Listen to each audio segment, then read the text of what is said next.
See, I never been one for the games, so you better think twice before you even try to step in my lane. My pen game so lethal, with it rupture your veins, then penetrate your thoughts and explode in your brain, and have you shook like Fox got ball every game. And yeah, we on the same court, but we ain't ballin' the same.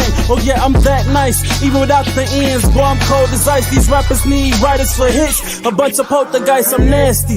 Even if you both, you couldn't pass me. Now give me the torch, but don't gas me. I'm everlasting, so I can't never let them quiet me. I'm the one that's known to beat the odds and put a strain on society. Yo, what's up? Welcome to the S.O.S podcast, the Friend of Society, the most honest hour and change of your day, once a week. We back to you live again at this particular time on on this particular day. Hey. Yeah. My name is Jacques. I'm one of your hosts. This gentleman just popped up with the double finger salute to y'all this week. That's what's up. Call that the Henry Ford. The Henry Ford. I don't even know why. I mean, what assembly line? I don't know. Model C. He invented the windshield wiper, nigga. Oh, I ain't know Henry Ford did that. But hey, look, that's what's up. Hey, look, this gentleman to my my right, he goes by the name of Dion Asshole Professional. And you know it's real when you say professional and professional, and we are the S.O.S pod. Ooh, my fucking teeth hurt. God damn, I ain't knew this mic. Ooh. Yeah. Gotta be more careful. I thought I heard something. Got to be more teeth cracking. But we are the S.O.S pod cast. Woo! 155. 155. Hey, look. Well, getting good at it now.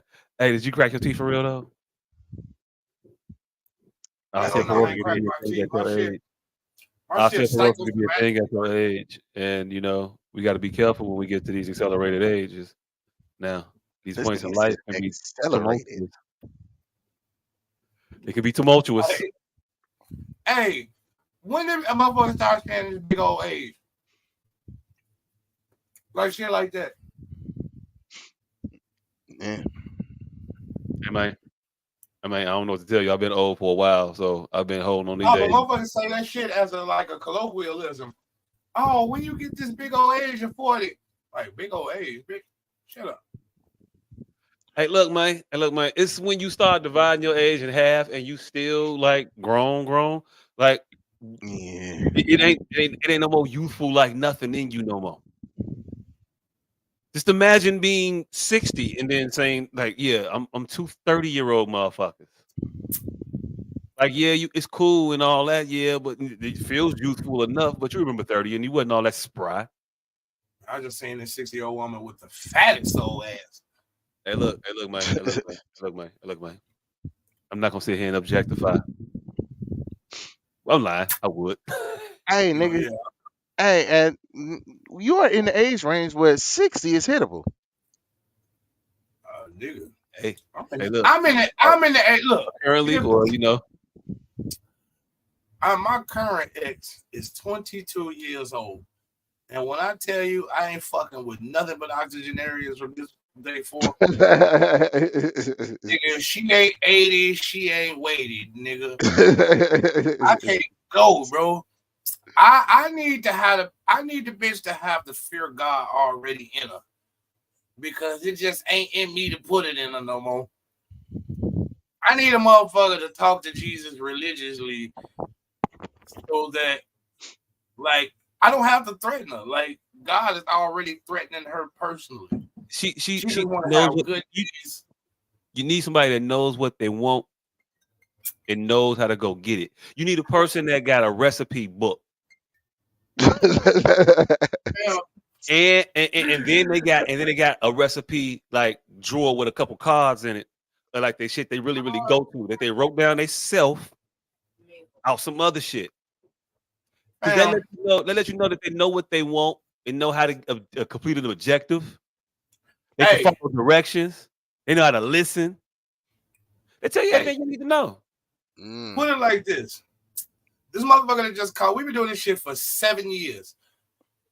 Every Wednesday for 7 years. This motherfucker just called me, got an attitude with me one day for a job I was supposed to know she was at work for a job that she had just got that she called off most of the time. I'm like, what you doing? At work. I'm like, bitch, you just started and you already called off 7 times. How the fuck was I supposed to know that you was at work? This is a 50-50 shot. Nigga. You're supposed to know what she's thinking at all times. That's how it works. And she only worked 3 days a week. And I was supposed to know which 3 days. You supposed to know the 3. Call on one of the other 4 while you messing up protocol. Fam, it's people are fucking nuts. This is what it is. People are fucking nuts, and they want to have all these tropes and these idiosyncratic behaviors unearned. Like, she just saw that on a fucking TV show one day and thought it looked cute. She thought that she wanted to be that person who get to tell people I'm at work, but she's never at work enough. I'm gonna keep it a bean with you. We've always been that way when we was at work. Whenever you got a phone call at work that you didn't necessarily want, you ever called your mama at work and it been like received well? I don't care if she told you to call her. When you call her at work, it's gonna be a problem that you calling her. Why'd you calling me at work? Because you said check in when I get home. Oh hell no! You late though? Why you late? It's always something. But no problem. Call my girl at work. At a point, you gotta, if she gonna make you be holding to the 90s rules, you gotta get her a 90s work ethic. And what we used to do back in the day was we had these schedules that they would come out with at the beginning of the week, and your significant other would know your schedule. Because you would tell them on Sunday or whenever the fuck that shit came out, Wednesday night or whatever. I gotta work third shift on Tuesday. I gotta go in on Wednesday, Thursday. You got me working 5 days straight. All that shit you explain to your significant other, and they're supposed to remember it. But what we got into was the point where we started to not communicate that at a big chunk, and we just tell motherfuckers we at a place when we at the place, and then people stop trying to know our schedule because we stopped telling them our schedule. Because we stopped wanting to be beholden to schedules. We didn't want to. I said all that to say this. In addition to that cookbook, that's because niggas and bitches be lying. The planner. Niggas and bitches be lying. They don't want to get caught any particular place at any particular time. Everybody be lying. And so the only time they be lying, they be writing it down. They can't afford to lie. They can remember the shit. It's in ink in the book. Hey fam, I had to tell this motherfucker, look, now are you sure you don't talk to that motherfucker? Because I don't want to 6 months from now you incidentally tell me about this motherfucker because you forgot you said this today. Because that's what motherfuckers do. They don't hold on to the lie. They just tell you some shit and then boop, and then insult your intelligence 6 months down the line. Then when you bring it up, hey, and then they insult your intelligence more by not saying, hey, I'm caught. You go say some whole other shit. My thing, I hate the whole the loud to get mad. Well, you don't believe me? No, because you're lying. And then get louder and louder, and I hate all that. Like, fam, why you acting like this new, fam? You caught. Just say you caught. Why you acting like this new? This ain't new. Now the old bitch, she gonna get loud too, but it's because her hearing aid battery might be a little. You gotta charge it up. But as soon as you charge it up, she be back talking to regular tone again. I'm sick of it. I ain't say it was new. I said I'm sick of it. I've seen it a million times. Hey, if a motherfucking football team came out and called every single play you was finna do, and what they was finna do in response to it, and the score of the game at the end, you gonna play that game? Women gonna come out there like, let's try it. Hey, look, man. Chris Collinsworth, what's his name? Yeah, Chris Collinsworth. Yeah, he'll tell you, well, that's why they play the game. Because on paper, hey, look, man, I don't know what to tell you. Hey, Chris Collins is talking about 4 12-minute quarters. I'm talking about 365, 24-hour days. It's something completely different. Month 3, all that shit you were saying, it kind of goes to the wayside. Because that be why inconsistency be why we be the place we be. So I know it's like, all right, I'm finna buckle down just to throw this in this motherfucker's face. But no, nigga, you ain't finna get up every day at 8 o'clock and do this shit 5 days a week for the next 4 years. That's even to even get out the hole. And then you got to start prospering. To prove me wrong, man, just come suck my dick. And we can forget about all of this shit. You're not finna do that. What you end up doing is 3 months in saying, fuck this, and going to find a new nigga. And then not doing none of that shit to that nigga when you could have just cleaned it up for me.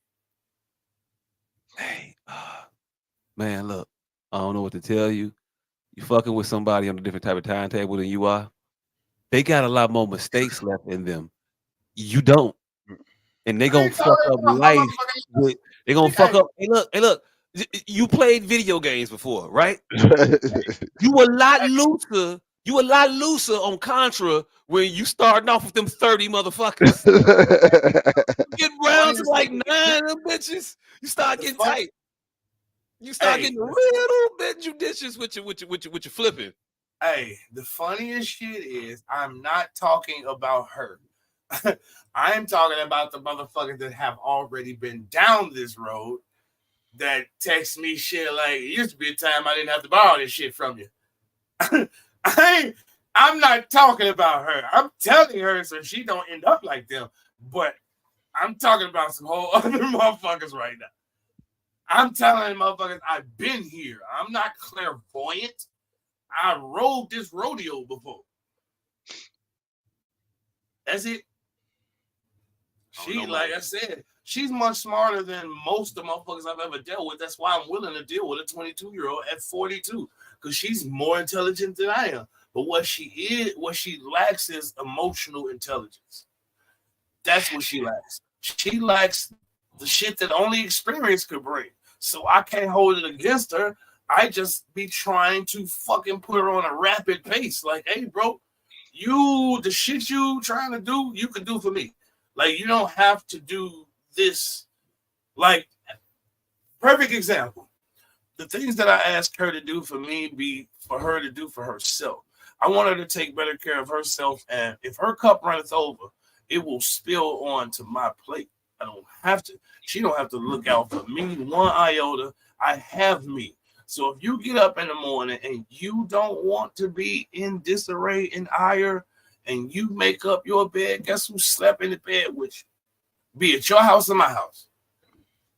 If you don't want to be in a fucked up bed, because I make up my bed for the most part. Matter of fact, I ain't gonna even lie. I don't make up my bed, but I like to see my bed made up. What I do is I sleep with a whole nother cover so that when I get up, I can toss my shit in the closet and my bed is already made up. But the point is, the room has to look a certain way. Hey, look, man. Yeah. You suffering from some shit Mr. Feeney used to suffer from. What? He wanted to see a project to fruition, and he didn't understand that his part in the project was to pass the project along. Hey, Jack. I would more put Mr. Belden under that than Mr. Feeney. Hey, look, Mr. Belden let them motherfuckers go to college. Yeah, Mr. Feeney followed them to college. I mean, but Mr. Feeney was just getting accolades. He was progressing in his career.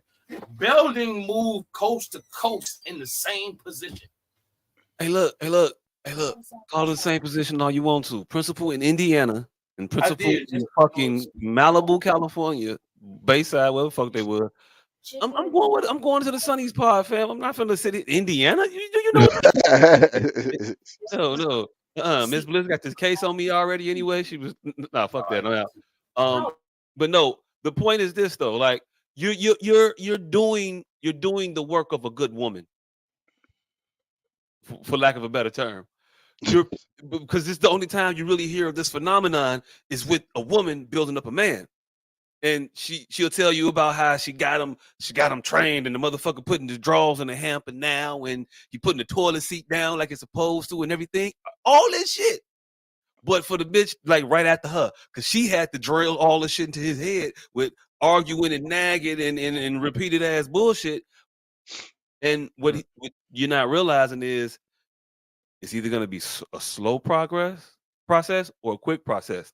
If it's a quick process, you can't be the beneficiary of the result because the quick process involves a hard lesson, and you're going to be the hard lesson.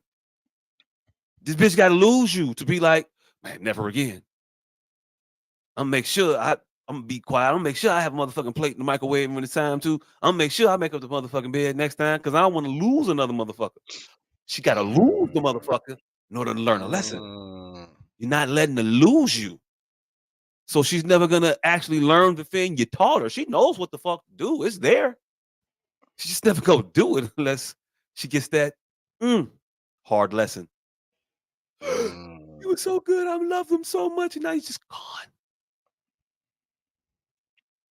Next time she see a motherfucker, she be like, not you. Not you, buddy. You know. And it was gonna be like, damn. Then he gonna see you and be like, man, appreciate it. Maybe, but that's the thing that happens to women all the time, I hear. He said you got to be good luck Chuck. Hey, that's your lot in life, fam. I don't know. Or just get you, a more seasoned individual ready to settle down. But they just gonna be leading a more boring life. And I don't know if you're gonna get some of the things you want to get off with some of them. I don't know, maybe not. Good Christian girl, good church girl. Go to the mosque. He need church lady. She gotta have some rank in the church. Hey, look, if you get a church lady, you get a church lady. How you go to the church dating somebody on the nurses board? Like, how does the nursing board courting work? Like, if you show up to the church with on the arm of a nursing board member, what does the congregation think of you? What do they call you? Like, can Betty show off her new young stallion? Can she do that? Can she walk the halls and be like, girl, look at him over there. Mine, all mine. Like, That's me. all me. Oh shit. Hey, she gonna take his ass on the church function and parade him around in matching jackets, his hats and shit. Look, just think about it. 58-year-old Betty coming in there with her 34-year-old. I had a name I wanted to say, but I can't say it. David. Let's say David. Say David. 34-year-old David coming in there. They looking at you all kinds of ways. You're not. No, hey, look, that solo you was up for, you're not finna get it. All of a sudden, you're just gonna be out there running for church announcements person. You're gonna lose that. we went a different direction. Motherfuckers not even gonna shout you out on your birthday week. Hey, look, ooh, we left you off for the prayer list. Oh, sorry, we didn't. We didn't even know it, but sometimes some stuff we pray for, we don't need to be praying for. Right. Wait, what? Hold on, wait. How you gonna take us? Like what I got? You ain't think your granddaddy was gonna live forever, did you? Nah, he's talking about you been praying for that meat. And you bring that young nigga over here trying to talk about, nah. I see what you praying for. Nah. Any nigga that drive a Charger. What's work? The car say demon right on it. Pulled up, scared brother Johnson half to death. Yeah, but nah, he's not getting looked at favorably. Bringing a young dude to church. But Hey, I'm here for it though. I love to hear what you got to tell me about your church experience with Betty. I, that's what that nigga needs. Mm-mm. All right, so if anybody out there,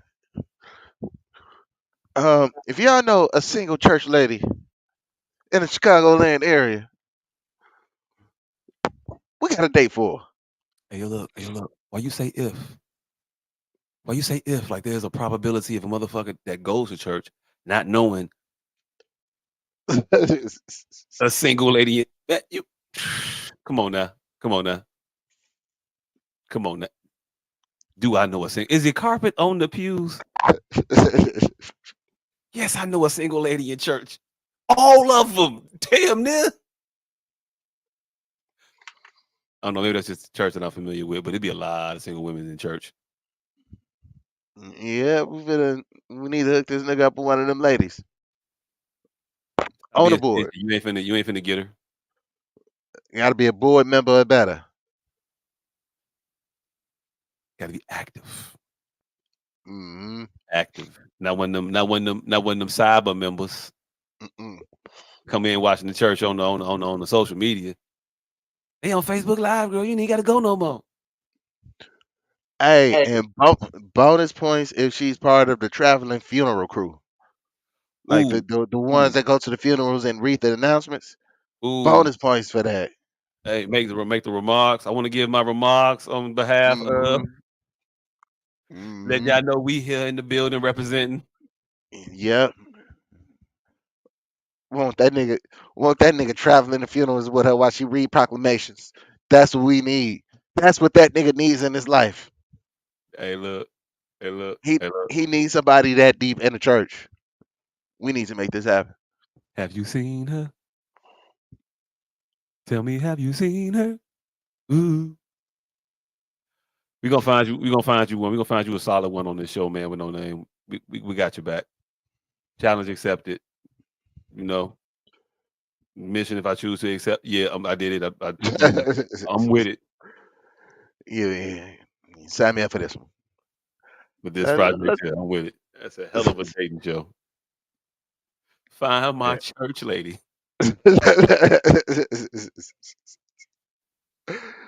Tell it Uh, you. We could sell it somewhere. A&E. I don't know. Y'all I both ain't put got. anything on VH1. Hey, look, Matter of man. Hey, have you seen some? They have a dating while I can say it right. Dating while autistic or some shit like that. Dating down syndrome edition, like something like that. And I'm yeah. not even trying to be funny. That's the Yeah. length of dating show we currently have. We have little people dating shows. Yeah, we could definitely get away with the the first mister. And when they're doing the octogenarian versions of The Bachelor and The Bachelorette, I mean, they're opening up the door, right? This is the Yeah. world we live in now. Married at first sight, married at no sight, married at no sound. Married at the lockup. Married, Fuck it. right? Married because you was in jail. Married because I need a green card. That motherfucker with that thick ass neck been on that show. I think he had like 7 different fiancées. See, he was gonna Wasn't they bring him one. Ed? Wasn't they Ed with the shoulder width neck? I have no clue about nigga. You never seen that dude? Oh my Never. god, he's I don't know what you would categorize him as height wise, but circumference of the neck wise, he's the class all his own, all his own. But he has been on this show, 90 Day Fiance or something like that, forever. Like he on this bitch like Nene was on Atlanta Housewives. Back again, all the seasons. Like you know you got a husband, right? I'm gonna get him back. Just wait. Every She, season. oh no, so she was divorced on Housewives. Oh yeah, man. Hey, look, on the Housewives, it was a point where none of them were housewives, and one of them was an actual wife. Like, Damn. I think y'all got the terminology backwards. Y'all don't understand what this means to do with. It's either the real or the housewife part that y'all not getting right. Yeah, you know it means authentic, right? Actually, It's one of these two words that y'all are tripping up on. Y'all got the other Atlanta. Perfect. Nailed that shit. of Atlanta. Almost. This is Buckhead, bitch. Ooh, but you're close. You're close. You're in the Close, vicinity. you close. It's like motherfuckers been Harvey. Uh, Right. It's the Metro Atlanta area. I ain't even gonna hold you. I'm just saying. You ain't even got a But man. You ain't even dating nobody. You right. alone. You live alone. You building this whole house by yourself. How are you a housewife? You building the house currently. You have no house. You have no wifey title. You have no man. It's Where not is real. housewife coming from? You are 0 for 3 for the beginning. You offer everything you need to justify being here. What the fuck? But of Atlanta, you got that. Atlanta We're gonna also, we're gonna give we're gonna give you that. We're gonna give you also that. still no. Also still no. Also still no. Ain't you from Florida? Oh no, I'm Ooh. like hating these bras at the same time, but it'd be wild. It'd be wild what they do. Hey, look, it is what it is. I don't know. One of them was an auntie, and hey, I don't rock out. You know who do got it right? The side chicks of Charlotte, though. Them motherfuckers. Ah, see, sounds like a cast of people who know their lot in life. Hey, look. I'm still waiting on season 3. I don't know what to tell you. I don't know if it's fake or real or what. All I know is, ever since I saw the last episode that I saw, I kind of miss it a little bit. I want to revisit. I want to lives. How that turn out? Oh, they got you in? Oh, they got me, and I definitely went to one of the girl pages on the internet because she posted had like a businesswoman. I was like, she ain't no businesswoman. And they're like, she sell hair. I'm like, I bet she can't even do that shit right. I went to her site. You checked out a hair page. Ain't got no site. I say, you on the site? You type in her site, he be like, you on the site? Yeah, Damn. that ain't the site you supposed to get when you type in a site name. No, you didn't do that part right. You didn't get your shit under construction. You ain't get no coming soon, nothing. Damn, she ain't even secured the domain. Man, Joe, like, hey, yo, look, you looking for some shit? You want it? That's what you get when you type in her shit. So, hey, look, they know what they is, and I appreciate them for that. I don't know. Yeah, they got a full understanding of their role, and they probably have nailed their role. Hey, But look, these Real Housewives, not there. hey, look. These chicks went to the Kim Zolciak school of side chick at this. Some of them really hold it down. They just know. I'm never gonna tell you who the fuck he was. What? They making you? They make you still hold a secret? Yeah, Oh, what y'all oh, say oh. nigga? Hey, look. We know they make them, but they still come with expiration date because Kim didn't hold too steadfast after a while. Kim Porter? Kim Hey, that's Zolciak. why Puffy had a wife. Zolciak. I ain't saying about Kim Porter. I ain't never gonna say nothing bad about Kim Porter now. Hold on. Hey, that's why Puffy had a wife, nigga, because she's about to write that book. I wasn't even gonna say that because I don't You, even. you talking about Lil Kim? You No, Kim Porter, nigga. Puffy had a exterminated. Hey, look, And I'll be sure. I'll I be don't. sure still ain't. Hey, I'll be sure the only nigga still ain't recovering from COVID. Damn. Hey, look, that. Nigga, he That caught is that still, shit in yeah. 2020. It is 2024 and he is still fucked up. Nigga, Idris Elba caught it over a weekend. did that dumbass commercial call and say, "Look, it's real." Nigga, and got over that shit. It's been 4 years and Albie Shore is still fucked up. Albie Shore and Sinbad, COVID kicked both of their ass. Hey, man. I ain't gonna point this out to somebody that might not want to point it out to them, but seems like the light skinned fellas is having a rather hard time dealing with some shit. Now I ain't gonna cry to a light skinned fella on the show. Hey, I ain't saying that you in that brunch. I'm just saying you throwing rocks from a glass house position. I done called COVID at least 4 times. I done bounced back every time, brother. And maybe you have, but these other light skinned niggas ain't. Nigga. About what you saying? Hey, look. I caught COVID one time. It was so smooth that motherfuckers thought I was lying till they was getting turned around at the airport. Motherfucker called me, man, I got COVID. I said, I told you, nigga. I told you I had COVID. Get your ass the fuck away from me. Hey, keep on disparaging the collective, and I'm telling you, you're gonna be like one Michael Eli comment away from a visit from a DeBarge. They gonna send the DeBarge out to you first. The motherfuckers, the lead man, them the advanced. That's the advanced team, the Barges. Hey, I'm on TJ Jackson and Eli, Michael Ealy. I'm on TJ Jackson and Michael Ealy.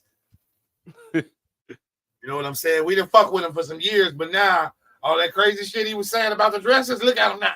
He back in them fucking news circuit. Motherfucker, like, told y'all. And it's a lot of told y'alls in this year's news cycle. In the first place, though. So hey, look what it is. It's a lot of told y'alls in this year's news cycle. Like, all you have to do is stay depressed, and then eventually the news gonna catch up to you. That nigga stayed fucked up until everybody was fucked up. Now he told y'all. Steve, everything. I told y'all they were touching the butt. Nigga, if you say touching in the butt long enough, somebody will get accused of touching somebody in the ass. Hey, yo, look, so we just gonna go right to the topics then, because I don't even know how we just gonna just not. I mean, you brought it here. I don't even know if you be knowing we be driving shit too, but hey, let's fuck. Hell no, nigga. I just unmuted because I'm in here breaking up, making up. It's all I know, but shit. you like putting us on topics like right away. I mean, but we can go there. Yeah. I mean, I ain't really got nothing to say about my week other than it's been weeking so far. A lot of naps. Yeah. I'm done. I'm done. A lot of naps. They wonderful too. Every single one of them. I don't even feel guilty about them neither, to tell you the truth. Yep. Fall asleep. Where the fuck I fall asleep at? Where I'm sitting at. Boom. Yeah. I don't know if it's I'm tired or we got a gas leak. It's what it is. Kids been doing it too. That's our week. So if we don't check back in next week, just know might have been a leak in that motherfucking monitor. Didn't go off. Hey, while I was looking at it, look, before we get into this shit, I was a motherfucker on my Facebook had one of those, but God.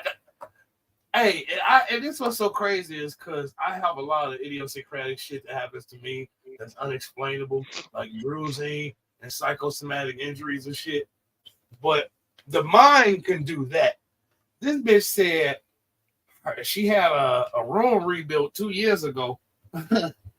And fucking the contractor did throw away one of their boxes, and she being a pack rat, she never threw it away. And so this weekend, something in the box got the tweet all weekend, and they couldn't find it. But they said they had been smelling gas. So they called, just being a tweaker, called the gas company. They came in, the gas company found 5 leaks. The goddamn stove about to blow up. The fucking furnace about to blow up. She had this whole thing. Then she finds whatever it was. It was a carbon monoxide detector with no batteries. 2 years old that the fucking last motherfuckers, when she did the remodel job 2 years ago, took down and never replaced. Now, me who have a lot of fucking mysterious shit that happens to me, I'm like, bitch, that story just all too convenient. Like, see, in my stories, one motherfucker died. And that's when the fucking shit started beefing. Like, yeah, I believe that. I get a mysterious burn across my neck. Like, there is no consequence. God don't ever just roll right in and save the day. What they say, no man knoweth the hour. I ain't always there when you call, but I'm always on time. Sound like you hate the fact that other motherfuckers just got lucky. How you hating luck, nigga? Nigga, you literally just said what I just said, but reduced it to luck. Yeah, you I'm hating saying luck. the bitch ain't had no mysterious motherfucking ghost meter in her basement. She just got lucky. That's all I'm saying too, brother. That's it. No, it seems like you're mad though that she was lucky. No, not mad that she was lucky. Mad that she tried to frame it as a fucking god ghost meter. Yeah. You're not listening to the story. Yeah, you mad that she got lucky. And she want to call it God or whatever the fuck she want to call it. But why you mad though? I'm mad that she's calling it God, not that she got lucky. What's so you the can difference? be reductive, but be. What's the difference? Huh? What's the difference in her saying I got lucky or it was God? What's the difference? Because there was no ghost fucking carbon monoxide detector in her basement. I think she added that, is what I'm saying. Nigga, you are never gonna get a church lady like this. Never. I'm trying to get you some game, nigga. If you don't let Gertrude I get don't her want a blessings church off, lady. I want my 22-year-old bitch to act right. She's sitting right here. When she comes back, tell you how bingo went. I need you to be able to be accepting of the story.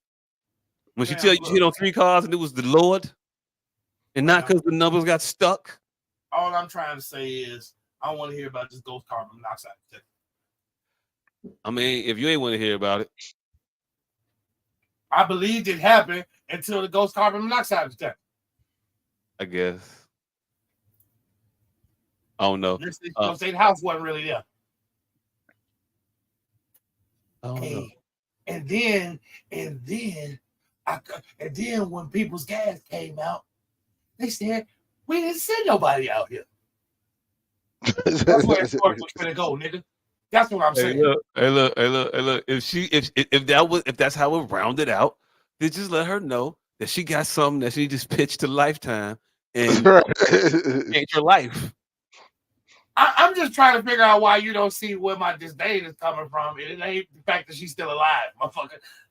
No, my flabbergastiness comes from you be wearing this shit too much. Like this shit sticks in your brain for some reason. Like you don't scroll right past that and be like, bitch Catherine. Oh, she's laughing. Bitch just rude 13 on my whatever. Like that doesn't happen to you. You be flicking and be like, wait a minute. Hold on. I see some inconsistencies. Wait a minute. Let me dig deeper. And you start researching fire codes and shit. And you shelf life for alkaline batteries and whatnot. Like, it's just a bunch of shit that nobody gives a fuck about. It ain't the church. But you. It ain't the church. It ain't God. It ain't that she's alive. It's the ghost carbon monoxide detector, nigga. What are you not getting about that? If she didn't have the ghost carbon monoxide detector, it would throw holes in her Jesus fix later. She needed that element in her story for it to sizzle at the end. Exactly. Her shit sizzle. That's my problem. That's carbon monoxide. That's my thing. That's my problem. You have a problem.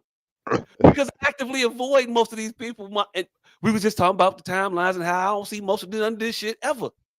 But it seems like you like to point this shit out to me. But more importantly, you point it out to yourself.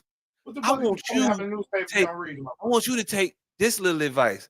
Hey, look, man, just scroll.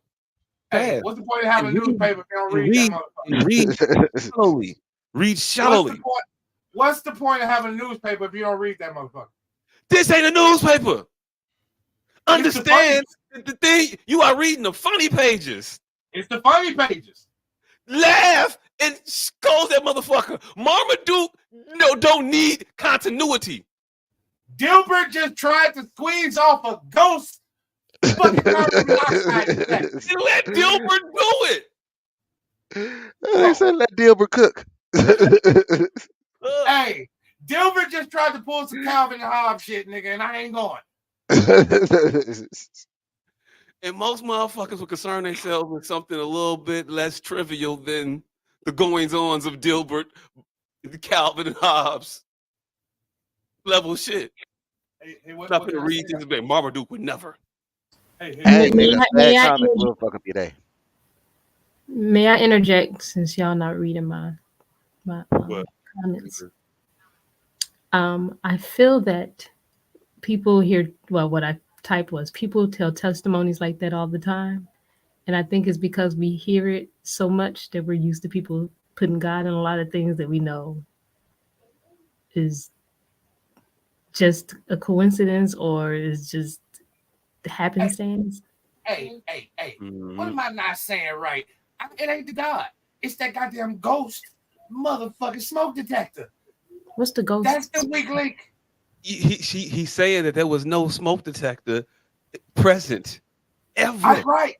I don't think there was ever a smoke detector. Oh, you saying she's lying about the smoke detector? I think she's lying about the ghost smoke detector. I think she smelled gas, called the company, and they came out and said she had 5 leaks. I think she's lying about this fucking ghost ship of a fucking contract. The lie is to make the story sound better. That most people would just be like, fuck it. Who cares?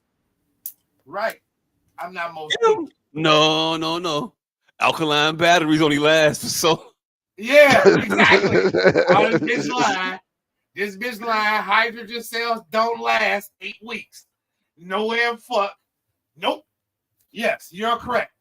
So are you that person that would type that on their page? Like would you comment that on their page? Yes. Yeah, he Hold definitely is. Wait a minute. I'll tell you what, more. That's why he's not getting on our page, nigga. I done commented on our page on accident because a bitch jumped. I posted the bags of money. A bitch jumped that everybody knew was fake. She jumped on there and go fake money. So for the next day, I just posted all on my page. Next time this bitch posts a picture of a wig, I'm going fake hair. Like I'm all on my page for that all day, right? And then, so now I'm watching Comedy Hype. So I roasted that bitch for like 2 days on my page, her page. I'm on Comedy Hype today. And why one of her comments come up on Twitter and they posted. So I posted in I screenshotted the thing on YouTube, posted the video and posted the fucking picture, right? She still has yet to open it and post it all day. So I posted on my page. This dillweed ass bitch probably think I'm in our inbox, and they blocked it on my page, but it went through on our page.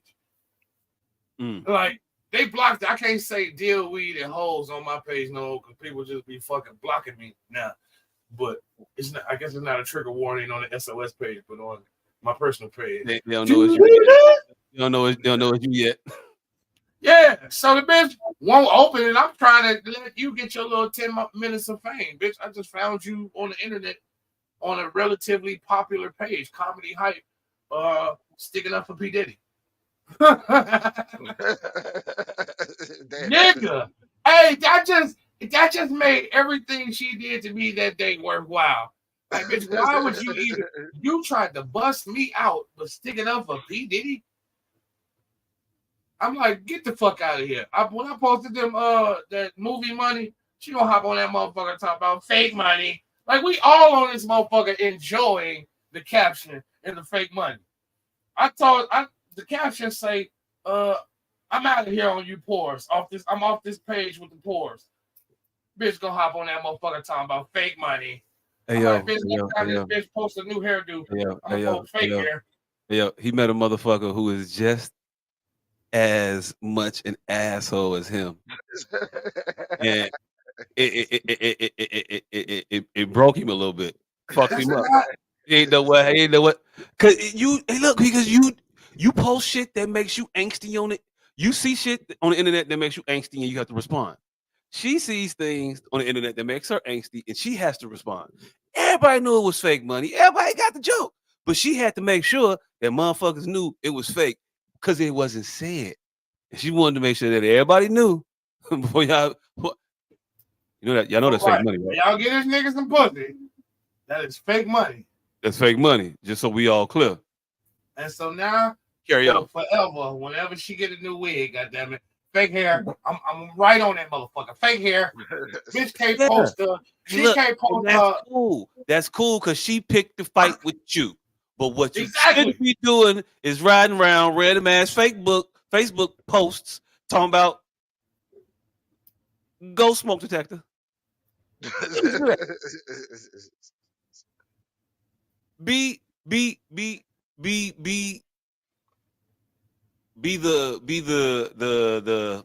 avenger. You know what I'm saying? Not the pre-venger. Not the pre-venger. We the revengers. No, nigga. Wait a minute. Hey, did you just teach me a life lesson here? I don't know.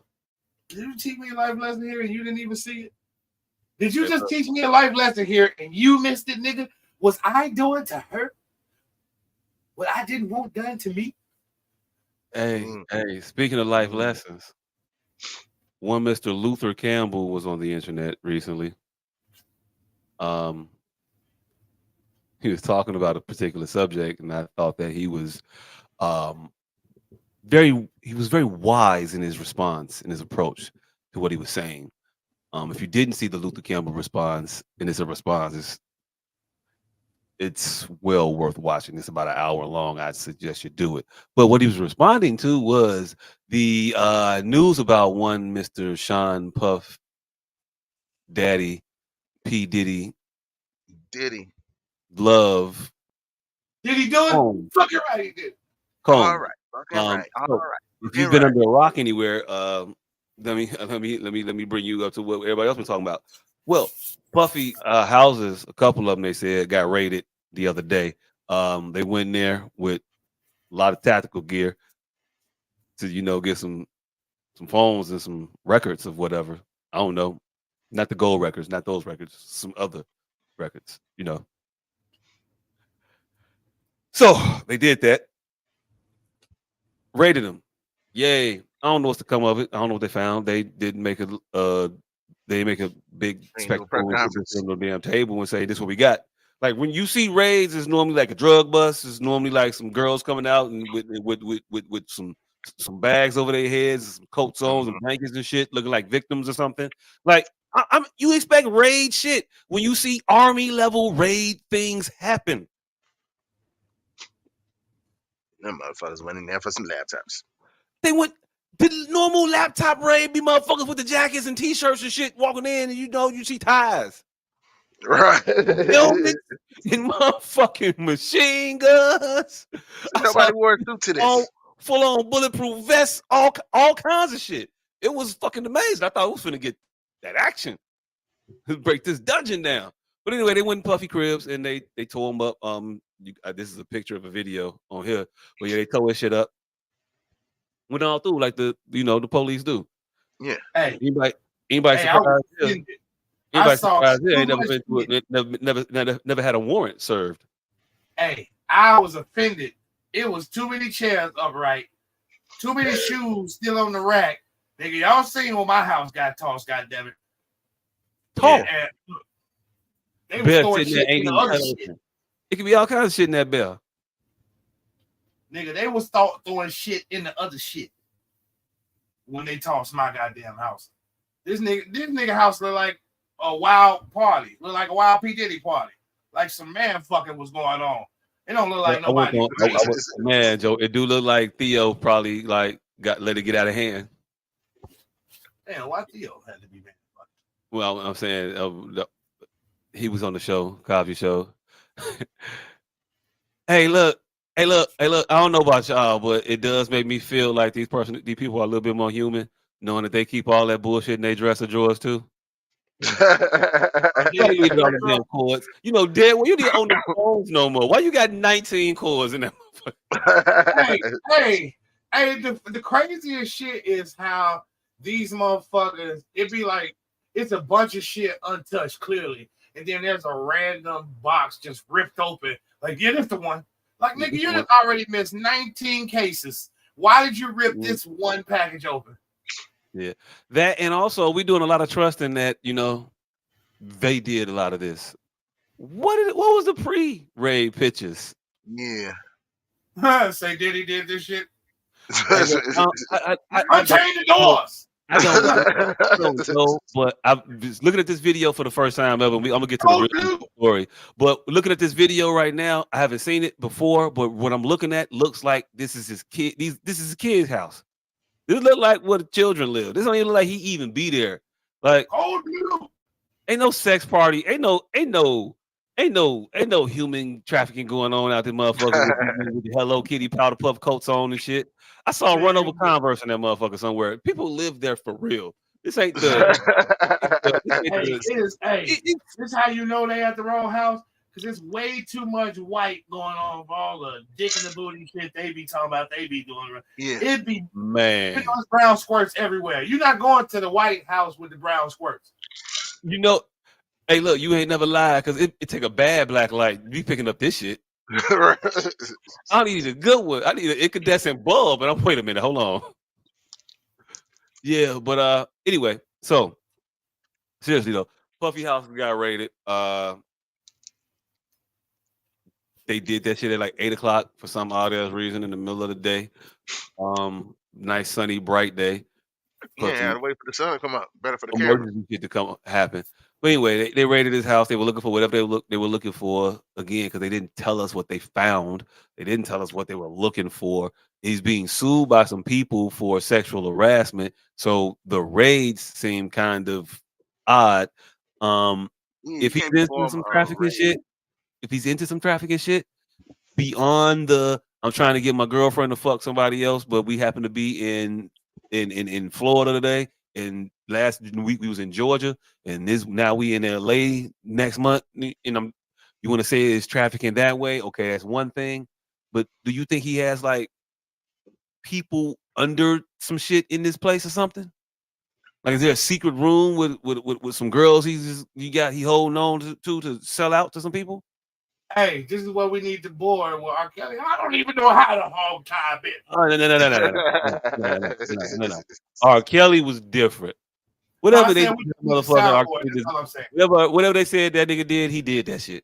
All I'm saying is we need the soundboard. When you just said that, I wanted to play the R. Kelly soundbite. I don't even know how to hog tie a bit. I don't know how to hold time people. Okay, look. That would have been an excellent soundbite right there. Could have been. But anyway.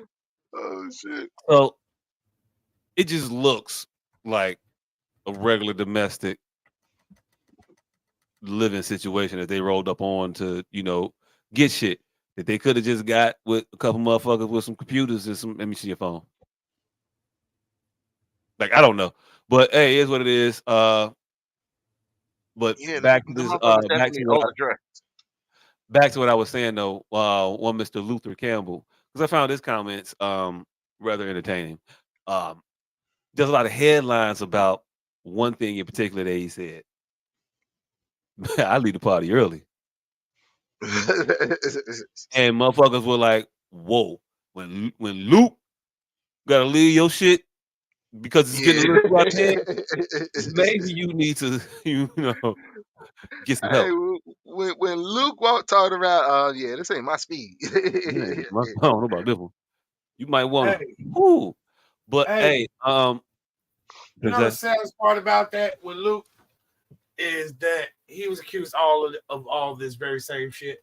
So he should be sensitive to this shit, but he's very not. And I don't know if that's human condition or the black condition. Like, he believed it. He's like, oh, I know they said I did all this shit too, and I didn't. But I don't know. He might have did it. Like, nigga, you went through this very same thing. Once you got to a certain level in your career, They said you was kidnapping bitches and all type of shit. They said all of this very same shit about him. Hey, look. We skipping ahead a little bit, but fuck it, we'll go there real quick. I think there's a reason for that. Um, they said I did all this shit, but nigga, you was out here doing this shit. Now, if he had some other knowledge of it, I don't know. When I watched this whole interview, though, I didn't get that he was trying to throw Puffy under the bus overtly. Now, I got some covert shit where I thought, is this motherfucker telling? Because it sounds like he's kind of telling in a couple of spots here or there. But I'll say this. I think they do shit on purpose to separate us. And I'm gonna get long winded before we get back to this real quick, but give me a second. They do shit on purpose to separate us. They do it in a lot of different entities, but it's typically when there's sections of power. And I'm finding they do this. They remove the people who have been here before from the people that are coming in after into a system, whether it's entertainment, whether it's sports, whether it's, whatever. You separate the light-skinned slave from the dark-skinned slave. Not even to separate the light from the dark. They just make the man move along. The man against the woman. What they do is this. They separate people that they've used from people that they are trying to use. Willie Lynch? Not the Willie Lynch. Not the Willie Lynch. People that they have done the thing to, that know how the game goes, that knows what the potholes that you are going to run into along the way. They get those people the fuck up out of here. They get a Luke gone because Luke knows the road that you about to travel down. He's been attacked by these motherfuckers before. He's already seen the other side. He's asked for his freedom. He's asked for his release. He's asked for his actual just due. And he knows he knows what his worth is. But he found it out when he was past his prime.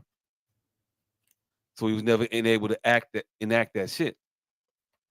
Now what happens is they separate people who are past their prime. They call them old, washed, and they make them. They try to paint them against the younger people by saying that you put the old buck against the young buck.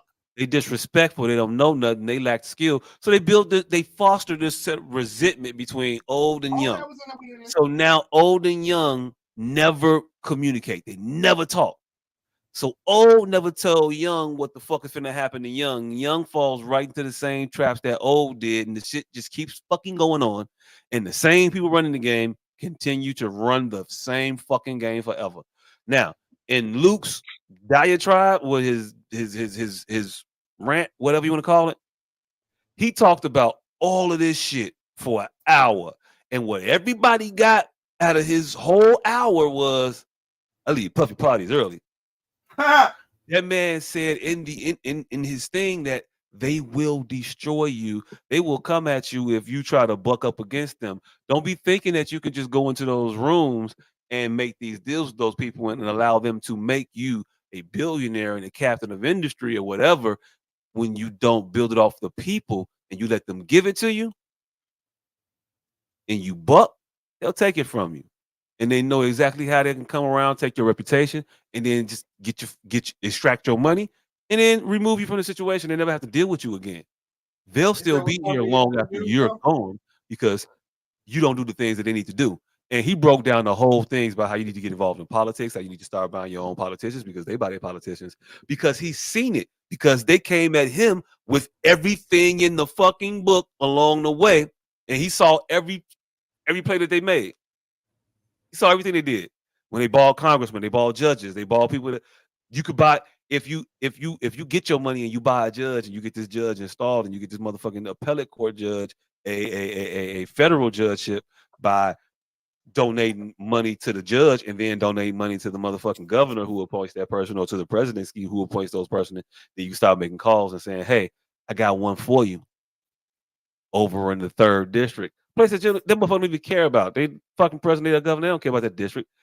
You have one though. You're a donor. You're of significance.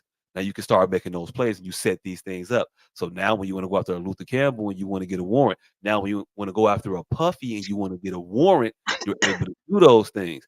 This motherfucker was in the interview just not an interview, on his live or whatever the fuck he was on, spilling all of the beans. If you was just like listen to him and not get caught up in no salacious shit, when he's telling you that motherfuckers is going in the rooms and making deals with people, and then going up and bucking the system and going up against corporations, telling people that the corporations are not paying them what they think that they're worth, and now you want to go sue, the corporation is gonna come after you after you do that. And he was like, "This is what's happening. This is what happened to other motherfuckers. This was happening to Puffy. Pay attention. Pay attention." That's deep. Hey, Luke is deep. Yeah, I I don't didn't know get what's all of that happening. out of that, but I also didn't listen to the whole interview. Mm-hmm. I did. Luke was going. You can play what you gonna play. I don't know. You I on don't know fucking what that spring was. break, nigga. You had time to do that shit. Hey, Not look. working past it. Hey, look. I did though. Yep. In between naps. Hey, look. I fell asleep on parts of some shit and just woke up, rewound it, listened again. I got time today. Hey, hey, hey. Look, when you actually got time, that sentence that hits a lot harder. I got time today, and then actually have time. That same shoot, there was a guy that came in and made some comments about Diddy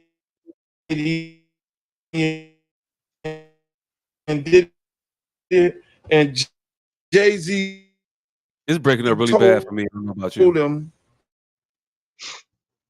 It's breaking up bad for you. Yep. Okay, you go ahead and pause it for a little bit, rewind it, because we can't hear what Call he's talking about. up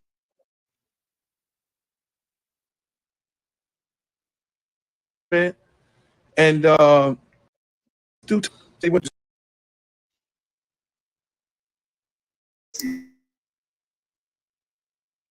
I don't know. I don't know what happened. It keeps freezing up. Okay, want me to do it? This is your timestamp, but No, I'll do pull you it up. know what it's for? I'll pull it up. I'll pull it up. Whatever you want might just be right. I think actually what I'm on probably might be slow too, though. What we'll see.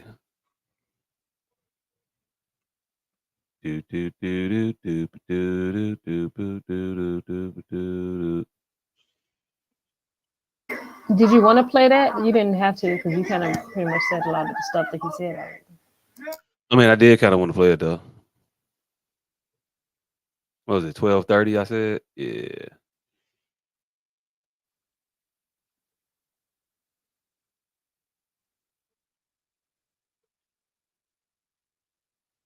All right, I got it up.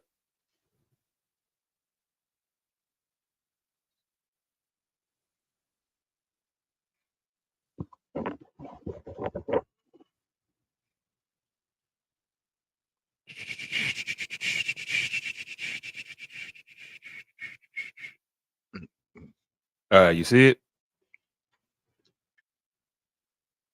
Y'all see it? Nope. made some Yep. Now it comments is. about Diddy, and Jay-Z told him, call up Big and say, Big, man, this dude saying some wild shit. And I'm sitting there in amazement, and this dude saying some wild shit about Puff. And then I'm sitting there like, what the fuck is this dude talking about? Said he went to school with him, and I'm like in amazement too. I'm interviewing Buddy. I don't know why the producers had me interview this dude. And so, the Puff called me and said, hey, man, please don't air that shit. And called up BT who owned the show and said, please don't air that shit. This man lying, this man. And so eventually we didn't air it.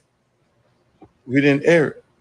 Somewhere in a can in a vault because, dude had a bone to pick. And that's All right. That clip right there that I had put in the chat. That one was the one where I was asking, Is he snitching? Like, yeah. is that Nigga told snitching? us a while ago. Is that snitching? Is it? He told us what he told motherfuckers where to go look, right? Mm-hmm. Okay, I just wanted to be clear that I picked up on that because that's exactly what that was. Somewhere in the vault in the can. It's in a vault in the can somewhere. Shit, y'all might want to go look at. There was a raid of a person at a point. You may want to go look at him. I don't know, but here's another spot where he was saying some things that I thought was a little poignant. It's at the 25:15 mark.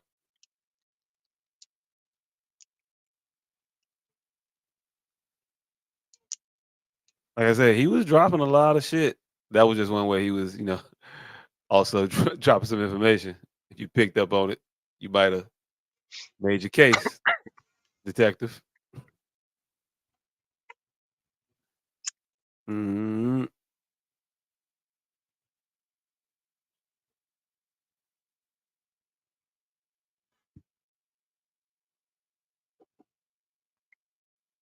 All right, here go the other one.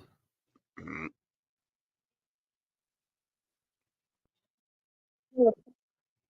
That's in the room and the people who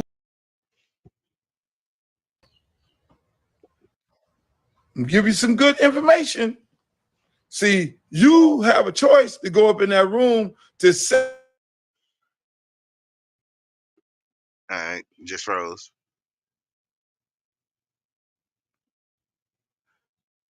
All right, this nigga just freeze too.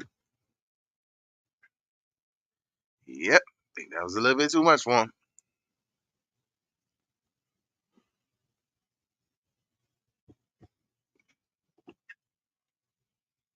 All right, so I didn't watch this particular clip, so I don't know what the fuck he was finna say. I was kind of curious myself, but Luke was saying some shit.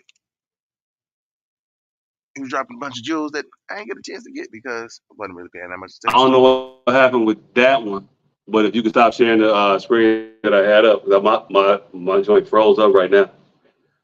They don't want me to tell you. They don't want me to say what's happening.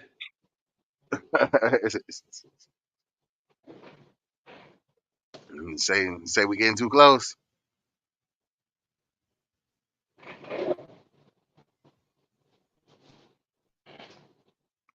Can be spreading the word of Luke to our 500 subscribers. Shout out to getting the 500. Yeah. Be on the lookout for ads soon, so we can completely interrupt this shit while y'all watching. Because hey, hopefully they'll be paying us. Yay.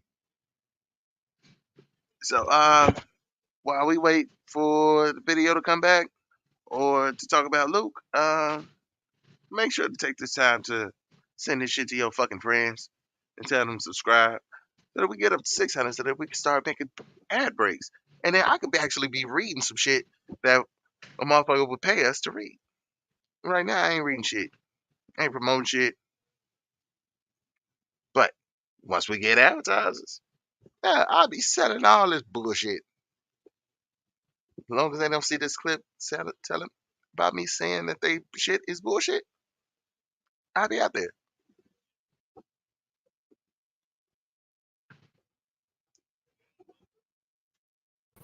Oh shit, we got a special guest in the building. No.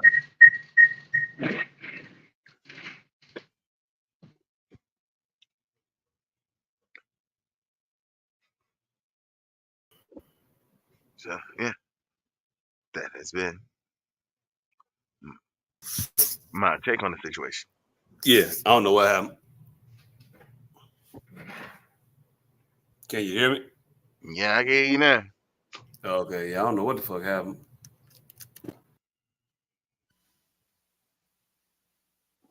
But yeah, Diddy probably did it. They definitely overdressed on this goddamn raid. And there's a good chance that 75% of that shit was already there. They probably walked in with all them guns just to show all the cameras. And then one motherfucker walked in, grabbed a laptop, and walked out the door. Motherfuckers like, oh, god damn, look what they did in my crib. Knowing that's just a mess from fuck around and find out Friday that Diddy usually has. Allegedly. Because, yeah, we ain't finna get sued by nobody. We can't afford that shit. We still trying to get up motherfuckers to subscribe to our shit so we can actually get paid off the advertising. This nigga is gonna get nothing but disappointment if he tries to sue us.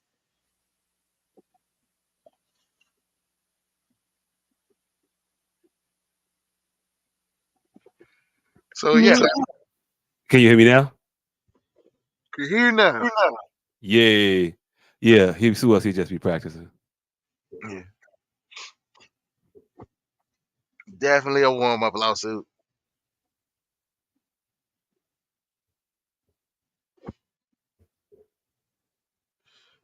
But yeah, all right. So what else do we have to talk about? Let's see. Oh, shout out to Stevie J for for posting his motivational message for him and Diddy during these hard times. Stevie J gotta be the dumbest motherfucker in the world. Hey, I've never seen a motherfucker that didn't get caught jump out the bush to talk about we caught. They got us. Wait, what? Us? But yeah, Stevie J posted a video of himself in the studio with a red light for some fucking reason, listening to gospel songs with a message tagging Diddy and two of his sons, talking about no weapon formed against us shall prosper. Us? Who the fuck is us? Who the fuck is we, nigga? They didn't kick in your door yet, but apparently he's volunteering for that shit. Talking about no weapon formed against us, nigga. They didn't form any weapon against your ass. I've never seen. It's happening. It's happening, motherfucker. It's prospering. I don't know about you, but I don't know what you said before. Can you hear me? Yeah. Yeah, I don't know what you said before, but the motherfucker is prospering. I don't know what you think. What was it? $30 million that the Cassie sued him for? That's prospering like a motherfucker.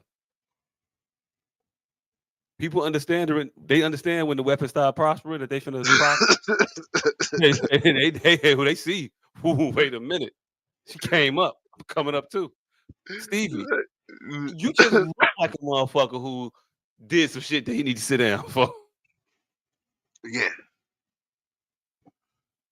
Am I wrong? Nah, you ain't wrong. Stevie J look like he just waiting for that other shoe to drop. Man, him motherfucker like it ain't. He's in a situation where it ain't happened yet. It's been so long. I did that shit so long ago. She must have forgot. Let me remind her. I was there too. Got us, dog. Can't believe she got us. Did the weapons they forming against us? It ain't working. Fuck those weapons. Hey, look, here you go. Go ahead and play with it. Play with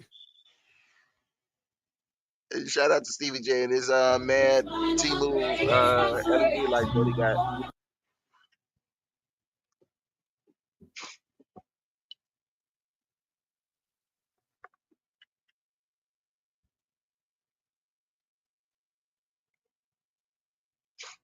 This nigga got 20s. Yeah, all right. So it's there's muted. video. It's muted You because don't need I don't know about the Yeah, we don't need the music. It's just the gospel music. But yeah, this motherfucker, he went first through of a all, thing. that's not a gospel music dance right there. Did he think this motherfucker died? Right. Did he go through his discography? Back when we was in the studio, we was young pups in the back of the game, in the production game. And he know Diddy Diddy and everything, all the money, He It was just know me and you Diddy is in the on. studio. He know he knows that he is on that flight to the Russell Simmons villa, and he ain't gonna never see his homie again. He's taking shots right now. He was taking shots in the video. He's toasting up to this shit in a. Hey, look, what does he know? He know this shit's over with. Yeah. That's what I think he know. He's celebrate. He's not even celebrating. He's mourning like this man is gone. Yeah, he know. He on his way. And he's yelling, "Lord, take me too," for some odd ass reason. But still, he's Puffy got a lot of weird people around him, fam. Like weirdly loyal. Yeah. I don't understand it. I don't understand it. He apparently had a fucking personal drug mule. Apparently, Personal. hey, Did look. he I have mean, a personal drug mule? I guess if you use them enough, it just makes more sense to buy your own. Yeah. You know, Just keep one on a day. How the fuck do you write that Indeed post? Like hey, look, wanted. do you have spare room in your anal cavity? You like to rent it out on weekends? Boy, don't have opportunity for you. These fabulous locations just, have slight rectal discomfort. I don't know. What do you Hey, the goddamn give me a skills plan? If you portion. get caught, it's all yours, G. Right. Hey, the goddamn skills portion of that resume had to be wild. Questions on that motherfucker. Can you please describe cavernous? Which of the words have been used to describe you? Which of these one man has anyone ever described you as roomy? Spacious? Spacious. If so, boy, do I have the opportunity for you. The fuck? The fuck? Yeah, but hey, look. Apparently, this motherfucker played basketball at Syracuse to the point like he had dreams, hopes, aspirations, or something. I don't know. But yeah, he got arrested during the raids for having shit on him. And apparently, the story is now that he's his drug mule. That's it. All of the stories around this shit, no matter how salacious, all sound plausible. Yeah. I saw this motherfucker have a person that carries his umbrella. I'm supposed to not believe he's the person that carries his weed? Like, definitely. What are you talking about? Yeah, umbrellas are way more legal than weed. Way more legal than weed. And Shit was this nigga's nuts like, that I'm would not get touching that. jammed up by carrying this. Hey, that is actually evidence that this is actually some proof that they can't have no evidence on him. Like this nigga wouldn't touch his own umbrellas. You think You, they finna let he finna let anybody around him that's gonna trick on him?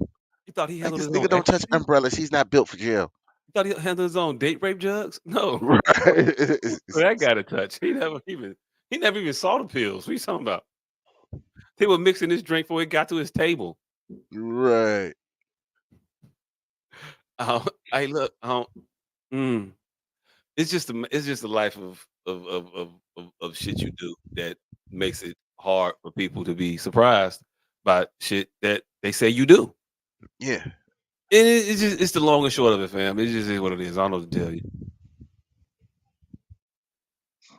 Like I like believe like it you 'cause I made believe you. you filmed yourself making a group of people walk across the city to get some goddamn cheesecake. You filmed yourself doing that. You filmed it, you edited it. Nigga, you cut to commercial during that part. Like you can't expect us to not believe anything about you. Here's the thing. When you allow the ridiculous lies to permeate, I never seen Puffy sleep. That motherfucker always up. He got all the energy in the world. And then when motherfuckers come out years later and say you got a cocaine problem, Two and two. Motherfucker started doing math. Like, oh shit. He just wasn't some fucking genius. He was just hopped up on drugs all the fucking time. Right. What? That nigga was high as shit. Because nobody can stay up the amount of times that he could stay up and do the shit that he could do naturally. I had coffee before. Duncan don't do that. I don't give a fuck. You need an extra shot of espresso in your Starbucks. I do that too, sir. And I be exhausted sometimes. Like, I don't stay up for 4 days in a row. I crash. On me when the motherfucker came to another studio session in 12 in a row. Wait a whole what? Right, like nigga, you are telling motherfuckers you fucking bitches for 7, 8 hours at a time. Like, and you not expecting us to not believe any crazy shit about you? When they say you a deviant, we supposed to be like, nah, sounds nothing like him. Right. What do you mean? What do you mean? What? No. But you've been regaling us with story upon story upon story of astronomically difficult shit. Shit that I Right, like, couldn't do. I'm sitting there like, boy, you a bad motherfucker. That's why I said you a bad motherfucker. I couldn't like, even wrap my mind around that shit. What? You swung off of what? And she just took it. And she was into it that long too. Like all kinds of shit like pop into your head. Like, wait, that was good for her. She like that. Sounds kind of painful. I don't know. Rash might occur. A little irritation, nothing. But hey, go ahead, Puffy. It's just when it comes back, all this otherworldly shit, and they say otherworldly shit about you. You're like, yeah, yeah, maybe. we not gonna completely dismiss it. Like, if anybody would have said the shit about they saying about Puffy about Jimmy Jam, nobody would give it a second thought. Nobody would be like, yeah, Jimmy Jam, hell yeah. No, Jimmy Jam, no. Nah, not Jimmy Jam. Nigga, The nigga wrote for Janet Jackson. Jimmy Jam ain't never said nothing wild. But Puffy, yeah. All that shit is into play. I think Lionel Richie could have been a degenerate. right. We would have never known it. Motherfucker just want to dance on the ceiling and shit. Hey. Right. What are you talking about? Rick James, though. Yeah. Oh, easy, man. You be locking you up forever, nigga. You definitely kidnapped that bitch. Right. Kidnap bitches for 3 days, man, and smoke rocks. Yeah, that sounds about right. You hear Rick James has a sex dungeon? It's still Tuesday. Mm-hmm. Yeah. That story ain't even hitting the news no more. But you find out Smokey got a sex dungeon. That shit's gonna be on till next Friday. Yeah. They were both on Ebony Eyes. Ebony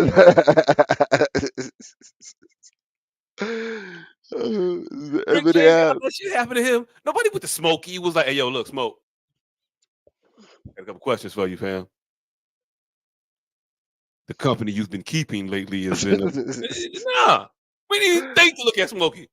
You trying to find this bitch? Nobody knocked on Smokey door.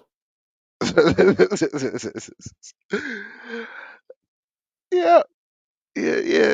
Smokey's definitely not on the list of suspects. Like, if this episode of Law and Order, they're not bringing Smokey in. Rick James, they're going to see before the first commercial. First stop on the suspect tour. We're going to Mr. James's crib. Right. So right after that, doo. Say right now, I got a hunch. Bring the big car. Bring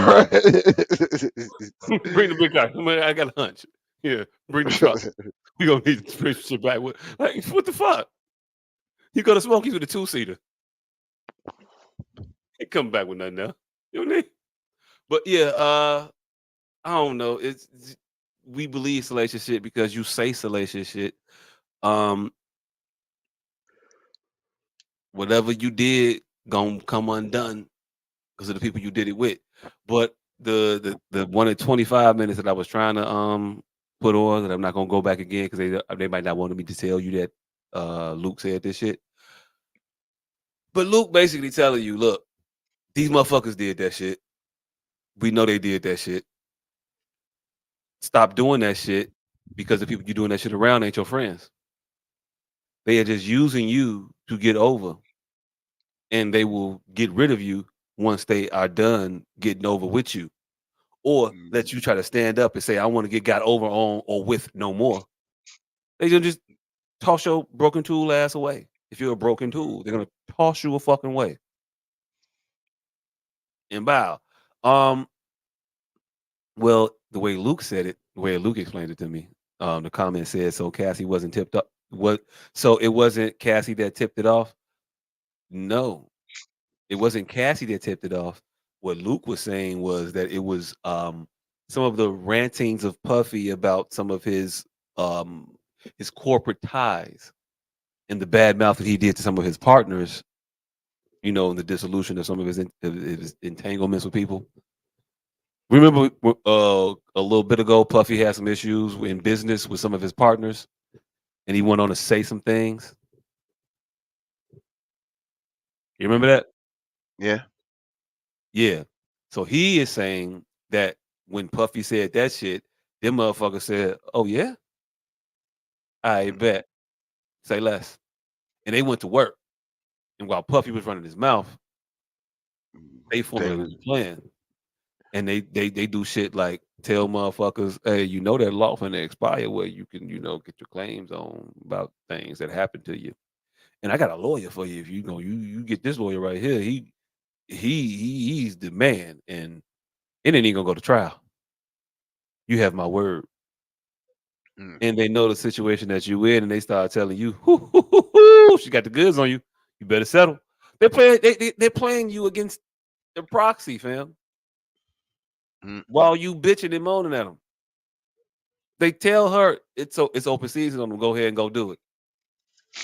And then they open the floodgates where they grease the skids for other motherfuckers to be like, "You too, you too, you too, yeah, you too. Go ahead. Hey guys, hey outlets, did y'all hear about this random ass motherfucker from nowhere that said some shit about him? This motherfucker from nowhere." And they'll point them out, all of the things for you to see to destroy this person's image or character in the public's mind. mm, And then they'll take him to court, and whether it be civilly or criminally, they'll take everything he got. But they only could do the shit because we watch him do the shit. We sat there. I'm saying we, like I'm a motherfucker with the power. You sat there, Puffy, and watched them let niggas do that shit to Kanye, and didn't think to say enough about it because wasn't happening to you. Had to keep your shit together. You let them fuck that man over the rake the man over the coals. When every time they see how easy it is to fuck over one of us, they know how easy it is to fuck over the next. Or they know how much easier it will be to fuck over the next one. mm, Because now you got one less ally out there with any more power because I already stripped that motherfucker down. He can't help you. Now I can come to you. Hey, mm, Puff, all that shit you was talking, it's gonna be over, boy. mm. Now what? What you gonna do? I They've ain't even look. separated you from your other power structure, allies rather. They've destroyed them where you were complicit, quiet. Who you think gonna stand up for you?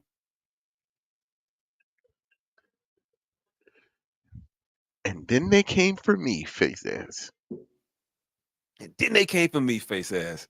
None of this shit's new. That's the sad part about it. They ain't even running like ingenious ass plays. They ain't even putting new twists on the shit. They This is running the Statue of Liberty wrong.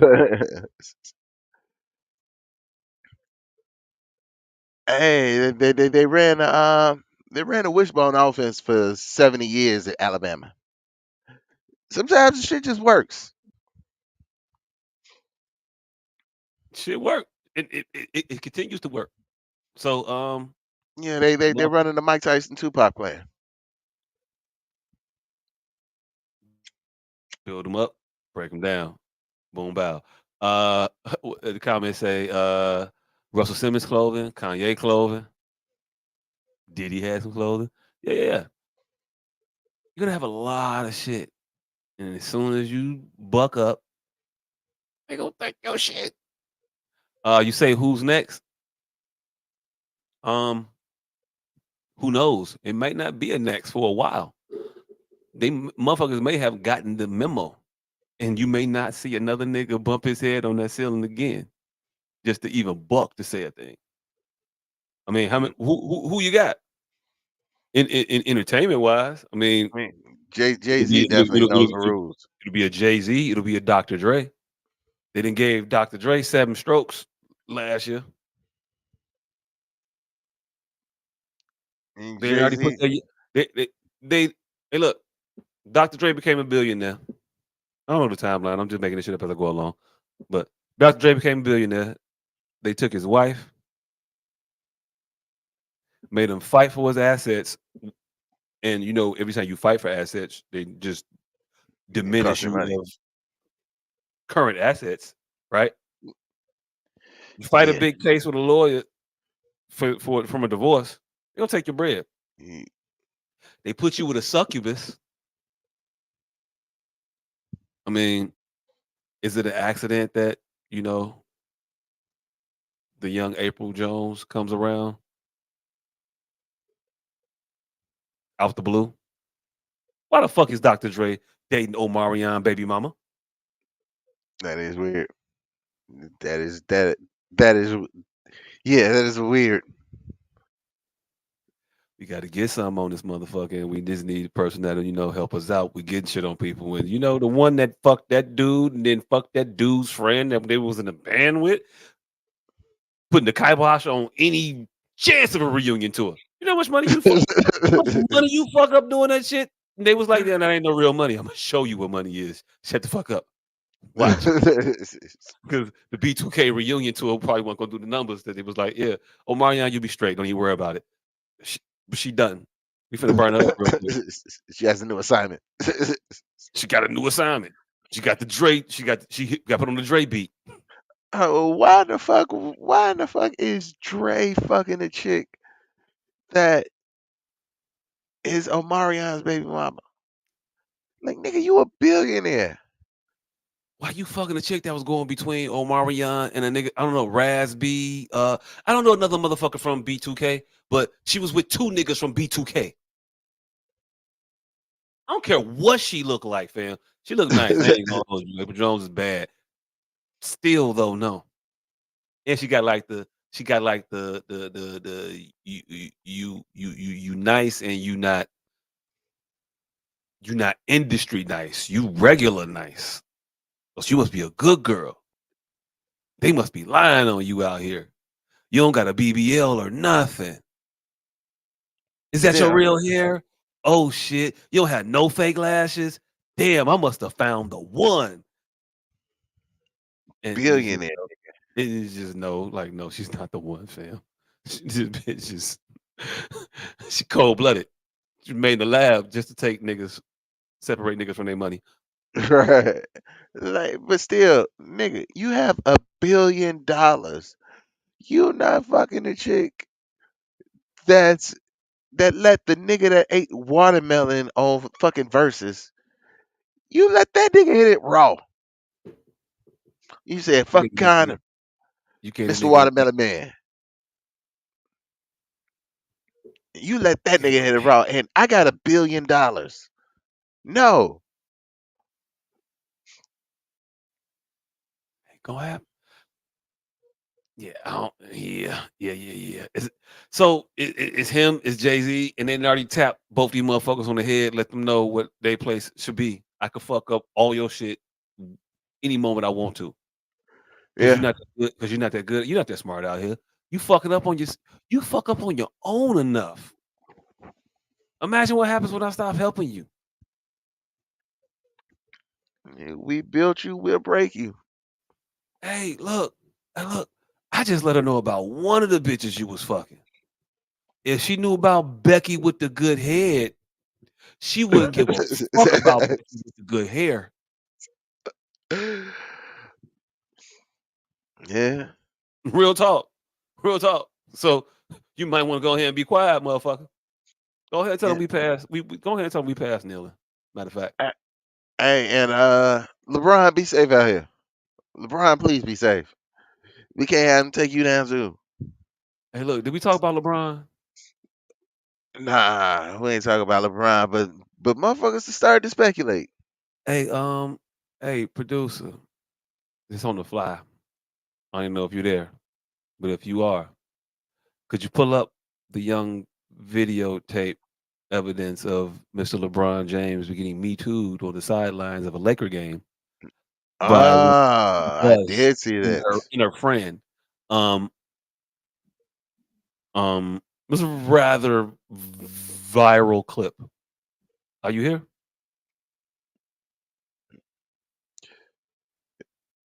Maybe not, but I did I'm see not. that. Yes, I'm here. You here? You looking for it? Yeah. Okay, Kelly. Yeah, but yeah, they was geeking on him on the sideline, rubbing on him, talking. You funny, LeBron. Oh my gosh, putting their head in his motherfucking chest, trying to take a nap on his shoulder and shit. Like, did you know I'm married? You know we on TV. Right? I'm In married. the We front. This wasn't there even a are press box.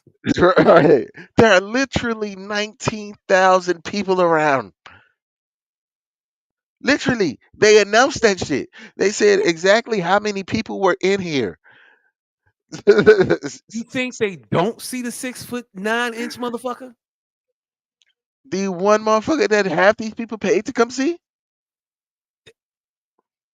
I'm like, they know where I'm at all times. I I need bet you you to not. find it. I I don't know know I'm what not. the video is called. You say what? I don't know the name of the video. Oh, you could just put it on. You can go on Twitter and say LeBron James getting felt up on the sideline. Let me see. Let me put it in the chat. But yeah, yeah, that's definitely got to be. I can't even think of his wife's name right now. But Savannah. who, Oh, Savannah was. Savannah. Yeah, yeah, I'm pretty sure she was upset. She was finna take her earrings off and dog walk a white bitch. Oh, it was gonna be a problem. And then she would have got arrested for elder abuse because those white women were like 80. Hey, yo, look. I ain't even gonna hold you. You're not gonna be able to get a Jenny Bus off with some. Yeah, she old though. Nah, No. you're not getting that. Look, Jeannie Bus. Uh,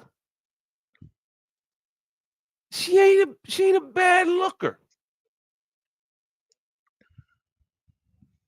They really try to get rid of that video. That motherfucker hard to find right about now.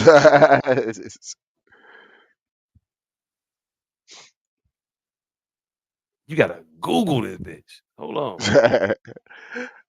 Hey, that is a different level of diabolical for white women to achieve if they can actually get a video taken off the internet.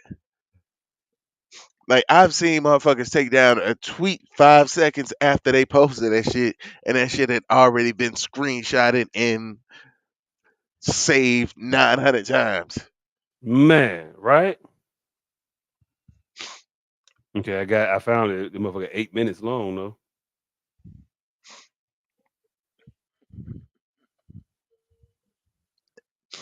Not on fucking TikTok.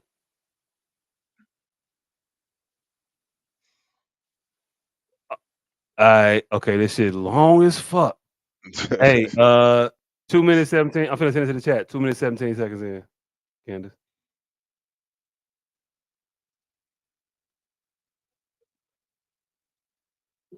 It's 2:17. So now we race. We see who pulls it up first. Here you.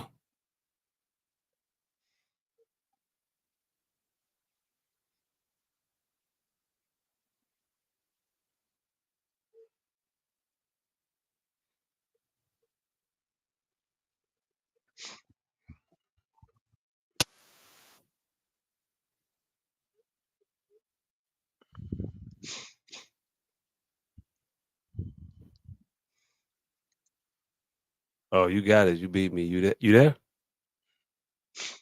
Oh, you're not there. I'm there. I got it.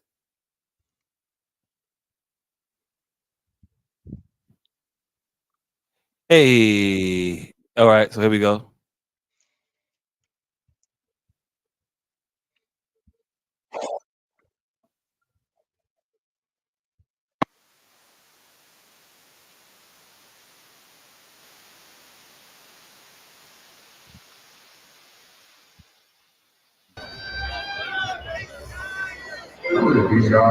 Yeah, yeah, fucking you up. Yeah, but get back, get back.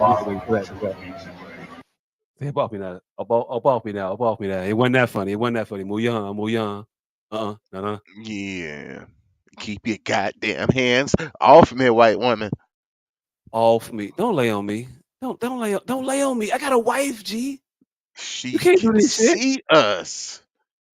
Look, there's literally a Everybody, cameraman right in front of us. they know we here. Yeah. Hey, look, nah, don't touch me like that. I don't give a fuck how quick you might have thought it was. That shit's an eternity on Instagram. Um, Yeah. it's forever. It's forever, lady. You scrub this shit. But yeah, hey, yeah, nah, don't fall for it. Also, they gonna send the good ones after you. They ain't gonna send the bums. They gonna send the Yeah. genie buses of the world. She owned the Lakers, fam. Yeah, like Send no regular at you. all right, so she is all right now. You're Savannah. She is the one that signs your husband's $40 million paycheck. You have to hold back a little bit.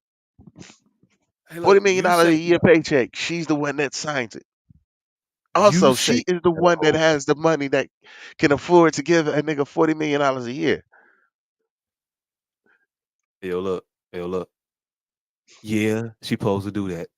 Yeah, she know it. Yeah, he know it. Will she do it? Maybe if he play it right.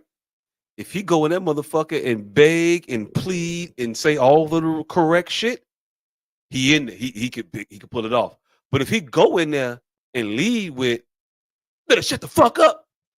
She sign all the checks and shit. What the fuck you talking about? She's not gonna make a rational decision. Savannah's not gonna be like, that's not gonna happen. Why we acting like this shit is just somehow just new? No, we know what the fuck gonna happen. She gonna say, "I don't give a damn who that bitch is. I'm your wife," and what I she gonna say some shit, and then you'll be like, you, "Hey, yo, Jeannie, I'm just at the games. If you could stop, rubbing on my shoulders and stuff, that'll help." You have to, and if you because that'll satiate it, but let you.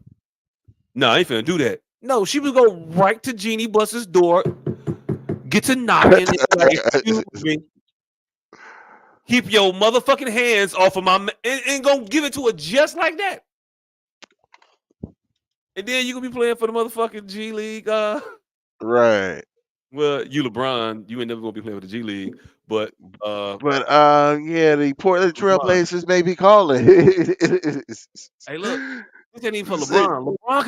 LeBron's the only motherfucker that could get this off. Let you be Jason Tatum. Your bucking Alright, better be a little less rambunctious. yeah. Hey, what's more annoying than your teeth? Pubic hair or popcorn? Pubic hair. I mean, popcorn is more annoying because pubic hair is infuriating, fam. If I got pubic hair, I'm a little bit more than annoyed. Annoyed ain't. Hey,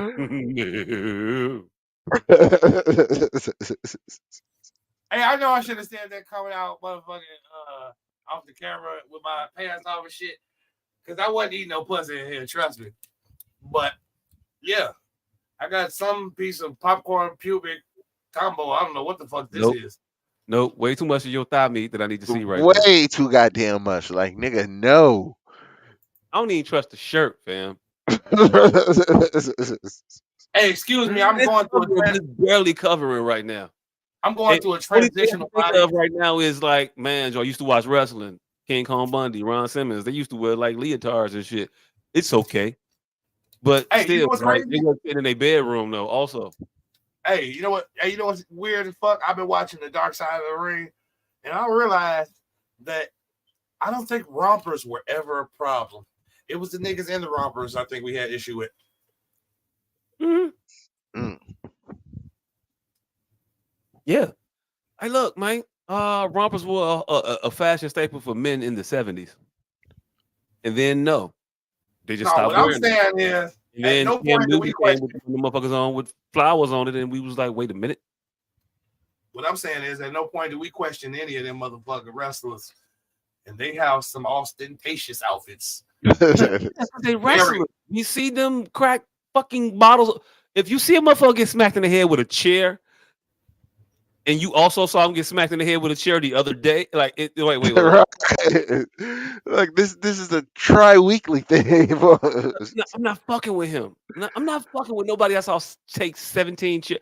Mick Foley can do. Mick Foley came with 9 different characters. 8 of them was Huff. Nobody like Dude Love. Nobody like Dude Love. I like Cactus Jack and Mankind. That was it. What This about Mick motherfucker Foley, named nigga? Cactus Jack, Mankind, Dude Love. If he came back as Mick Foley, he was a Right, whole right. other extra other motherfucker. He was like 4 characters that just didn't work, but the other 3 were cool. So we let just do 7 people. Hey, fam. We let them financiers get away with the same shit, nigga.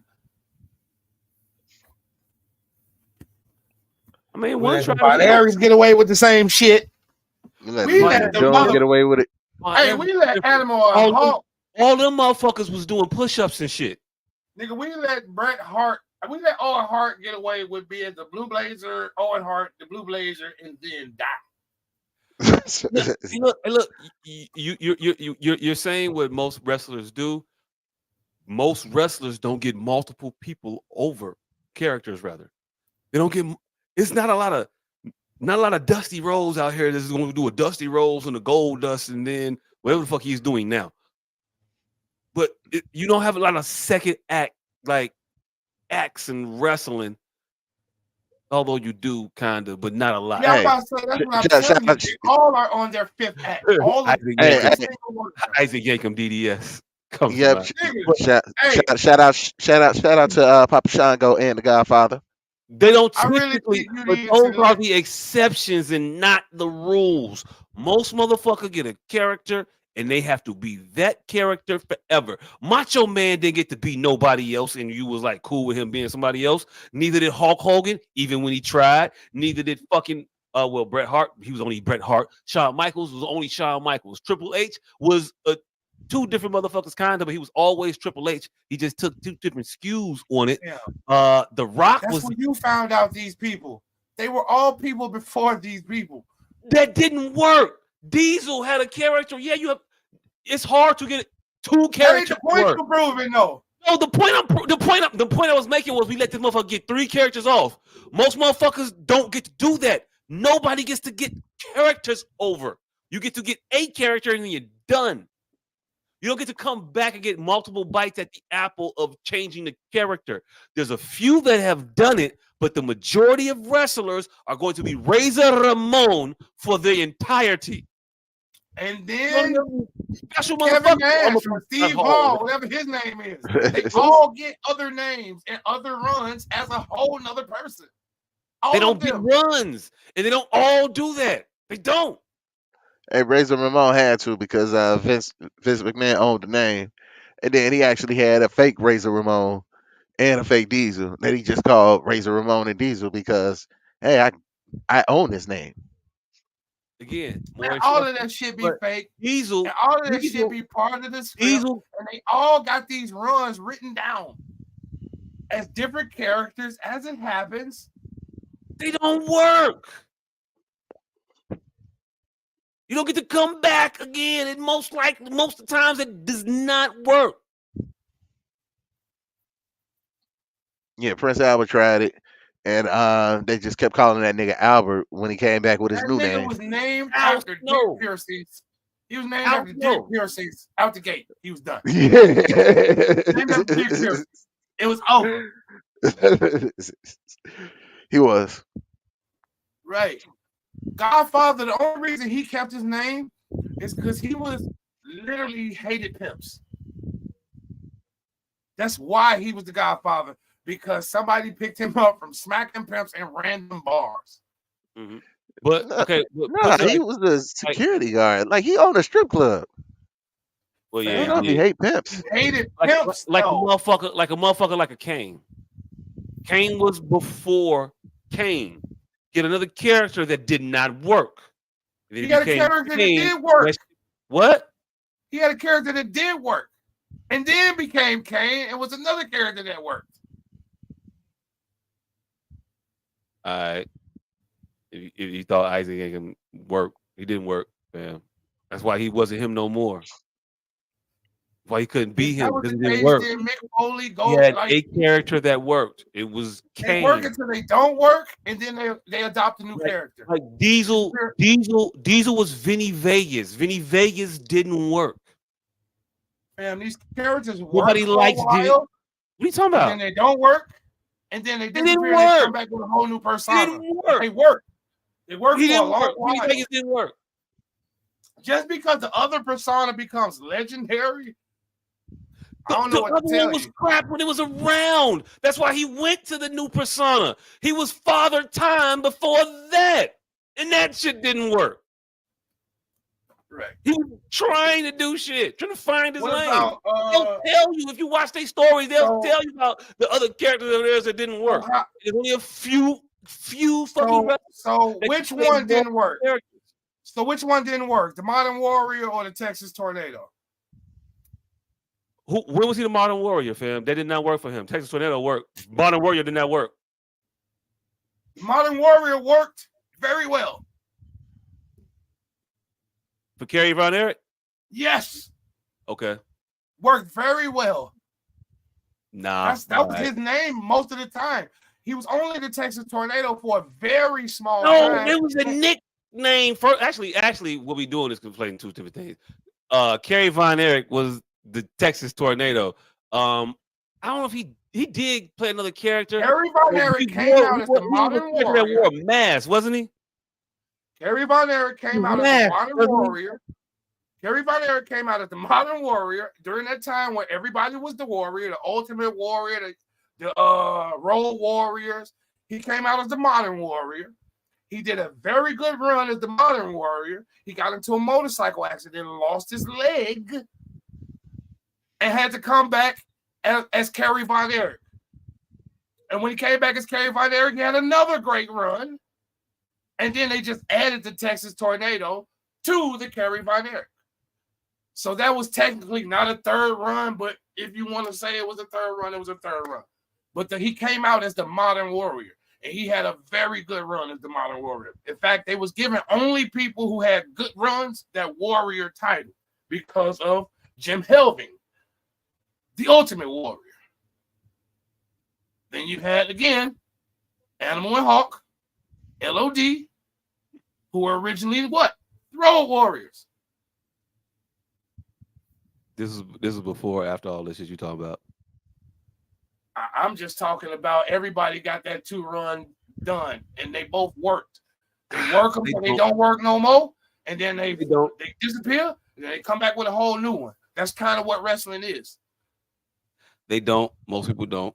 Earthquake had one run. He tried to bring 7 characters. He had one run. So did Tugboat, one run. 7 different motherfuckers. Shit. I'm trying to think of some other motherfuckers that came back as other people that just did not work out. I think Doink might have been a motherfucker who had a couple of different runs that I guess you would call successful because he was the Repo Man, he was Doink, and he was somebody else. Hold on, but the original Doink got replaced when he went to jail, I believe. Well, hey. Yeah, he was on that Diddy shit. Hey, yo, look. I don't know what Doink did, but if we put a motherfucker in makeup and hey. Doink is Doink, man. Doink ain't you. Doink is Doink. We don't need you. Yeah, so they just replaced Doink and kept it moving and didn't tell nobody I see because the motherfucker nigga with his white makeup. right. They didn't have to tell nobody. The motherfucker was one motherfucker that wore makeup. Now we got somebody else that's about his size.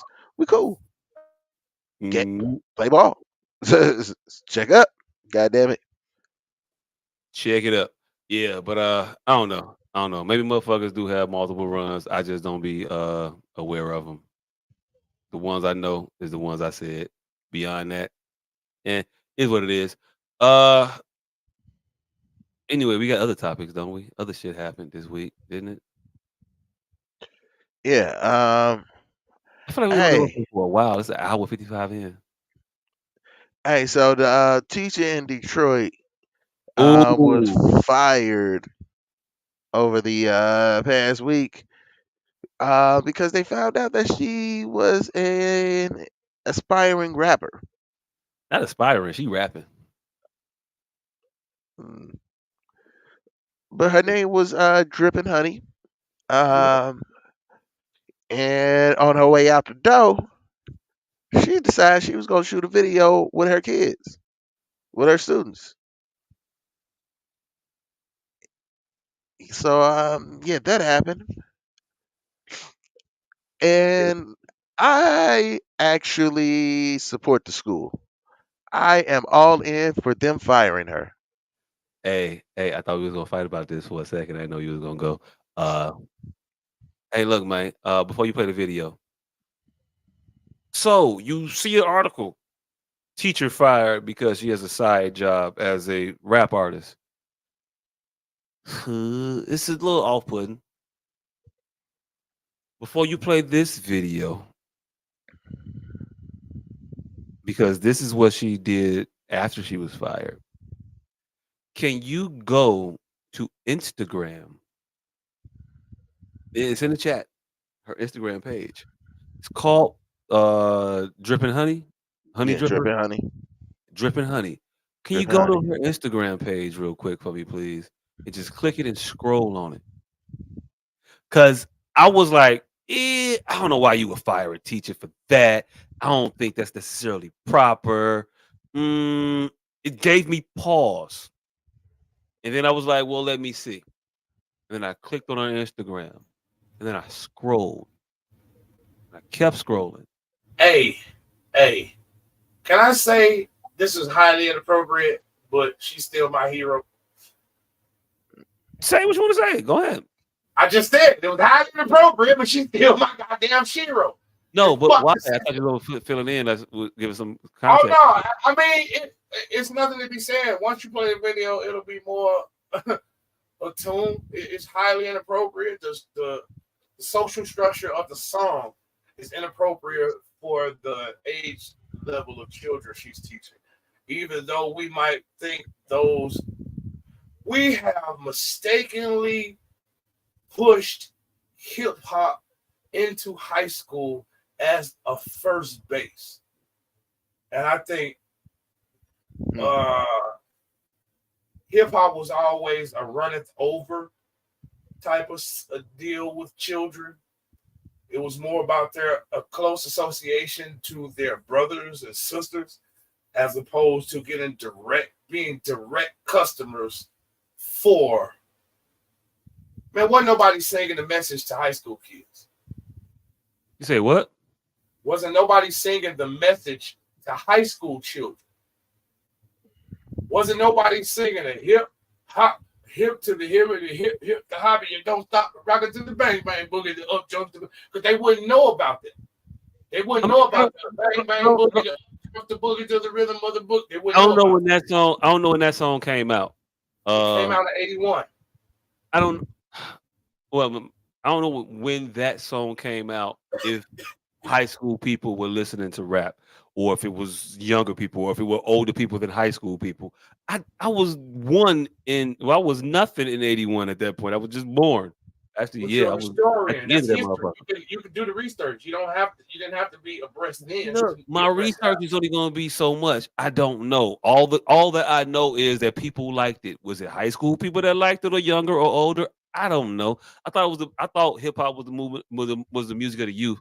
I would if I Yes, would the youth, actually put not in the the corner to children. argue it, I would say that high school motherfuckers hold it right here while you scrolling. Right here while you scrolling. Stop scrolling. I would say that high school motherfuckers were listening to the Sugar Hill gangs of the day, and that's what they would, that was their music. Now, fast forward to 2024, and you want to bring in the Sugar Hill Gang and the Message and Broken Glass everywhere. That's all well and good. But when you tell me a high school teacher is a rapper and then you want to bring her job into question, I don't have a problem with the job being brought into question. I don't have a problem with her being fired after I start to answer questions because I look at her Instagram page and these are the things that I see. You you in fishnet stockings, fishnet stocking boy shorts, and a string bikini. Hold on. See, I'm gonna give you a little bit of pushback on that. What about like teachers who are cheerleaders on the side? Be I that. mean, You really I dress like mean, that? they are You photographed really wearing dress like that? practically the same kind of outfit. No, they're not. I show me some cheerleaders that's dressing like Miss Backwood Honey. Show me the cheerleaders that are dressed like this. Show me the Dallas Cowboys. Show me the Laker girls that are like this. That are dressed in that. I don't think they wear that. Number one. Number two, they're not teaching. They're not. They're not. But go to any Laker girls page, pull up some shit showing her like that. You won't find it. You go to the Lakers Instagram page for their cheerleaders. I'm guaranteeing you ain't gonna see no shit like this. I don't even know Yes, what to be true. I just don't think they like to show their cheerleaders off like this because they want to keep some respectability shit about themselves. We the Hey, hey, but the respectability the positive. Cowboys cheerleaders make a swimsuit calendar every year, nigga. show me they But are, swimsuits like this. but are the respectability politics supposed to be here though? They're cheerleading on the thing, and they're more covered up than that woman was in the pictures that we just showed. But again, we talking about Instagram.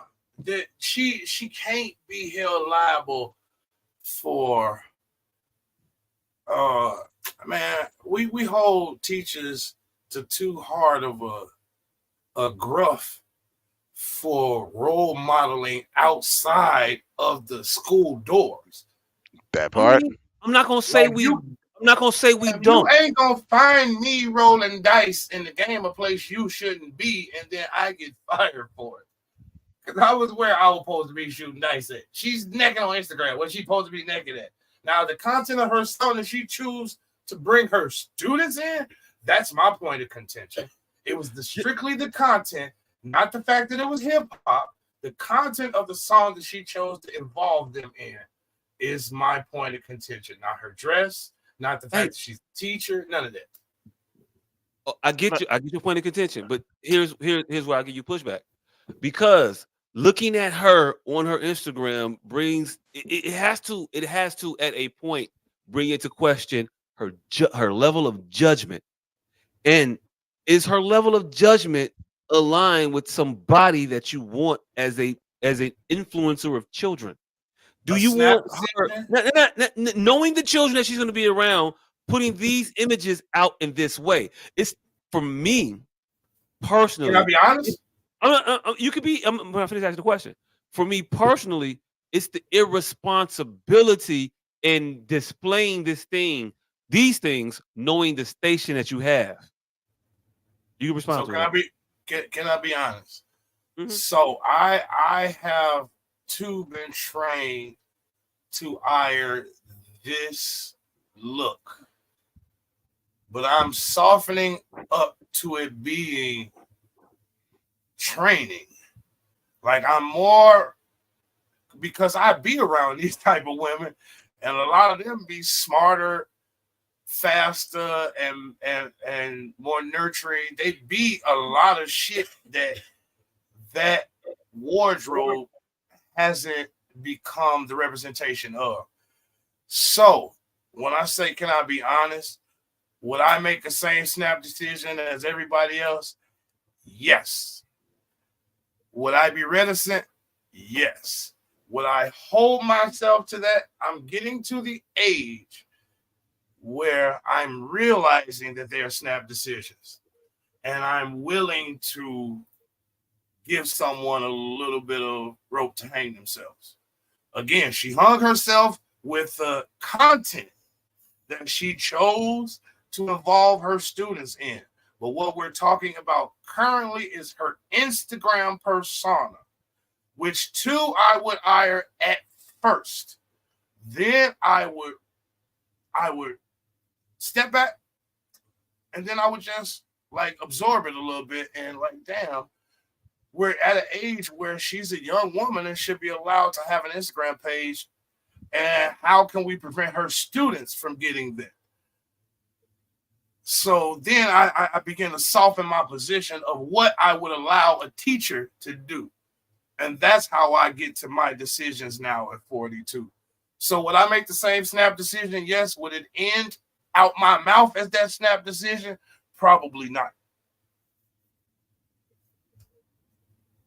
So, how do you think that this goes? You know what? There's plenty of things that if children saw your personal life, that they probably skew you. They will look at you differently and maybe not be as receptive to your tutelage as otherwise. So I ain't gonna go there because that can happen to anybody. But what about you at a point? Do we get to glean future behavior? At what point can we predict what you're gonna do by what you've done? Patternistic. Huh? Patternistic behavior. Right. And so if I'm looking at your pattern and you wanting to be a teacher, being the teacher, and then continuing down this path of artistic expression, free as you want it to be, and I don't have any qualms with you making the music that you make, aside from the content that I disagree with. But your ability to make it, you should be able to. I could disagree though, but I don't disagree with your right to do it. Voltaire. But the judgment that has to reconcile itself with those two existences. Can those two people occupy the same space? And if they do, what is that? What is that tolerance? What does that person's tolerance do to influence these children? And should I be wary of it? Because if you are so lax in these particular circumstances, are you going to be lax in others? Here's what I think we need to do. It's okay for you to parade around nearly naked? Do I trust your judgment to be walking around trying to instill values? Because at the end of the day, I give my kids to the teachers. They have them for essentially longer than I do. They have a profound amount of influence on them. So at a point, their outside decisions have to start to influence me in a way where, nah, that's what you do, so I can't have you around my kid because you just too adult. You shouldn't work with kids because my kid may find out the work that you do, and now the morals that I'm trying to influence my kid with may not be picked up on because of their adolescent mind not understanding that you're an adult and you can make certain adult decisions. They might not be able to separate the two from those individuals. This person's supposed to be teaching me this, but they do that. Now, when I see those two worlds collide, I'm no longer able to separate. That's the mind of a child. You know, it's crazy. It's That's what we dealing with. It's crazy. It's because the argument I got for this teacher is more suited for that other teacher that got fired. The other black teacher that did the shit a long time ago, but her shit was like school friendly rap. They just didn't like she was rapping with the kids. She fucked one. Damn, she fucked one of the kids. Ended up fucking one of the kids. She was Oh yeah. She fucked the kid. Yeah. She fucked the kid. So I withdraw that. But So Her back rap to this was rapping great. teacher. back Definitely to ended up this fucking rapping team, children. That was fucked up. right? Damn. So look, Jeez. this is And what. which has to lead you. Which has to lead you. And look. Even if you don't automatically like deem these people with certain things, at a point they're making the case that you need to look at these individuals a little bit more closely. People that tend to look at children as peers as opposed to pupils, it's a big ass red ass flag. And if you start to behave more like a pupil, more like a peer to these people, you making me question you. You making me look at you a little differently. I have to. All right, hold on, because you taking some you are taking some liberties here. Now, she had been teaching for a while before this had come up, meaning this ain't some shit that she's talking about that she's doing. This ain't no shit that she's promoting at school. This ain't no shit that she had her students involved in until the very fucking end.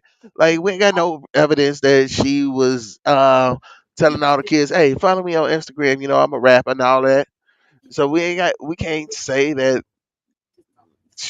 her her Instagram, her outside life is influencing the children because it's possible they had no fucking clue about that. We can't say that with assurance until we present it with the evidence. My thing is, why do we always have to wait for that evidence to inform our decision? Sometimes we know what the fuck it is, and hey, look, this just ain't gonna be a good fit. This isn't the job for you. But Now, but but but now we know. let's hindsight. Let's fast forward the conversation in hindsight being 2020 situation here real quick, because the issue with her that blew it up was her handling of the situation. So she went. The school said, "Take this shit down." She was like, "Nah, that's my music. I ain't gonna let you do that shit." She did the duck from Five Heartbeats move or whatever, Mhm. and cool, respect it.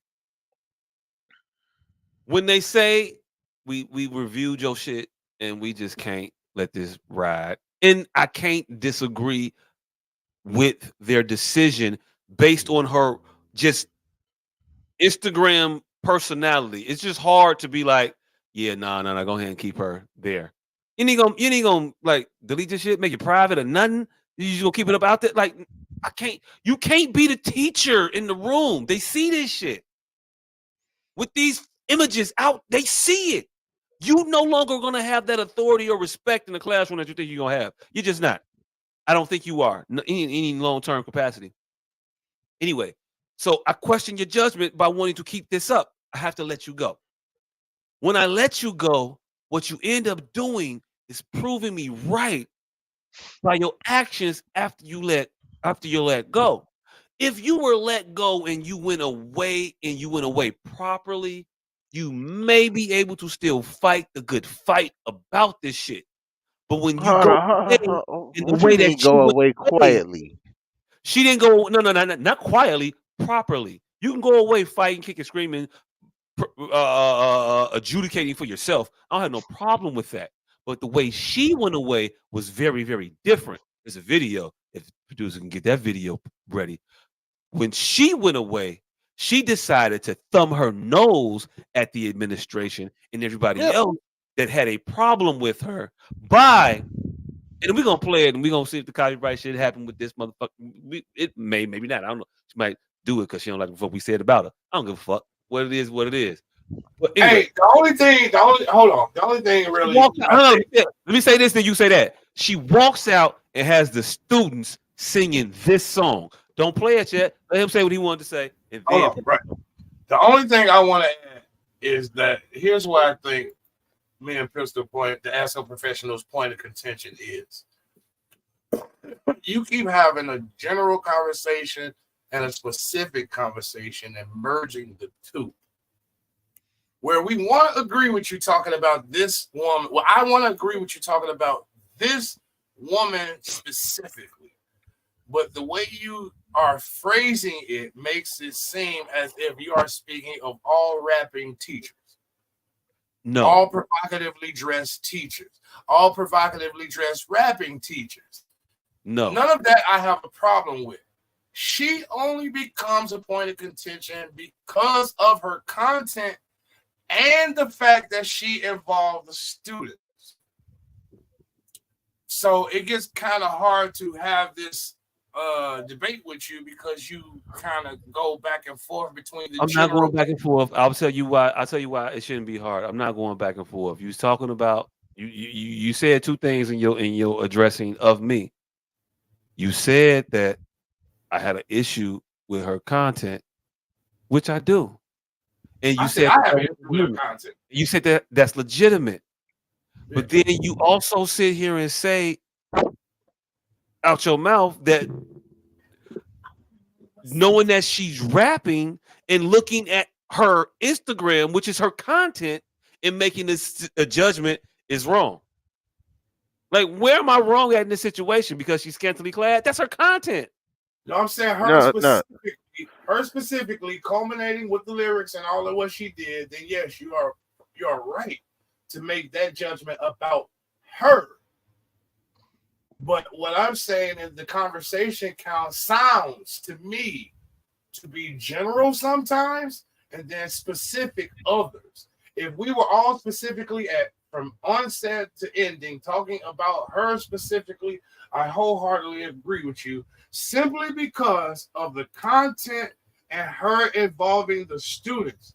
Then retroactively makes her Instagram an eyesore to me.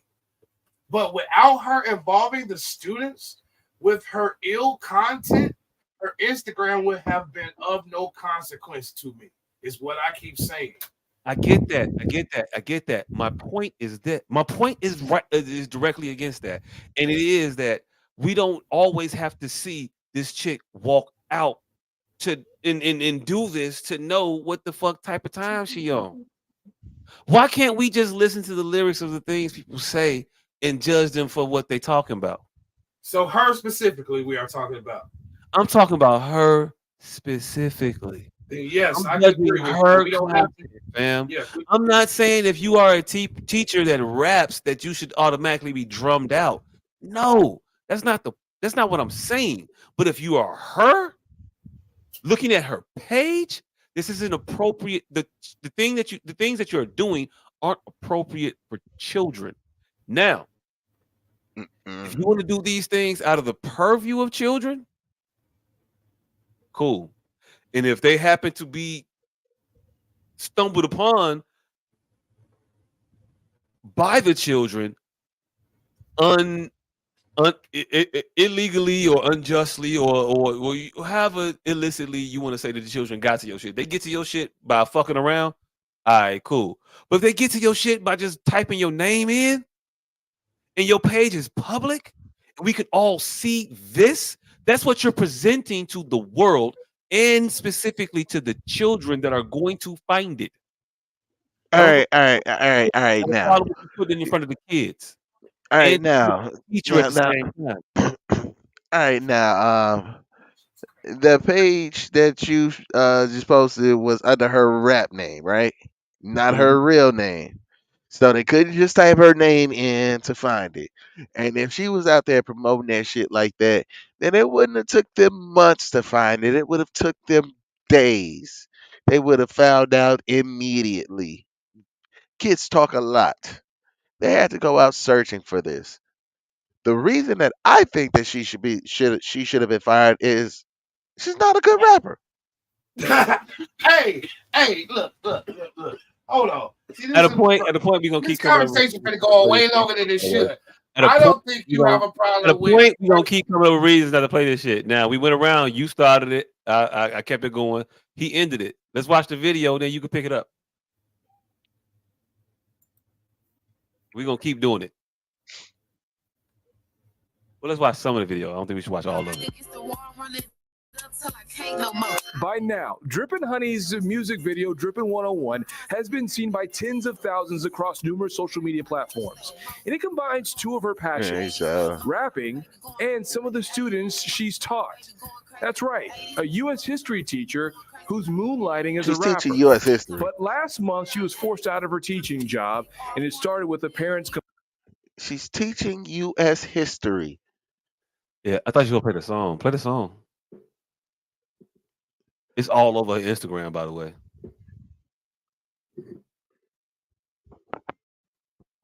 Man, like I said, this motherfucker right here, it's her. That's the point of contention. It's not really the scantily clad naked rapping teachers. Because if she was rapping about gospel and kept the kids rapping about gospel, I don't give a fuck how naked she was on her Instagram.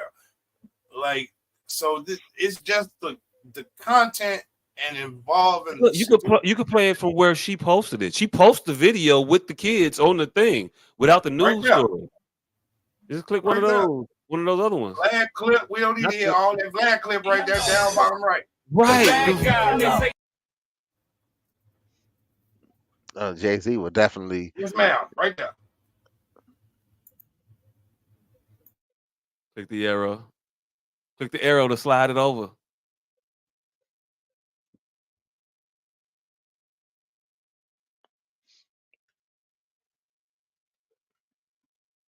Nope, that's the screen. There ain't no video on that one? Apparently not. It looks like a screenshot.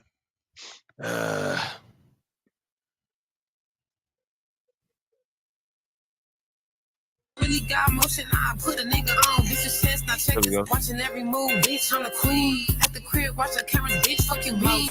Motown, baby, going crazy like the 80s. Motown, baby, going crazy like the 80s. Motown, baby, going crazy like the 80s. Motown, baby, going crazy like the 80s. Fuck you mean?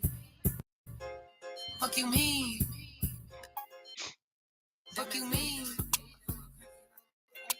Motown, baby, going crazy. So we can hear the song. Yeah, hear it all. Speaker button real quick. I heard the motherfucker on the beat. But yeah, Motown baby going crazy like the 80s. Yes. Hey, look. Motown baby going crazy like the 80s. Yeah, that was the chorus. Yeah. I mean, that was good enough. We don't need. You ain't hear the fucking niggas doing it. You ain't hear that part though, right? I mean, we can only assume what was to come after Motown Baby going crazy. No, like it was other shit before Motown Baby's going crazy. What y'all? Like it was like all right. Now let's keep in context. These are 16-year-olds. Yep, they heard it before. I ain't gonna hold you. Yeah, they have definitely heard way more worse shit. They currently listen to way more raunchy shit, more disrespectful shit, more ridiculous shit. It's not a good excuse at all. This is.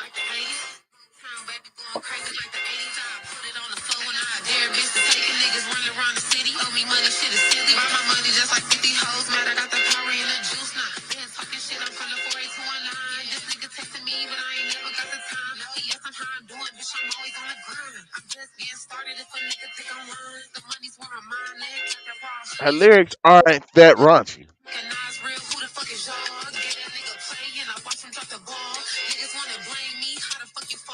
Too much goddamn cussing for my history teacher. Is all I hey.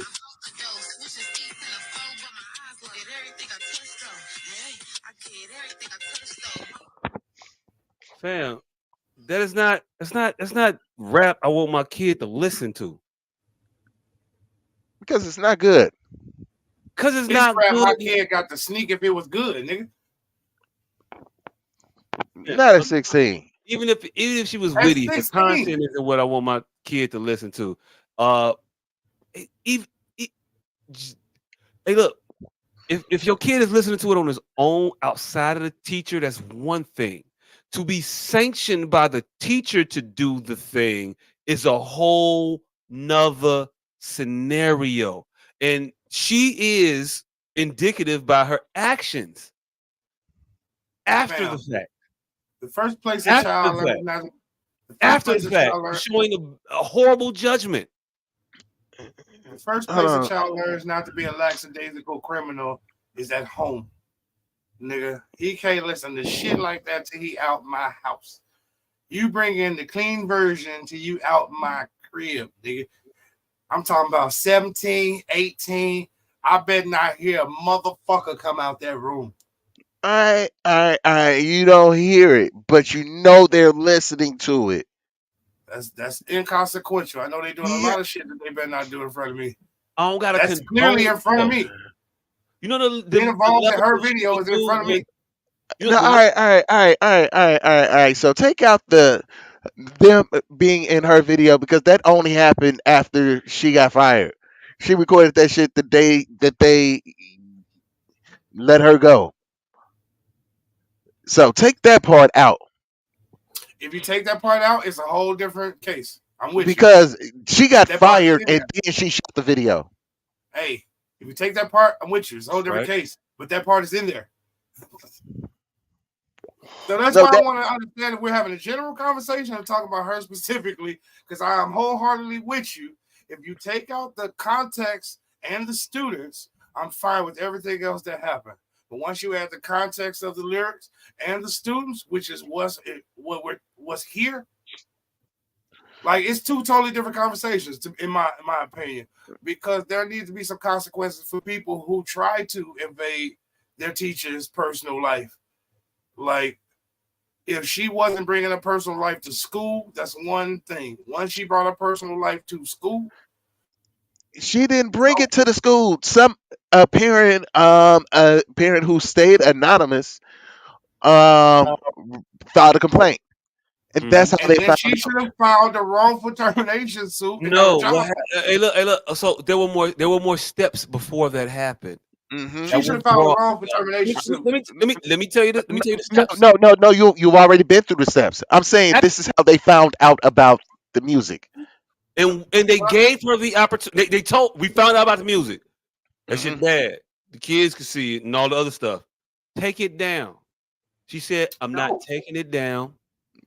I'm not making it private. I'm not hiding. I'm not obfuscating none of it. I'm not putting no barriers between these children and my shit and these children being able to see it. Because this is what I do outside of school. Damn, your judgment is off. No, it ain't what you do. It should be out of their area of access. Yes, by your parents putting up blockades on their device. Hey, look, hold on. Let's rewind it back to like the 90s, right? I don't even know a teacher in mind. I ain't even put that dirt on their name right now, but say Mrs. Perflowski, right? Miss Perflowski. Badass. She's nice too. We ain't gonna hold her, but she teach whatever. She's science. When she gets off, she go up the block about a mile, and she take the motherfucking teacher's jacket off, and she wear her bra top out on the street, and she just be hooking. In full view of the kids hooking, but it's her personal business. Not even hooking. Let's just say she be out on the corner drinking, stubbornly drunk all the fucking time. She's a degenerate. Not necessarily illegal, but do you want this to be the role model for your children? Now, she put that shit on Instagram, but all the kids can see this bitch at 5 o'clock when they coming from after school and doing whatever the fuck they're doing, stumbling out the bar, drunk as shit. Now, is she appropriate? No, you are not about to make this dumbass false equivocation. Hold on. Alcoholic is not a career. Answer the question on his face. Does she need it talking to? Hey, or can she just go on unimpinged at the school? I'm your Huckleberry. Now, in your scenario, no. But that's not the same. Now, if it was a Dave and Buster's and my kids in there playing video games and she doing some adult shit, fine. She doing some adult shit where adults are supposed to be and my kids inconsequentially seeing her. Oops.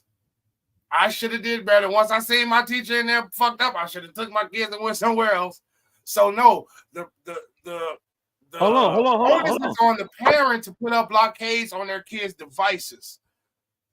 Put up Not on blockades her on to our make kids' her page devices. private and limit her success. So what you're saying is there should be a wall on the Instagram for adult skewed content and non-adult skewed content. Maybe we do that.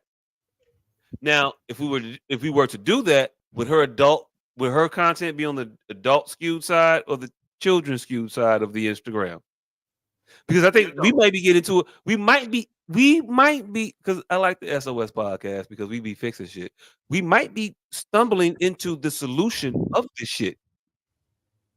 Should there be a children's version of this shit and an adult version of this shit? I think there is, but there isn't. I think more parents aren't doing diligence. How if there was an adult version and the kids version, I could do all the due diligence I want. There's no adult version and the kids version of Instagram. But I think believe there was. Yeah, I think there is not. What you talking about? I know plenty of kids that got safeguards on their Instagram that they don't just ain't loose in the general public. I don't know what their parents are doing. Look, I am ignorant to those safeguards. My kids don't have Instagram. I don't even know if they fucking know Instagram exists. They might. I don't know. But they don't have it. They're not on it. So I don't have to safeguard from it. If there are safeguards for it, then that makes the conversation different. And if these training wheels exist for society, then cool. I ain't even mad at you. Everything exists, but they're just placebos. Front door locks ain't stopped the damn person that was trying to get at you. They stop people that's trying random shit. They ain't stopping a motherfucker that's coming to get you, which what door locks is there for. They are placebo. Motherfuckers kicking the door in, lock or not. The only thing a lock stops is a motherfucker who's just checking.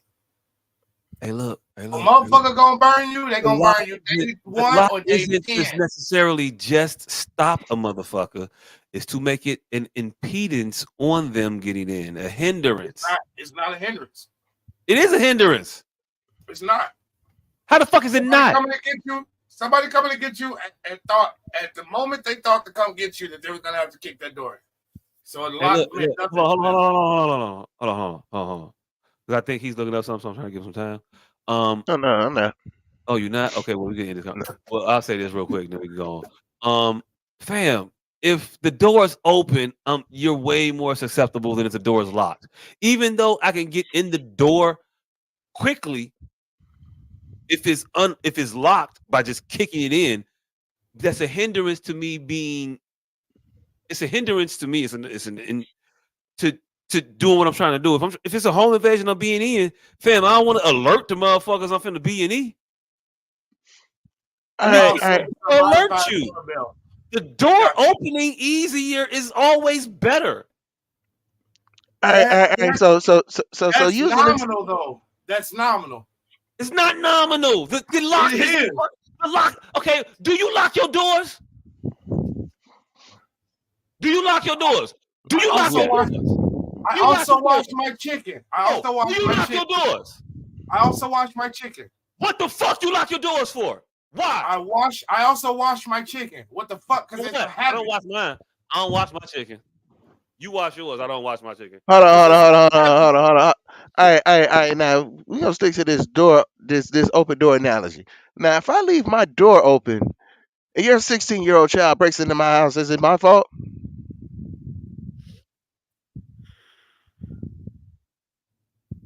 This child shouldn't be in your house to begin with. What we are arguing is an adult versus an adult section of an Instagram versus a non-adult section or a free-for-all Instagram is what we got. There is no adult section. So that's I'm saying problem. That's the thing we're talking about. So you're mad at Instagram for not having an adult section, or you? I'm not mad at them for it. What I'm saying is it's a problem that could be it could be solved if we. Hey, look, the teacher could post what you want to post and keep her job as a teacher if there was some barrier to prevent the children from seeing the adult thing. But since there isn't a barrier from the children seeing the adult thing, the person doing the adult thing has to be cognizant of that. And if that person isn't aware that there's no barrier for children to see their shit and think they should still be a teacher and could be successful as a teacher, I don't think it's possible. Okay, all right, now my turn. Hold on. Let me address that bullshit you just said. All right, so yes, you talking about all right. What should she do? Make it private? Doing that would inhibit her rap career because yes, it would. Yes, it would because people, nigga, you orated for goddamn 98 fucking minutes. Let a nigga cook for a second. Hey, look, y'all punched in every now and again. Let a nigga cook because all right, but making her page private would inhibit her rap career, which is what she is using this Instagram page to promote. She isn't using this Instagram page to promote her teaching. She's using it strictly for her music, which is completely outside of school. This is something that you can't stumble into. You have to specifically look for this. She is not using the school to promote it. It was not known by the school for months. It took a parent writing a letter to find out. So this isn't something that has anything to do with school. It is completely out of the school bounds, and that's why she was fired. And after she was fired, she was like, you know what? Y'all gonna fire me for doing some shit outside of school? Fuck y'all. I'm gonna put my students in because the shit that she was doing in the school did not pay her enough to, obviously, she had to become an aspiring rapper. Well, she was still rapping and teaching. She's an adult. Yeah, and she's able to do whatever the fuck she wants to, as long as it does not affect her teaching, and it did not affect her teaching. Except spite rap with children. She can do whatever the fuck she want to do except spite rap with children. Hey yo, look. Hey yo, look. Hey yo, look. Hey yo, look. Hey yo, look. Yeah, so you was with her until after she got fired. What do you think happens to her ability to teach when little Bobby finds her honey dripper pet? What is it? Honey dripper? Dripping honey. When little Bobby finds her dripping honey page and tells everybody that you can see Miss Robinson's ass on the internet right now. And she talking that shit, by the way. So now when he comes to school and he shows everybody the page, because it's open now, I got it, and I'm just showing everybody. Now, what happens in that class when it's time for her to teach? You really want me to put that toothpaste back in the tube? You want me to tell my kid that he's not supposed to imagine her naked now? Was you trying to teach him world history? He's gonna do that. You influencing the kids in a way in which they shouldn't. You're presenting yourself in front of the kids in a way they shouldn't see you. Now, if they saw you in a place where they shouldn't be able to see you, that's one thing. But when you're putting it on the open internet, what the fuck you want me to say? It's cool? No. I don't think no effect on her ability to my teach. kid being you. Your judgment's off. Make this shit private at least. No? Okay then. You gotta go. Because you don't have a problem. You don't think it's an issue with these kids being able to find you. I'm bringing it to your attention. I'm telling you. That's what they did. They told her. They brought it to her attention. They told her. The kids know. The adults know. Everybody see your shit. Take it down for everybody to be able to see it. Make it, even if you want to make it private. And we talking in circles now, goddammit. She shouldn't have been fired. She shouldn't have posted the video. She should have filed with the EEOC and got her job back like all black people have to do. That was her route, not spite rapping with children. Yeah. She wasn't supposed to be fired. She should have went to the EEOC. She fucked up when she spite rapped with kids. I felt like she should have been fired because she's not a very good rapper, and I feel like if you're gonna be a rapper, and if I I don't know. I just got beef with people who can't rap good. Like Real Deal I mean, is a battle that's rapper. legitimate beef. But I'm talking about with this lady's life. Yeah, she didn't fuck up till she spite rapped with kids. After that, she fought the good fight and went to the EEOC and got a job back. And then spite rap with the kids. Something child friendly. That's how she was supposed to handle that. Yes, she should have been a Martin Luther King of Detroit middle school or high school, whatever the fuck she is. She got the fight that she was looking for, nigga. She knew she was going to eventually get there. She knew she couldn't be a world famous and a teacher at the same time. She knew there was a precipice that those two things were going to clash. She just hoped she was higher in one of them by the time. Indeed. So we are fighting a battle that she already knew she was getting. It's just when she failed when I ain't gonna say failed, when the battle came here, instead of on a Nicki Minaj feature, she should have went back to the drawing board, like I said, and went to the EOC, said, hey, I still need this check for the time being. They played me, got her little back pay, hope them little walkthroughs kept her afloat, and then if by the time she popped off, by the time she got her judgment, she could have said, fuck y'all, took that little $50,000 check. Or if her rapping wasn't popping yet, took a little $50,000 check, humbly went back to work, made her little, read a book, read a motherfucking. Hey, all would have been right with the world. Hey, I give you that. Before we move on, because I want to move on. Before that outside video, you as a parent, you letting your kid go to her class? Yep. Okay, cool. Got with no name? Yes, sir. And I'm gonna remind my kid every day that you rap better than your teacher. Hey, look. Go ahead with that mind state. Fam, I know some teachers' Instagram. Hey, what the fuck? Can I transition the topic? Y'all got the last word. Yes and yes. What the fuck? Oh, y'all stated y'all points already. Thought you were trying to find out yeses. My bad. No! Y'all be preemptively fighting for shit I didn't even find a fight. My bad. Damn! We know you argumentative, nigga. I don't even care. I've said my point. I think I won already. I'm tired of fighting y'all niggas about some shit I think I beat y'all in already. They'll see it in the playback. Yeah. I think I won. I can't win again. Nigga, what the fuck you finna say, nigga? Nigga, try to transition smoothly. Fuck it, it's not gonna be smooth no more. It ain't just gonna be. Candace Owens was fired from her job on a day off. Speaking of fired from your job, damn. Amanda Seales is who Candace Owens is who Amanda Seales thinks she is. Hold on. Are we on the same show? We working together here? You working against me? No, that was just my only point. Is that Candace Owens is who Amanda Seales thinks she is. Amanda Seales is a whole other topic.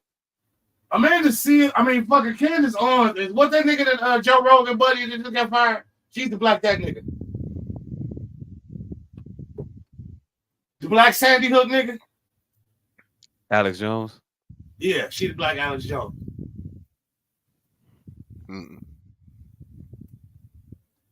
So Candace Owens was recently fired from the Daily Wire for views not aligning with Semiticism. I guess I don't know. Is that a thing? Semiticism? I don't know. For actually saying some racist shit, and then come back and say, "Well, it wasn't racist because I wasn't talking about that at the present moment. I was talking about some whole other shit." So when I yada yada Hitler. And see, and this is me yada yada and Hitler. And this is me yada yada and Hitler. This is what I'm saying, kill Jews. Like, okay, kill Jews. local Well, you Jews. know what that yada? You were yada-ing, bitch. This is me yada-ing Hitler.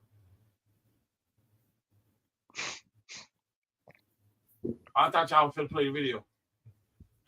I was setting it up. I thought you was gonna set it up because you stopped me from setting it up. I was just I waiting was for you to letting you pull cook. up. I was making I jokes never about know when to let everything. y'all go.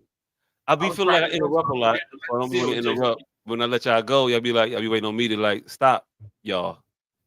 So I Hell never yeah, know. nigga, create some order in this motherfucker.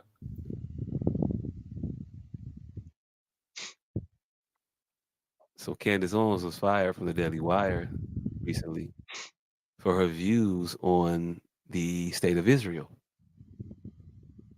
She had some rather in some people's opinion, controversial views on genocide in related topics.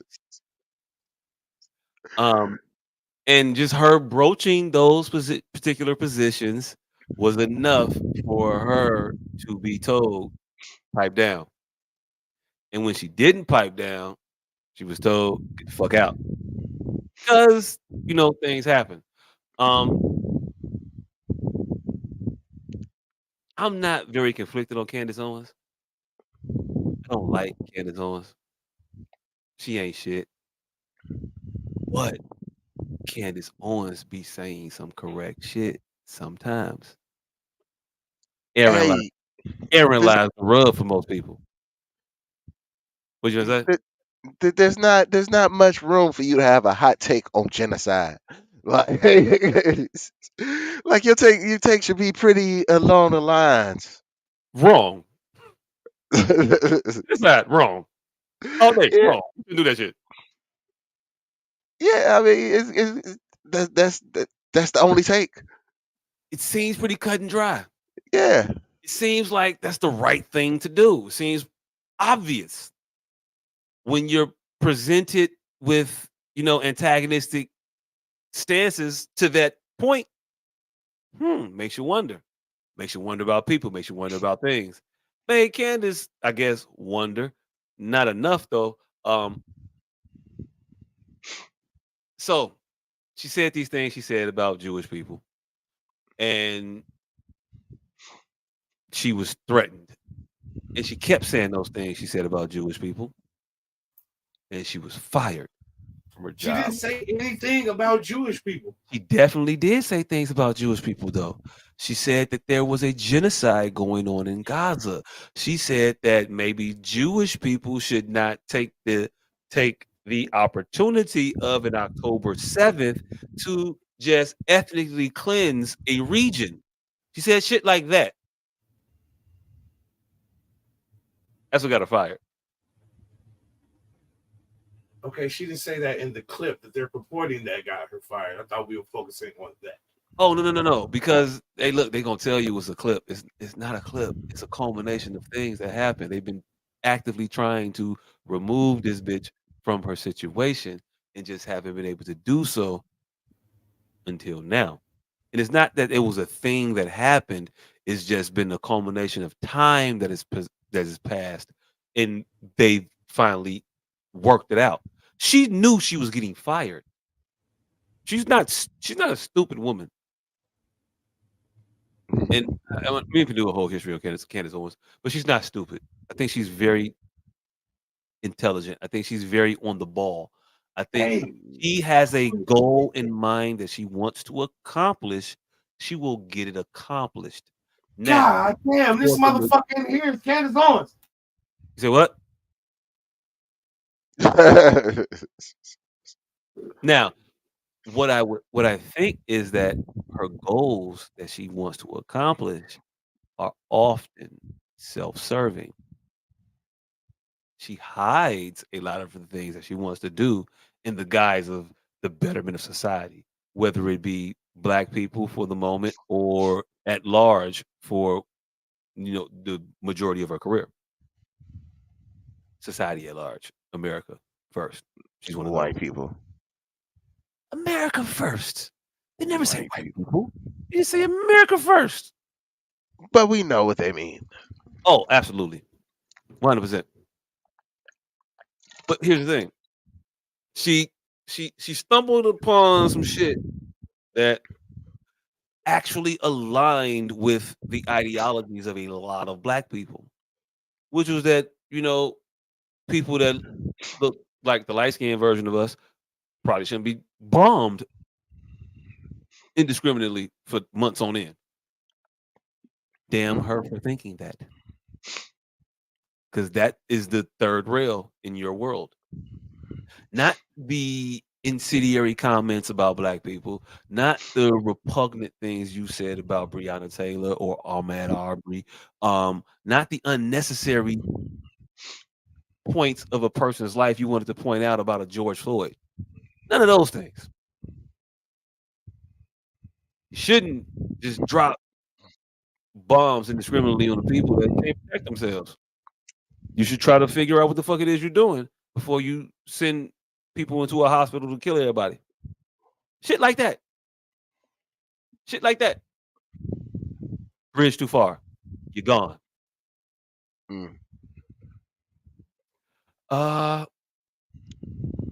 Yeah, you bit off a little bit more than you could chew. Yeah. Can't give a fuck about that because fuck you. That part. Yeah, a lot of people is up in arms about her. I'm not mad at her for these segments. I'm not gonna act like she's not telling the truth when she's telling the truth. When she's right, she's right. Why we gotta avoid when she's right? Why we gotta throw out the correct thing she says because of who she is? We know who she is. She's repugnant. But you are a moron if you ignore the clock when it's right. Yeah, if you used to that motherfucker being wrong, you are not. Hey, Hell look, no. If you gonna double check and triple check your time just because you see the motherfucking clock, yeah, you Hey, definitely should. I don't she have a does problem with what you double and triple checking the time. That's cool. Do it because this motherfucker is definitely broke. But once you check it and say it is 12 o'clock, But then let it be 12 o'clock. here's the problem with what Candace Owens does and what a lot of con men do. And you can't tell, I ain't gonna say con men.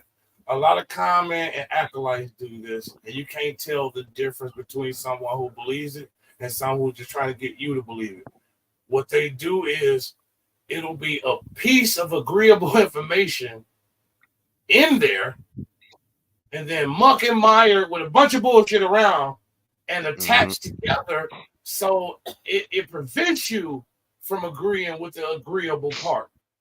Like you can't throw the baby out with. You have to throw the baby out with the bad water because there's a block of fucking ice. She froze that motherfucker around the baby. For you, it prevents you from dumping the dirty bath water off. That's what Candace Owens does, and why people don't agree with her most of the time. Because the muck and mire is so intertwined with that agreeable point, you just be like, fuck everything out her mouth. Yeah, you do until you figure out that she's specifically talking about that thing. She doesn't bring in the George Floyd or the Ahmaud Arbery shit when she's talking about when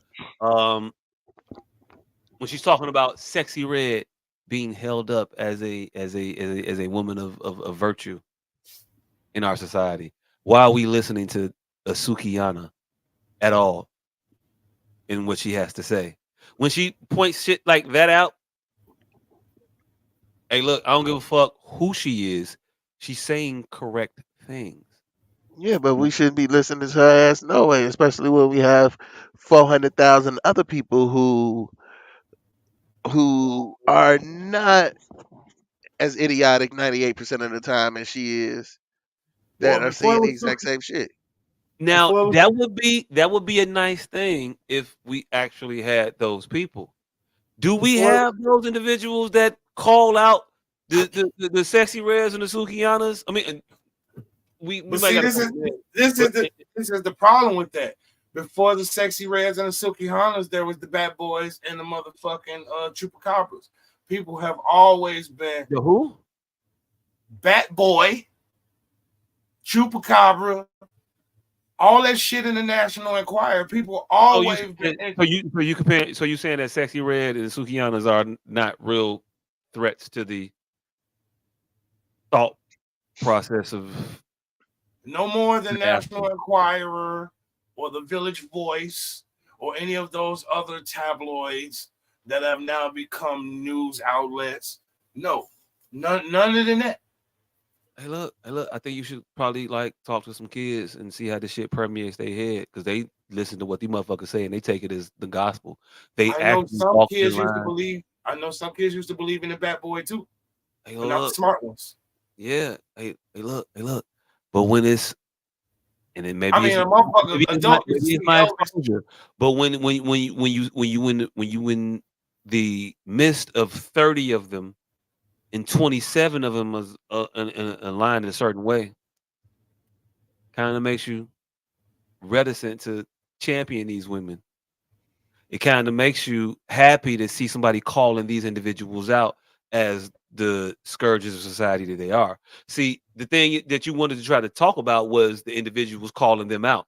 I stated that Candace Owens is a value because she calls these individuals out because they need to be called out. Now, if you don't think they need to be called out, that's a thing. That's cool. And if you don't think or if you think they are being called out and you can point to the individuals of appropriate reputation that are saying these things to our children that you shouldn't be listening to Suckianas or Sexy Reds and women of that stature and nature, by all means do so.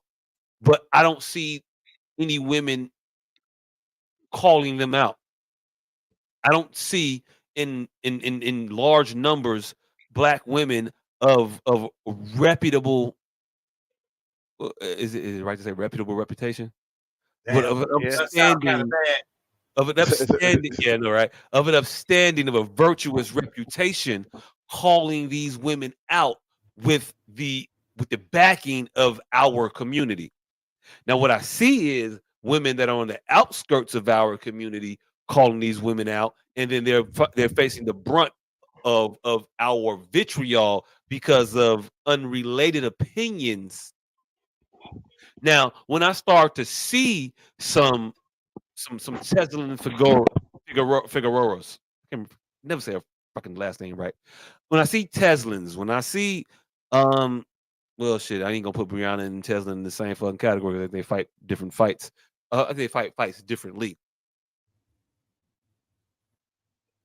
But for lack of any other individuals I can point to at the moment, Teslin Figueroa. If I don't see her calling out the Sexy Reds and the Sukianas of the world and holding them accountable an approved station in our community, but I see this woman from a disapproved station in our community calling them out, I'm not gonna throw darts at her and say that she wrong about calling them out. Now she an ugly bitch, Candace Owens. Not even gonna hold you. But when she right, she right. When she talking about Sexy Reds and Sukianas being ain't shit, she's correct. Now, my question before I get up and walk away for a second, 'cause I gotta go to the bathroom. Why are we fighting against her on this? Why do we reject her so wholeheartedly and accept individuals that don't feel that need? Or do you all feel that it's not necessary to reject these individuals? I just told you why. Because she started out to say Sukihana sucking dick on tape is bad for the black community.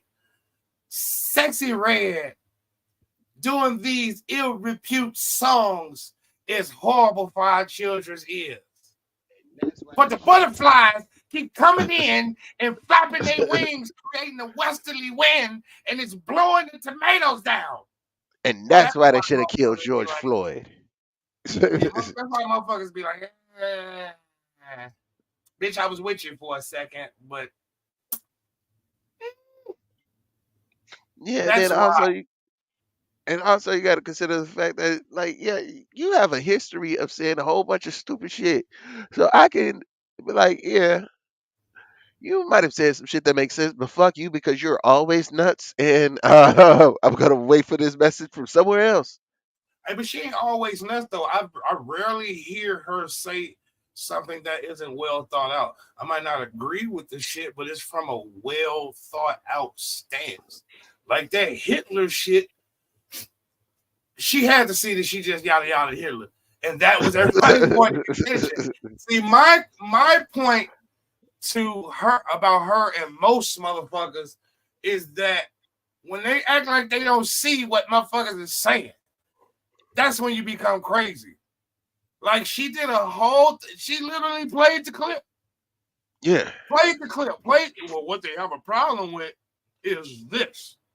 Here's the whole statement. And then played another 4 minutes of some shit that didn't forgive her yada yada and Hitler. Like it didn't the least bit. And she's she didn't yada yada Hitler. She said that nationalism is not a thing that she disagrees with. She disagrees with globalism. If you want to be nationalist in your stance and think that and have pride in your own, that's fine. When you think that your pride in your own dictates the way of the world, then that should be an issue. That was what she said. That's very astute statement. No one can argue with that until you say it was Hitler, because what his nationality idea was to exterminate the other people. So she yada yada Hitler. Do you not understand what happened there? We understand that her point was a very good point, which is why we don't agree with this bitch. Because it's always wrapped in some dumb shit. It's a very good point. But you can't yada yada Hitler to make the point. You can just say, hey, nationalism in any other case, not that bad of an idea. When this nigga tried to do it, yeah, that wasn't it. That was the whole point. You can't yada yada Hitler. You can't yada Hitler to make an overarching point. I think she did the appropriate Hitler is bad and all this other shit that you're supposed to do. No, she did. Hitler was wild when he tried to go. When he tried to go on tour. I have no point of contention with her on those Hitler thoughts. You want to know where I start to not like this bitch and have a problem with her? When she said Breonna Taylor was a drug dealer and complicit in her own death.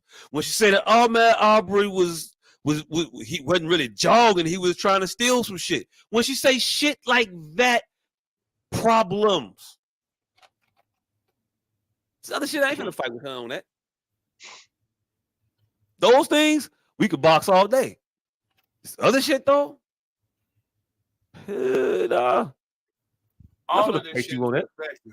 All of this shit is perspective. I'm fighting everything with in life is perspective. I'm just giving you mine. This is my little ghetto point of view. Hell yeah. And the craziest shit is I understand her perspective from all of that shit. Her Ahmaud Arbery statements, her Breonna Taylor statements. What are you understanding about those? Tell me, enlighten me. The nigga wasn't jogging, he was snooping. Snooping and stealing is two different things. Breonna Taylor had a known drug dealer in her house who was stashing shit in there. That's complicit. So I understand. The drug dealer in her house when she had the warrant. She wasn't even dating that nigga no more, right? It was a whole separate drug dealer. Wait, it wasn't the original drug dealer. It was a different one. That's the guy they was looking for? No. What you saying then? If you dating, hey, how many drug dealers do it take to perform a pattern? They're like, come on, man. How you gonna get on the Detroit teacher with the fact that she keep having drug dealers with warrants in her career? Hey, look. I'm not even fighting you. You're making Candace Owens' arguments for it. They're trying to say she shouldn't be making these arguments. By the way, because again, that's morose and it's ostentatious and it's no. Hey, look, if a motherfucker is telling the truth, they can tell the truth whenever. Nope. They can't. Whenever. There's a time and a place. That was the wrong time, wrong place. Let's get this girl some justice first. What's the justice if you actually harboring fugitives then? What the fuck you talking about? How can there be justice? Because they were wrong. It was the wrong fugitive. Justice? Wrong fugitive. What are you talking about? It was the wrong fugitive. On the side, no. Realistically, if you're sitting here with the belief that she was fucking with a drug dealer and then harboring his shit, and then you want to use her place as a stash house for another whole different drug dealer, and then her door was getting kicked down while she was being a stash house, but for a whole different stash house than the one they thought she was being for. What the fuck are you talking about? The law. Look, none of that shit, to my knowledge, ain't none of that shit been proven. Ain't none of that shit real. And you perpetuating other dumbass fucking conspiracy theories about a situation that ain't true.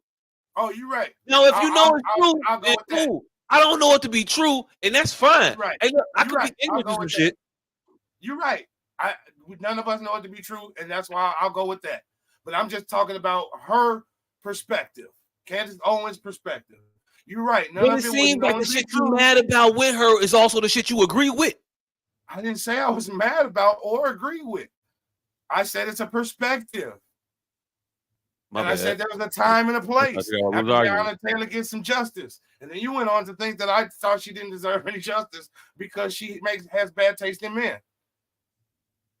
No, you didn't say she had bad taste in men. You said she was. I said her specific bad taste in men. And you were supposed to pull back and understand that I just. No! Why I gotta pull back? You brought that shit up. What? This is the thing that she says. And that I agree with. Why we gotta act like the truth ain't the truth? If the motherfucker was doing the thing that we are saying that they were doing, and they were complicit in their eventual outcome, then call them out on it. But if that wasn't the case, and we're talking about an innocent individual being shot and murdered because the police don't know how to do their fucking job, then let's say that. But let's not say that the police, they got their job right, but they forgot to cross the T, so it's technicality. Let's stop letting our people off on the technicality. I'm gonna go with that. I'm gonna go with they were wrong. We go with that, and we don't know what the nigga who was convicted 9 times of selling dope was doing. We're gonna go with that, just because she deserves justice and she don't need to be dragged through the mud. Hey, look. But as far as Candace Owens' perspective, I can see how one would think that. Hey, look. I don't know that the person that she was with at the time of her death was convicted 9 times for selling drugs. No, the nigga who had a legitimate job and had been working it and was waking up to being accosted by an unknown assailant, not knowing what was going on, and had to act accordingly. Now, what a Candace Owens will tell you is some shit like he shot first. Which he did, and she's trying to obfuscate the truth from what the reality of the situation is. Well, yeah, that. So the situation is a motherfucker shot at the police, and then the police shot back. But what the actuality of the situation was a motherfucker woke up to somebody forcing themselves into his living space. And he reacted the way that anybody would react that was getting their door banged on and kicked in. I ain't hear you say you the fucking police. Hey, I'm a buck at you. It looked like this whole place is in disarray. This is a no, it is in disarray, fam. Don't try to play that. It's in disarray. We see this shit. This is a mosaic fucking rug right here, man. Hey, look, I don't know. It looks in disarray. No. The fish out there don't help none of the shit. I just turned around. Anyway, it don't help nobody argument. It don't help nobody argument to ignore truths. And that's what I think we do with Candace Owens. We ignore truths because we don't like this bitch, because it's valid, very, very valid reasons not to like this bitch. I don't like this bitch at all. Let's not get this confused. I say a lot of shit on this show, and I think motherfuckers be confused with shit. Let me just keep it a bean with you people. I don't like Candace Owens. I don't like Donald Trump. And I think that might be my only ambiguity. Fuck Trump. Yeah, fuck them all. Fuck them all. But me saying fuck another motherfucker or calling out the hypocrisy is some bullshit is not me saying that this person is A-okay in my book. No. She's fucked up. He's fucked up. But the shit that we be acting like we need to ignore from this fucked up individual, we need to be paying attention to.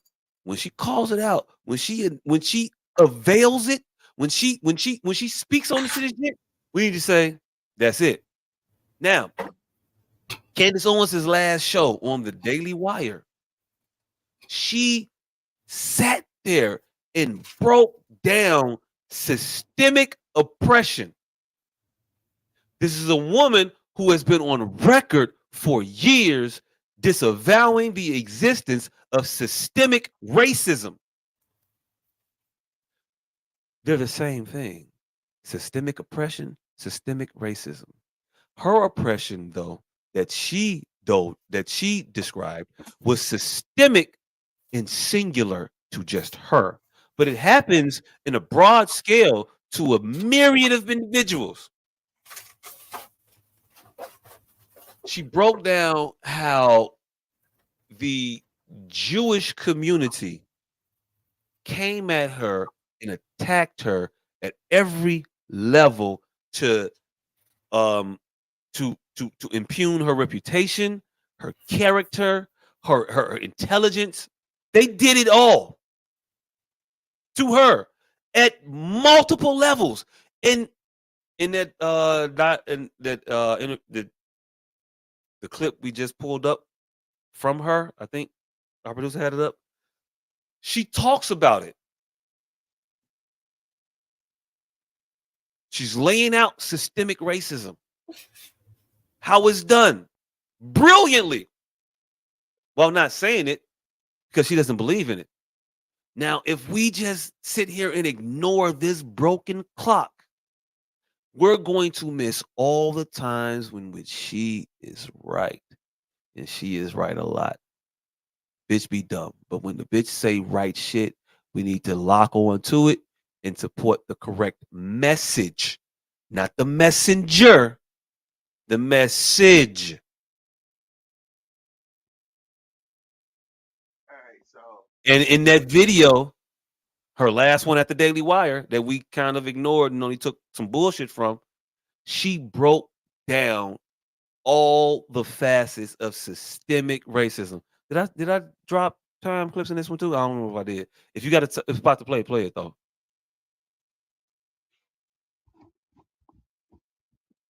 We're also afraid to say, I'm a nationalist. I am focused on my own nation.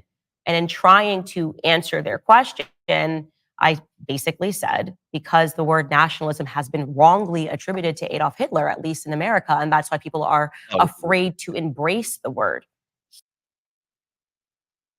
This is a clip about nationalism. You can play it if you want to. It's just what she said about Adolf Hitler. This is the place where she yada yada Hitler like 9 times. Yeah. Yada yada. Go ahead and play it. Go ahead and play it. Here are my words again. Yeah, I agree. I actually don't have any problems at all with the word nationalism. I think that it gets the definition gets poisoned by elitists that actually want globalism. Globalism is what I don't want. So when you think about, whenever we say nationalism, the first thing people think about, at least in America, is Hitler. You know, he was a National Socialist. But if Hitler just wanted to make Germany great and have things run well, okay, fine. The problem is that he had dreams outside of Germany. He wanted to globalize. He wanted everybody to be German, everybody to be speaking German, everybody to look a different way. That's not, to me, that's not nationalism. In thinking about how it could go bad down the line, I don't really have an issue with nationalism. I really don't. I think that it's okay. It's important to retain your country's identity and to make sure that what's happening here, which I think is incredibly worrisome in terms of the decrease in the birth rate that we're seeing in the UK, is what you kind of want to avoid. So I don't have anything problem. I have no problems with nationalism. It's globalism that I try to avoid. That's the conflation she tried to make right there. That she was saying that people were trying to conflate her saying I don't have a problem with nationalism to her yada yada and Hitler. No, Nobody gave a fuck about you saying I have a problem with nationalism, and they didn't relate that to the Hitler statement itself to compound the fucking problem. The Hitler statement was fucking tentative, to say the least. It was problematic on its own. It didn't need a reverence. It didn't need a resounding later as some type of callback. No, that's not what happened, and that's what she's trying to conflate happen. That people are saying that once she said she doesn't have a problem with nationalism, in conjunction with her saying if Hitler was just national. Nope, nobody made that conflation, lady. It's just the fact that you said Hitler was a national. If he'd have kept that shit, on their soil, it'd have been fine. You literally said that out your mouth. Hey, yo, look. Hate to be a whataboutism, but a whataboutism would probably say, Benjamin is America? Netanyahu is saying the exact same thing in this moment that a Hitler would say. And we are currently backing, although the rhetoric has changed a little bit in recent days, but we're currently backing every play that Benjamin has called. Every single one. Now, every single play that Benjamin has called has been just short of the one Hitler called, which was the rounding up. He's not gathering them per se. He's pushing them, though, into smaller and smaller territories and murdering them. That's the actuality of what's happening. So to act as though we are so up in arms about Hitler's attempt at ethnic cleansing while we ignore Benjamin's, call him Netanyahu, while we're, because this is what it is. Netanyahu is enacting an actual ethnic cleansing of an area. That's what he's doing. So when you call him out, you call him out. You compare apples and apples, you compare oranges to oranges. Things are the things.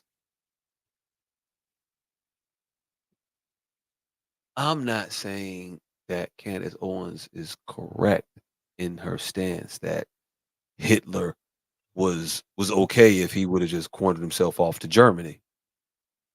If that was her intent and what she was saying. It wasn't her intent, but she said it nonetheless, so it was look. So if that wasn't her intent, I don't know why we're giving it to her, but if we giving her that, hey, look. It was callous. It was callous. It wasn't her intent. It was callous. Callous, uncaring. I don't agree with it. I'll repudiate all the actions of Hitler. I'll say that I don't agree with ethnic cleansing. I'll say that I don't agree that you, just because they're your borders, get to do exactly what the fuck it is you want to do. And I'll say it again because I blacked out. Because it's your borders, I don't think that you should get to do exactly what it is you want to do. When it comes to human capital, life, people.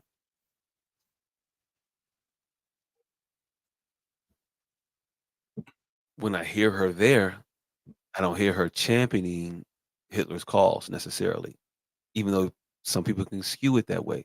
That's not what I'm hearing. I'm hearing a call to our current situation. If you want to prevent a Hitler, then you probably prevent a Netanyahu. I don't champion Hitler's ideals. but I think Netanyahu does.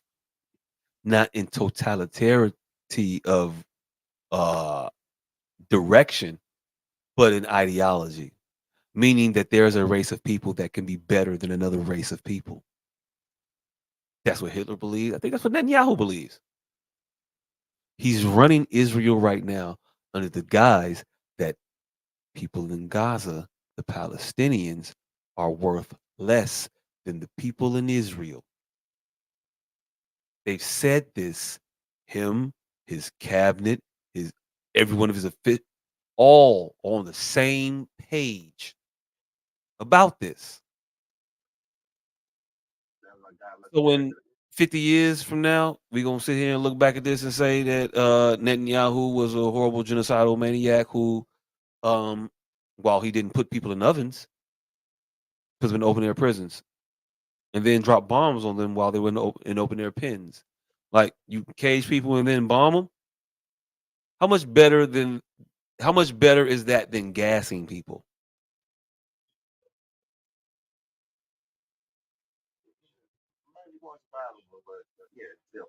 Say what? It's fucked up. Your mic put it down. I forgot I did that. Yeah, it's fucked up. But I think that sounds like God bless America. Like every country feels like in war, if it's them or us, it's gonna be them. That's the problem. It don't have to be them or us. At a point, we gotta let the world be the world. At a point, we as the world can't be the world's police, and we think that we can do so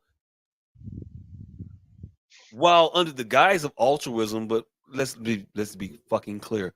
This is not an altruistic effort that we are delving into. You know, America should be real. This is not my fight about this shit. But we never are. No. Why? Because it's profitable. Yeah, that's where the money at. So who's really complicit in the destabilization of the world?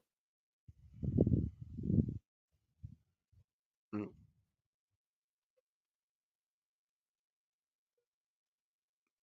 This is America.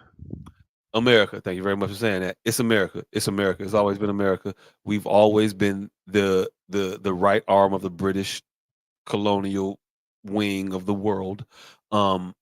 It's never stopped since it's begun. We can say it did, but it didn't. We try to obfuscate it between like war, revolutionary, independent. We never got free. We continued the global expansion, the global plan of proliferating one flag. And while we have the guise of multiple flags, if you're not recognizing what's happening in the world, you got your head in the sand, fam. You can say it's multiple nations and shit like that, but it's just NATO. And if you're not recognizing what's happening, it's just NATO and BRICS. NATO If and you're not BRICS. recognizing what's happening, you got to understand that NATO and BRICS are on opposite sides of the playing field.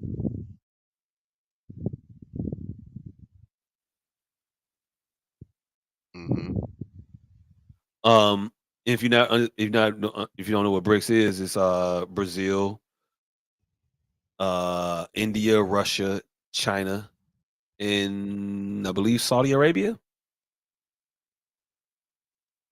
Yeah. So most of the people, because we know how population work, right? Yeah. There's most of the people, right? Mm-hmm. India, China. Well, you got India and China, yeah. I mean, you're missing Europe and Japan, but that's pretty much it. And those not compared to the countries you named. So, yep. You got BRICS, you got NATO. The world is ganging up. I don't know if motherfuckers noticed that shit or not, but that's what's kind of happening. I didn't know we were gonna get into geopolitical politics. Talk about Candace Owens. I guess we should have known. Yeah, the world clicking up, fam. and it's gonna be bang bang shoot 'em up, real quick. In the grand scheme of things, real quick. Could be 15 years from now, but that's real quick in the grand scheme of things. Yeah. Everything is wag the dog. We're being told to fight meaningless, arbitrary, stupid battles to not focus on the task at hand. That's what we do. All day, every day. As a staff, regular everyone, as a motherfucking crew. I read some shit the other day that said America was the dumbest electorate in the world. No doubt. And I definitely fucking agree. Definitely No agree. doubt. We don't know who we vote for. And hey, look, I ain't saying this on some pontification shit. First-hand knowledge. I have yet to talk to a motherfucker who know who they voting for, why they voted for him. Let me wipe him in. Who? Scrappy White. Hey, he might be better. Yeah, but motherfuckers don't know, but they act like voting's important. We glom on to some bullshit, arbitrary bastions of civility. I vote. You don't even know who you voting for, but you vote. What the fuck does that mean? How can you, as a person that doesn't know who you voting for, judge me as a person who just refuses to vote? I know more about the candidates. I know about the candidates, and you don't. Because you can't prove an absence. So the fact that you are saying none gives them the scapegoat to say that you're ill-informed. No matter how many facts you recite, no matter how it's supported, the fact that there isn't a candidate that you land, once you recite all of your nuance, they can still say, well, the absence isn't proof. And that's what they do. I spout a shit ton of facts about the similarities between a Donald Trump and a Joe Biden. And I get so I'm voting Democrat. For no reason at all? Well, there's a reason. Historical precedents. Hey, look, but if you actually look at historical precedents, what do you got? The historical precedence is catalyzed. Is that a word? New word alert. Yeah, I can't even spell that one. Hey, look, catalyzed. Is catalyzed from a Lyndon Johnson signing a Civil Rights Act that he didn't even fuck with. He wasn't rocking with that. He did what he had to do to get some other shit done. And what he do? Made sure that this life preserver that I had threw out for y'all is only gonna keep you treading water forever. Hey, yo, look, that's how you spell it too. Yeah, I figured it out. I got it together. Because that's how you spelled it. Mm-hmm. That's how it works. Hey, look, when you invent some shit, when you put your flag on some shit, that's what it is. That's how it works. Somebody gonna tell him that he spelled the word wrong that didn't exist more than 3 minutes ago? He did not. Boom. Yeah. But yeah, we do that shit, and then we act like we on top of our game because we did it. We act like I'm great because I did what I was supposed to do. No, you just fell in line, and you didn't even know who you fell in line for. But that's supposed to be an honor to our ancestors. To blindly follow motherfuckers. People who said, I'm gonna forge my own path out of nothing, from nothing into obscurity. We say, I'm gonna just follow whatever the motherfuckers line up in front of me and just lay out. I'm gonna just go with them. Gave their life for it. And you gonna say, whoever got a D in front of their name? Regardless of what they do. Cause hey, look, fast forward to 2024, and then rewind about 2 weeks ago. There's a U.S. congressman. What's his name? The Jigaboo motherfucker. Jigaboo? Yeah, motherfucker called the nigga a Jigaboo. David Donald Towie. I don't know. I put it in some shit. I was talking about this motherfucker earlier this week. Hold on. Let me go to my text messages right quick. I definitely had a text thread about this motherfucker. David Trone. David Trump. Democratic senator from, I believe, Maryland. Was on the House talking about a bill that he didn't get passed because some jigaboo held it up. So this Republican jigaboo that is that is the tax rate that's stopping business investment. Basically, what he said was Republican jigaboo. Yeah, basically, yeah. The Republican jigaboo. But jigaboo. This is the ilk in which you are. Hold on, because you didn't mention that there was an apology. I don't give a fuck about your apology. Hold on. No. Because you always got to figure out what angle is gonna be. All right, so Hey, look, I ain't even. I knew he apologized. I didn't give it the. I didn't give it. I didn't think about it. Didn't listen to it. I didn't give a fuck about it because it was me. All But right. So you you get to walk into it blindly. You got it up. Yep, I got it right here. Read I'm it. gonna read it. All right, no, hold on. Tell me which one. What do you think his excuse is? Oh, that wasn't what I was trying to say. Oh, okay. All right. You're an apology veteran. While attempting to use the word bugaboo in a hearing, I use a phrase that is offensive. The word has a long, dark, terrible history. It should never be used anytime, anywhere, in any conversation. I recognize that as a white man. I have privilege. Oh, he dropped privilege. He covered all the apology bases. All right, what you got, producer? You do it better than the other competitor, and with that, can you create a P&L statement that works? And the tax rate, that's after the P&L. It's never, ever once been a consideration. So this Republican jigaboo that, it's a tax rate that's stopping business investment, it's just completely faulty. He tried to stop it after he started it. There. They have not a clue.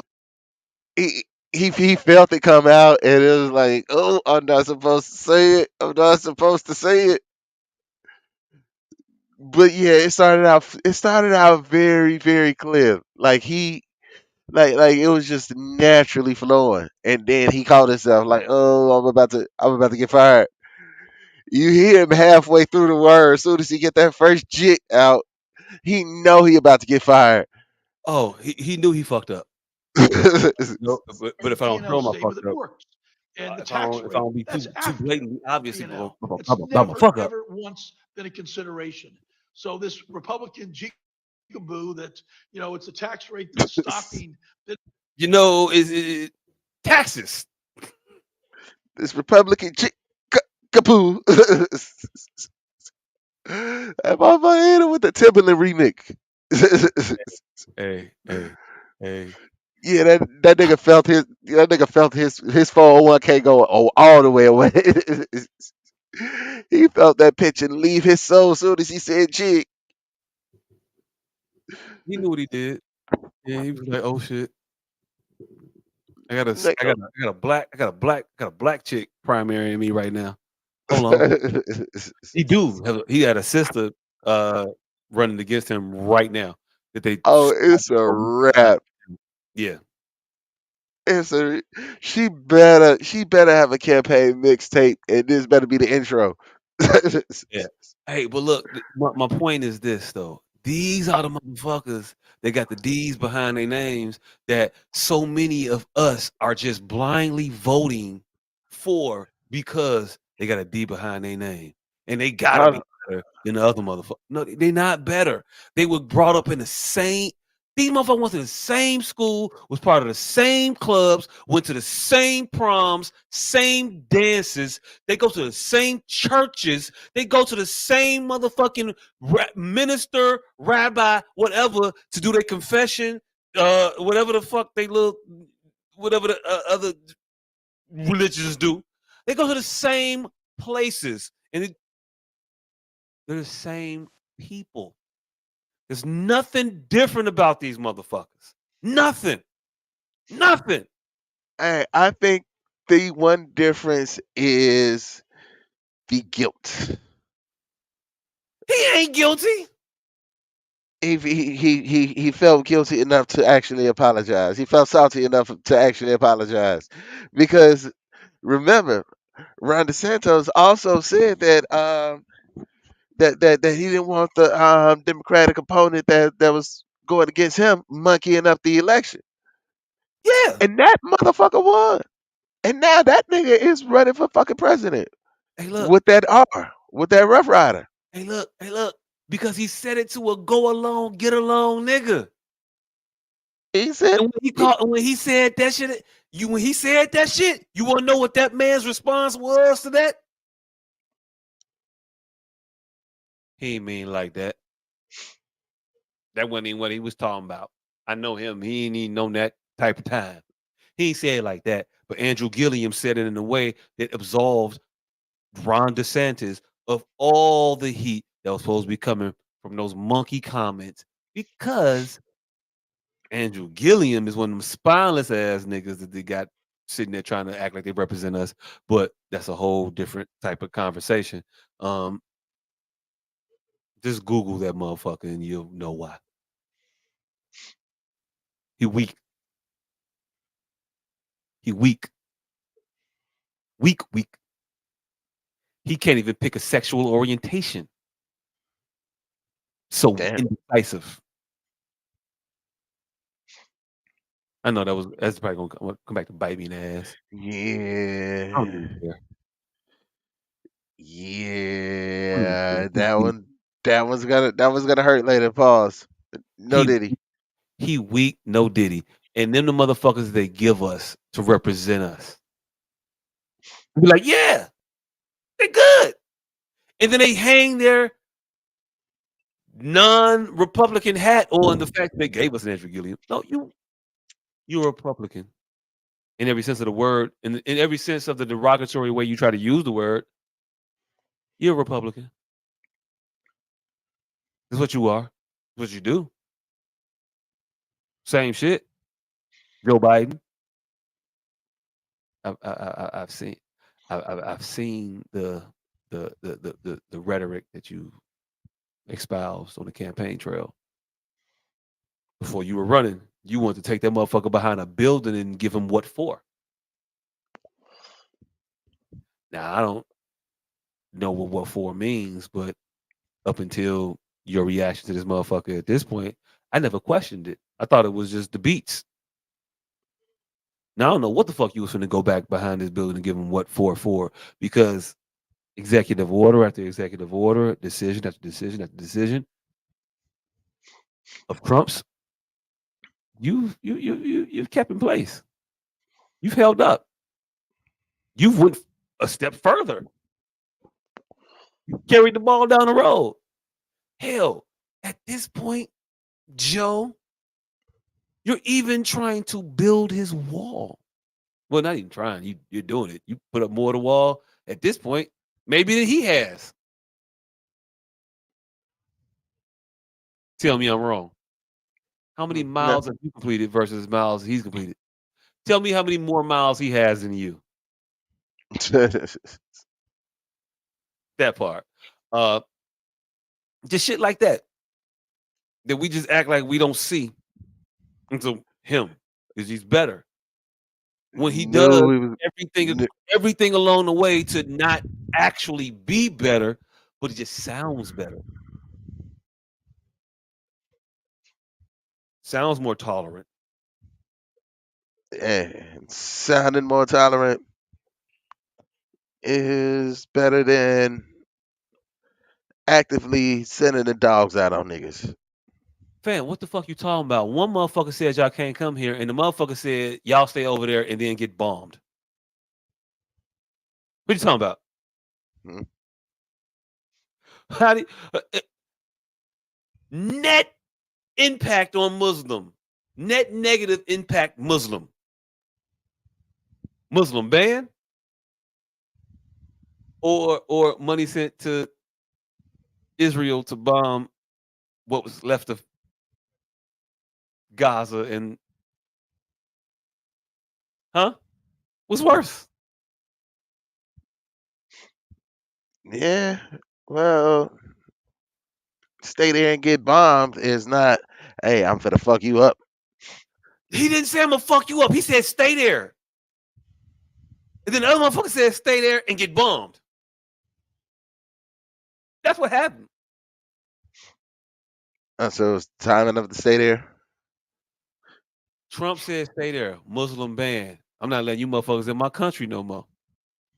The other motherfucker didn't say, come on in. He said, hey, look, no, stay out of it. I'm acting like I don't even see this shit. Also, I'm gonna bomb the fuck out y'all now. Well, not me, but the motherfuckers gonna get bombed too. They gonna just drop them on you. Not all of you. Just these Muslims. Just these Muslims. We'll just make it less Muslims in the world, and that'll be a thing. Remember what I told you about that edging that motherfuckers be doing? I ain't gonna take my hair. Let me just take the top off. That's it. When motherfuckers went at the Kanye, Puffy was like, it ain't me though. Now they at your head, Puff. And Jay like, it ain't me though. Hey, yo, Jay, you don't be at your head.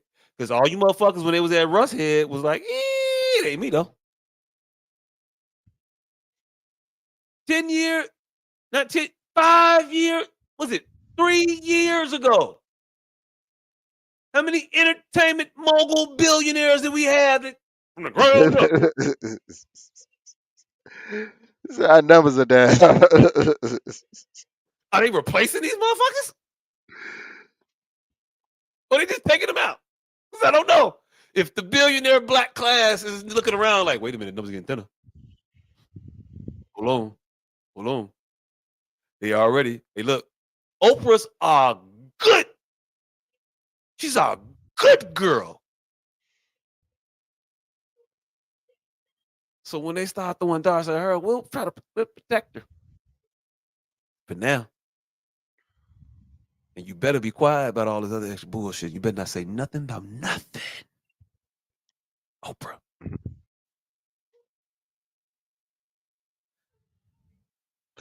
We told you we can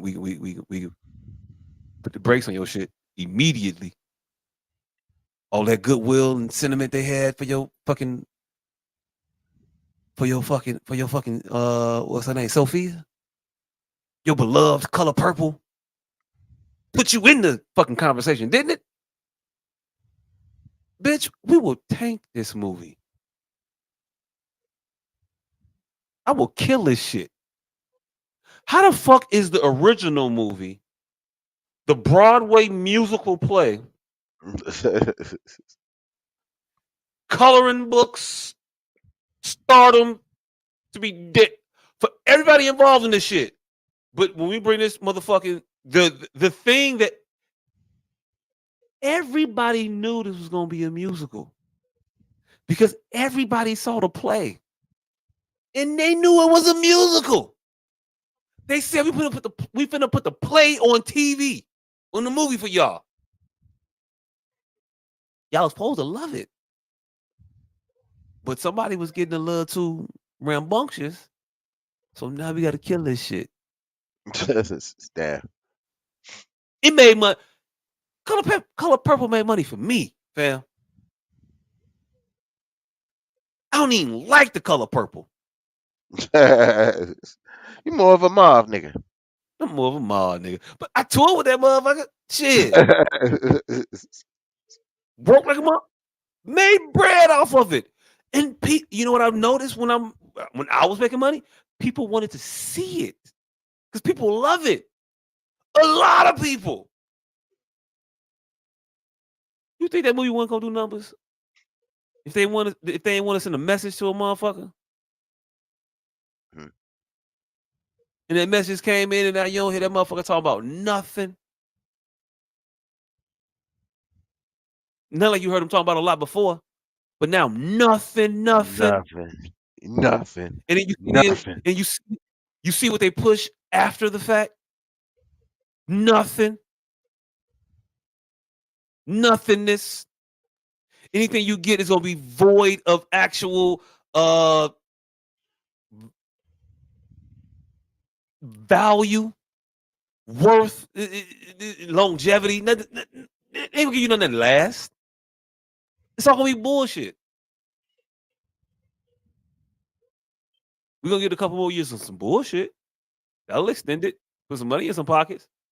Or some motherfuckers who's gonna sell us out the next chance they get because they're weak, and that's the reason that they allows you to succeed in the first place. Because you was weak. You never held the courage of your convictions. You was just a go along to get along, and they recognize that, and they said, "All right, this motherfucker, they'll go along to get along, as long as we string them along." We too often let motherfuckers string us along on some bullshit. I don't know how I got on the Color Purple, but I don't. Hey, you took a couple swerves here and there. I did. I be doing that. We went from Jigaboo to fuck Joe Biden to Oh Color yeah, Purple. I'm David Tyrone. Yeah, yeah, I went a long way around to say fuck David Tyrone. But yeah, that's what the fuck they do. I don't know. Y'all wanna get some bullshit? Yeah. Yeah, I don't got shit. We I don't got. got shit to do tomorrow. Oh, nigga, I gotta get up in I think we got to find 3.5 Easter. hours. I think we got to get Easter clothes. So I'm gonna be here all night. If y'all let me. So y'all got to cut me off. Yeah. All right. We have one more thing I want to talk about. Shohani, the Japanese baseball player for the who he signed with, the He's not Yankees. with the Dodgers no more. Wait, is he with the Dodgers now? He was with the Angels He signed before. with the Dodgers. Yeah. He was with the Angels. Signed with the Dodgers. Signed a Yeah. contract for $700 million. Damn near $750 million.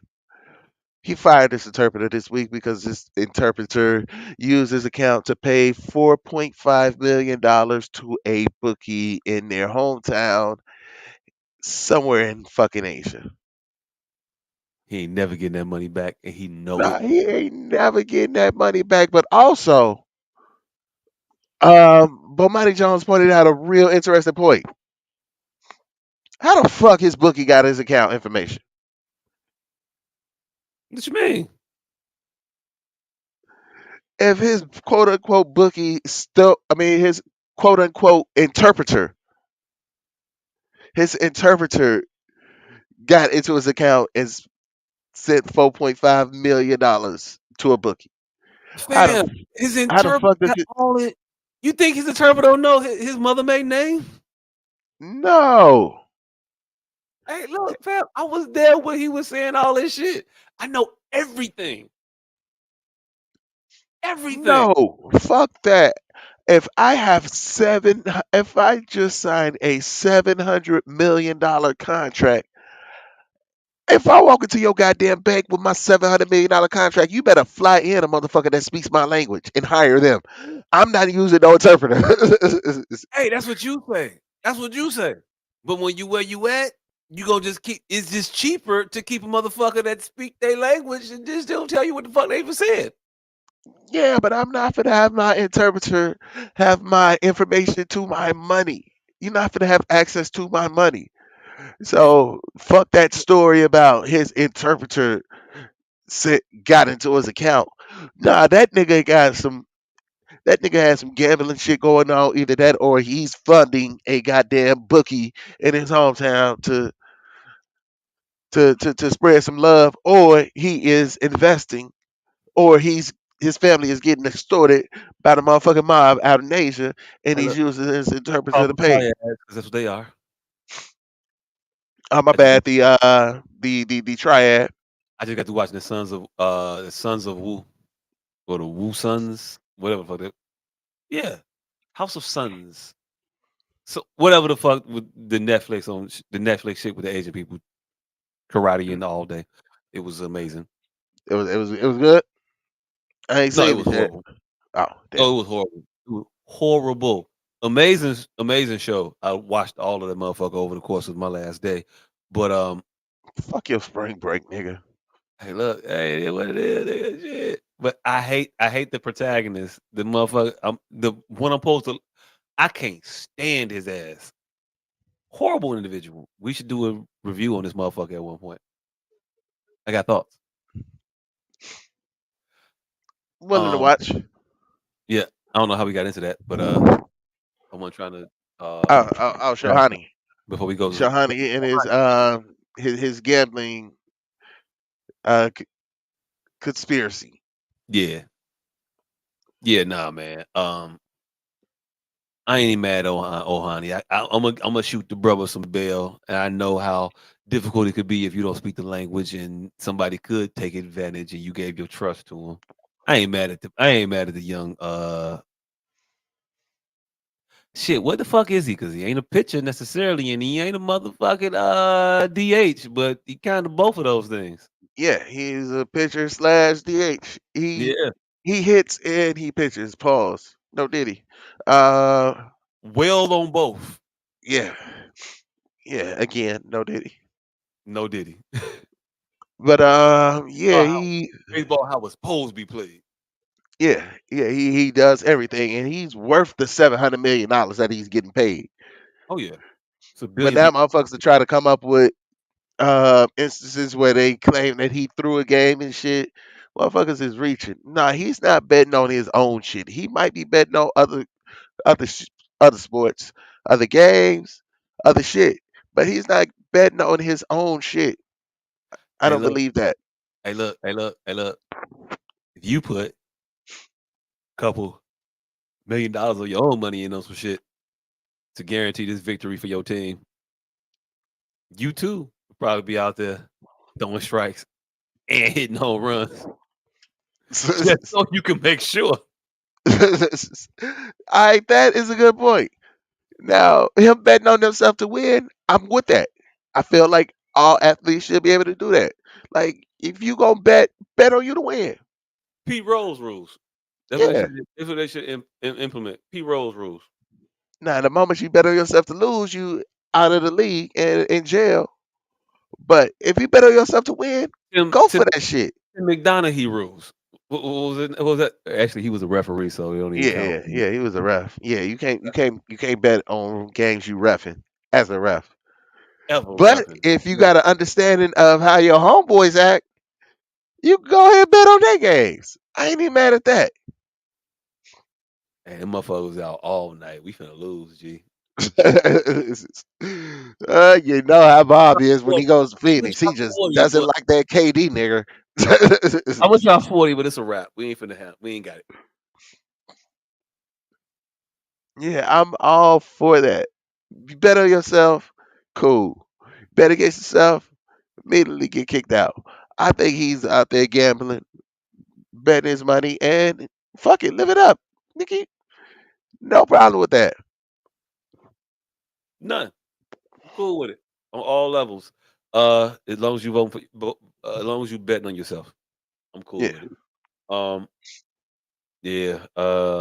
Shout out to old Tiny for being a bad motherfucker, and fuck your interpreter, G. Also, Also, Google Translate. That shit works wonders. You'd be surprised. Real time.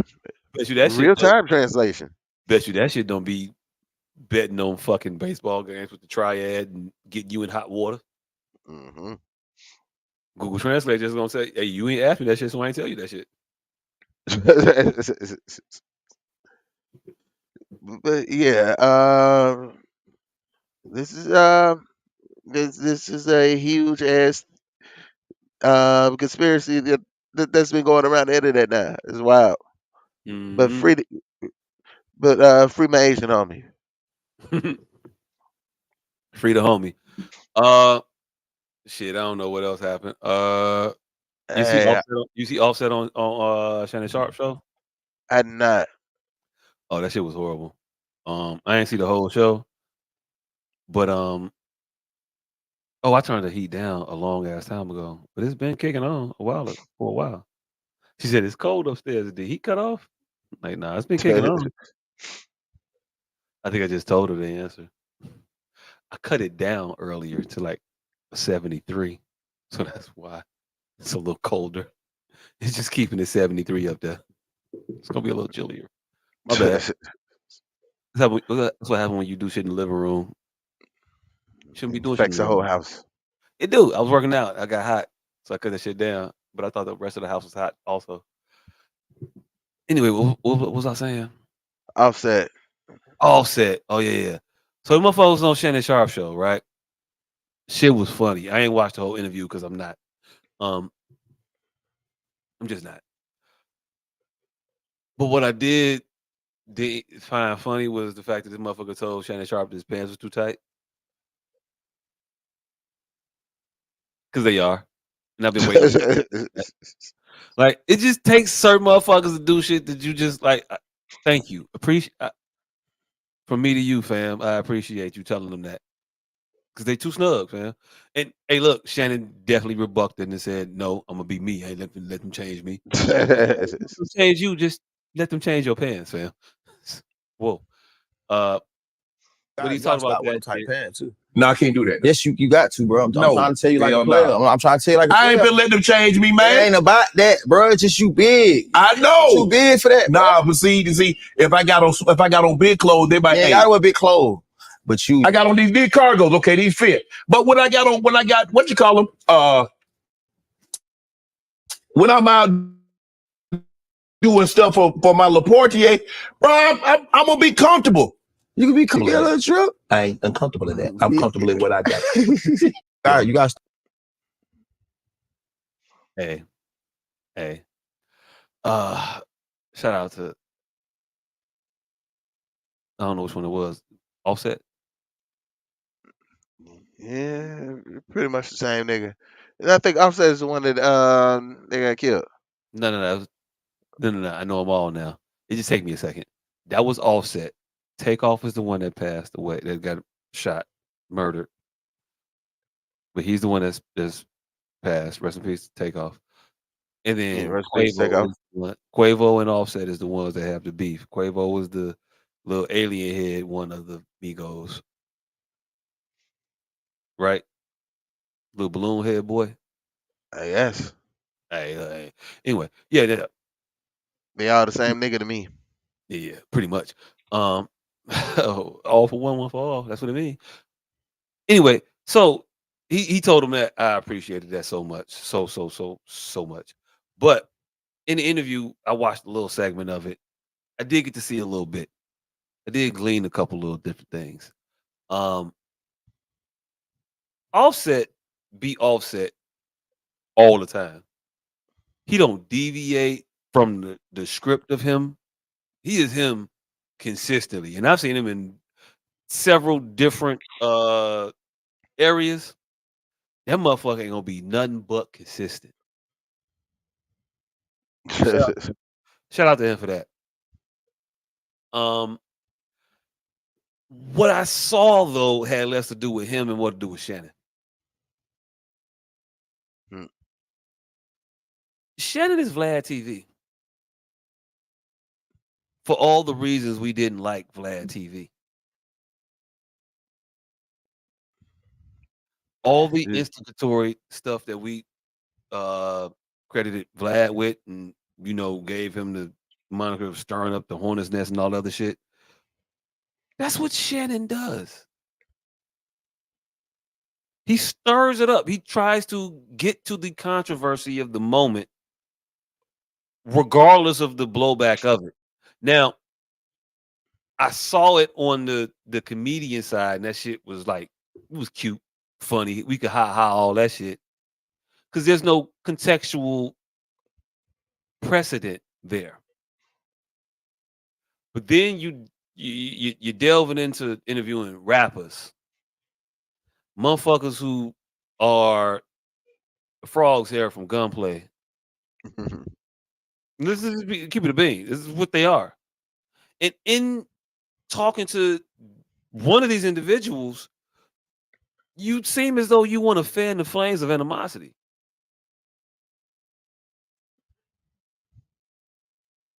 Seems that way to me. I'm not sure, but it seems that way. The small segment I did see, it wasn't a rap beef necessarily that he was trying to instigate, but it was a rap journalist beef that he was trying to pour gasoline on. He brought up Joe Budden's commentary on Cardi B and his criticism. I'll say criticism. Probably his criticism of Cardi B. And I felt it was very unnecessary in the way that it was brought up. And it felt like it had an angle just to, proliferate drama. And I've been on record as saying that I think that Shannon is one that will play into the stereotypes, whether they be negative or not. He will lean into them and run with it. That's him. And while, everybody loves Shannon Sharp for what he does in his show and the entertainment that it brings to us, we can't ignore the carelessness in which he exists in for our culture. I'll put it like that. Yeah. Now I've said it when it was all of the ha-has and laughing when this motherfucker was wearing stocking caps and basically putting. I don't even know if he had a fucking 40, but you sitting there on TV smoking backwoods and shit like. With the bottle of Hennessy. Yeah, you bringing out bottles of Hennessy and shit. Like, come on, man. Come on, man. And you do that, and your reward is a cognac deal. Couple million views on YouTube. That's what they're giving you to, do this shit. And it's one thing for you to want to put the clown suit on and do it. But it's another thing for you to actively become an instigator in endeavors in which it could become violent. Or maybe you don't know. I don't know if you do know. And then you got to, because you do your homework. This man is not one step removed from gun violence being heavy on his life. Like, just knowing that's a thing, why invite it?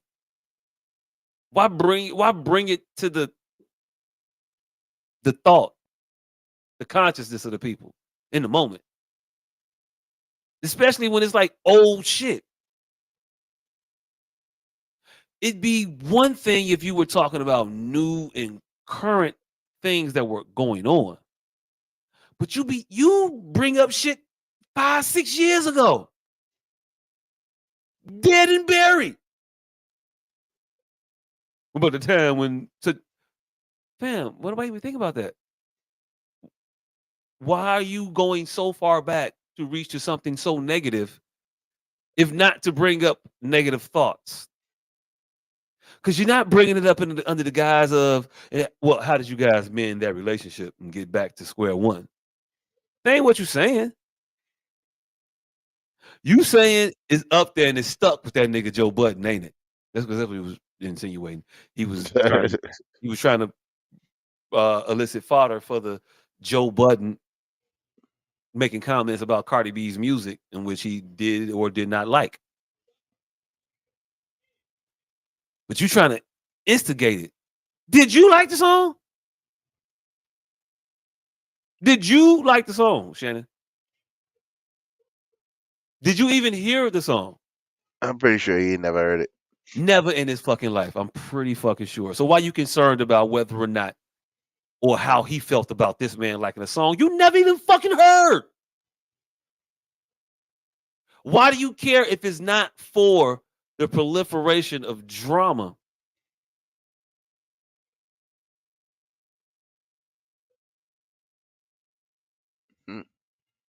I just don't think it's smart when you do it in the realm of these motherfuckers who are, privy to gunplay. Yeah. In the realms of gunplay. They're not ha-ha kikiing. Necessarily. And you don't recognize that at 50-something years old?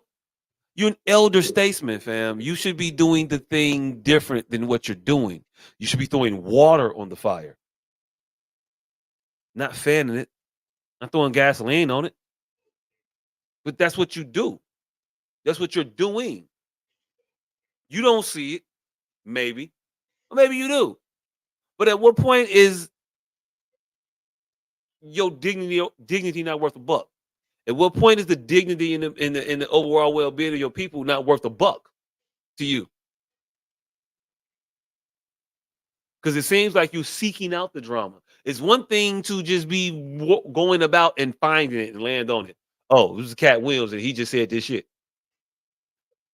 Now it seems like you're seeking it, and you're preparing the questions to be that. Oh, what you think about that? What he said about you? Now, he was hating, wasn't he? Nigga, this ain't got nothing. You don't even care about. Talk about the 50-something-year-old shit that you interested in. Talk about that. Why the fuck is you interviewing? If you don't get DMC up there to tell his life, why the fuck is Offset talking to you? Need LL Cool J to talk about that Busy Bee battle. If LL Cool J ain't got nothing to talk about, motherfucker on 11th season of NCIS. Let's get into it, LL. I'm sure Rakim got shit to talk about. Dougie Fresh, Slick Rick got all kinds of extradition problems. Get on the motherfucking international fucking interview with him. But nah, you want to talk about motherfuckers you absolutely do not listen to. And if you are, it's sad. We need to have a whole new conversation about that, my nigga.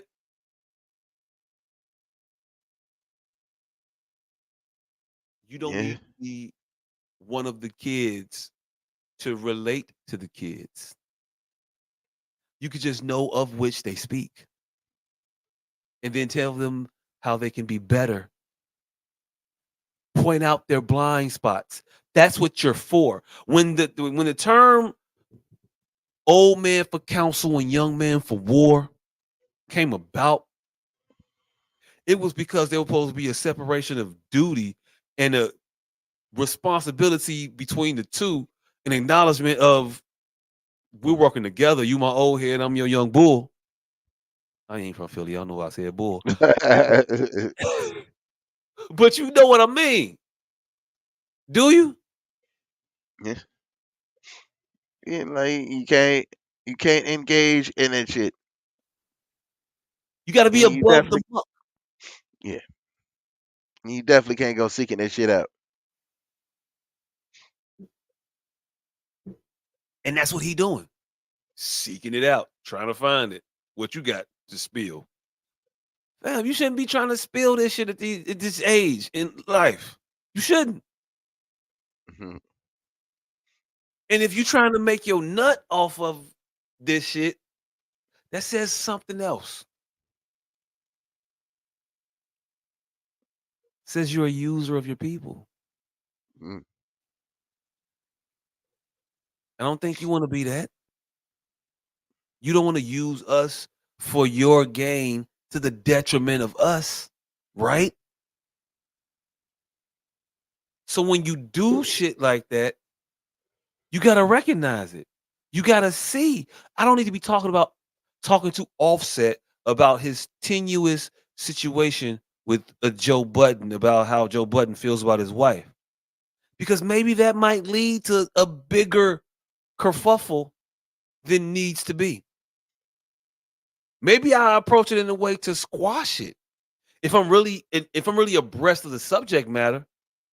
I know Joe Budden has said some things about your wife, but you know, maybe it was just about the music.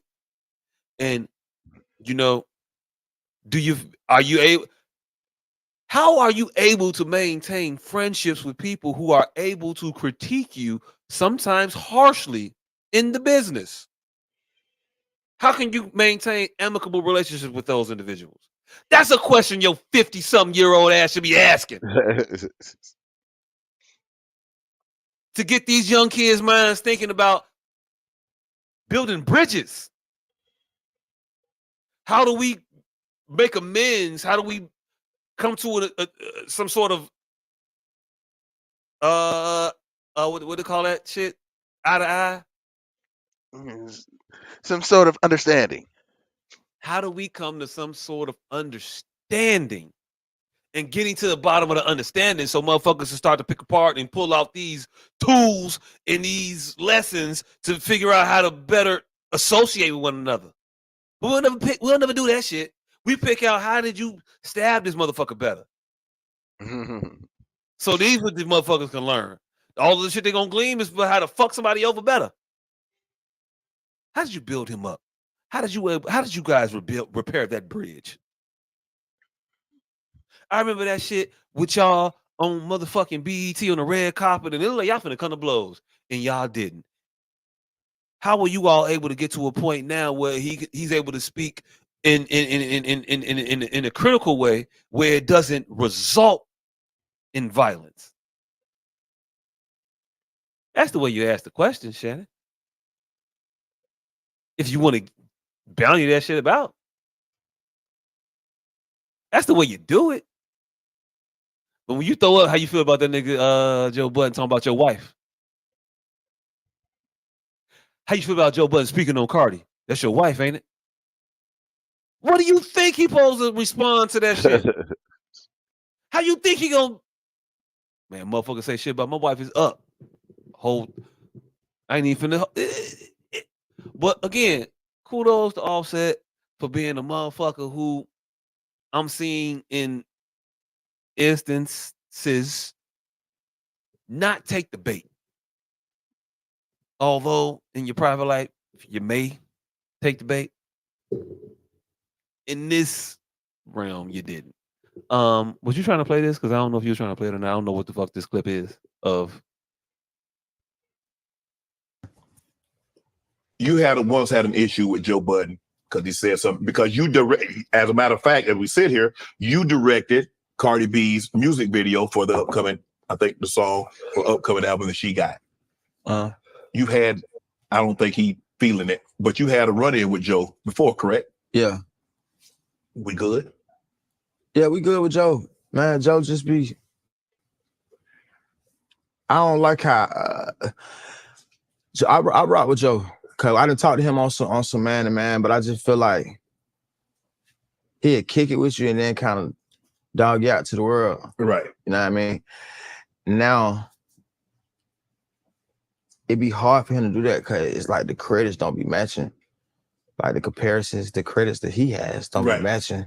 Oh, okay. You know what I mean? Right. The credits that he got don't really be matching to like the people he be getting on ass. But he do got a word, and sometimes he say some things that do make sense. But I didn't like how he was trying to shit on the females. You know what I mean? Right. Like, it's an evolution, bro. You shouldn't say that that it's dead. And then I don't want him to come for me either, like, cause I done talked to him. I ain't just down to. I just feel like I disagree with your opinion with the female music. Right. Like they doing their thing. Why shit on it? You know what I mean? Right. But we good. We good though. Yeah. No problem. I ain't got no problem with nobody. Let me ask you this. Hey. Yeah, it's probably out of his age range.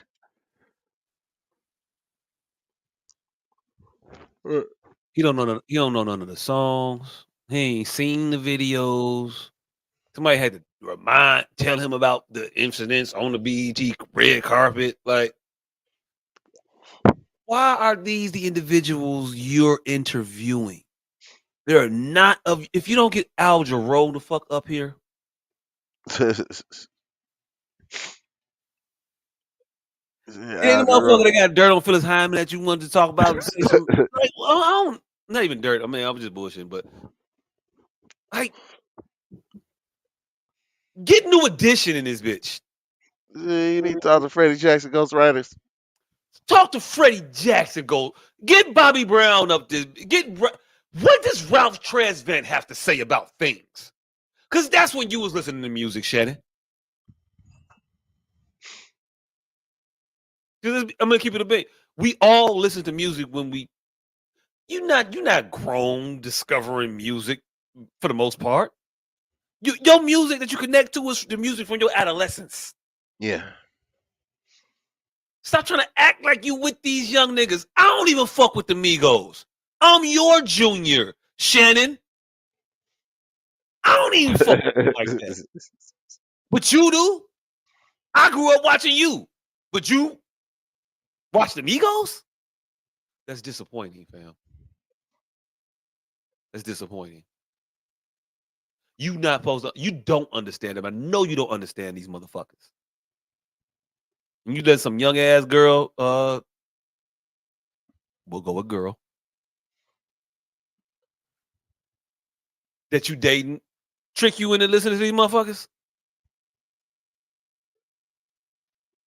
I wish I would not be married to my wife out here in 10 years. And I'm talking to some 18, 19, 20-year-old girls trying to figure out what the fuck they into and listening to their music, trying to relate to these bitches. If I gotta relate to a 20-year-old to fuck with him, I'm doing something wrong. She supposed to want to fuck with me because I'm that nigga. Hey, look, if you fucking 20-year-olds, they're supposed to come after you, fam. You're not supposed to chase a 20-year-old as a 50-year-old man. That's sad. They're supposed to be on your bumper. Not the other way around. I don't know. I've had problems with Shannon for a while. I don't dislike him. I just dislike the way he be doing shit. I want him to be better. And he could be better. He could be so much better if you don't do this dumbass shit all the fucking time. Like, are you that stupid? Like, he told you, stop.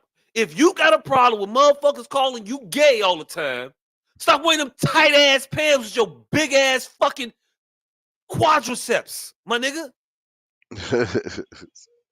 You cannot have 4 identifiable quadricep muscles through the pant leg. You're not supposed to. You're gonna catch ridicule. Be fine with the ridicule or don't be. Don't be. Change it. Be fine with it. Wear the shit you wear. Just know it's gonna be jokes behind it. Mm-hmm. The gag is that you're supposed to be at an age in which you're supposed to be able to handle this shit. Yeah, or know better. Right. Know better or be able to handle it. You're going off all the time, fucking it up. We built you. I built you, Shannon. Not single-handedly, but had a part in it. I don't want to see you destroyed. I don't want to see you fucked up out here. I want to see the shit that I enjoy continue. I think you can say great things.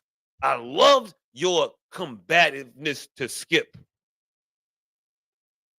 You were saying all the shit that I was screaming at the motherfucker from my fucking bedroom, basement, and shit. It's not from a point of I don't want to see you win.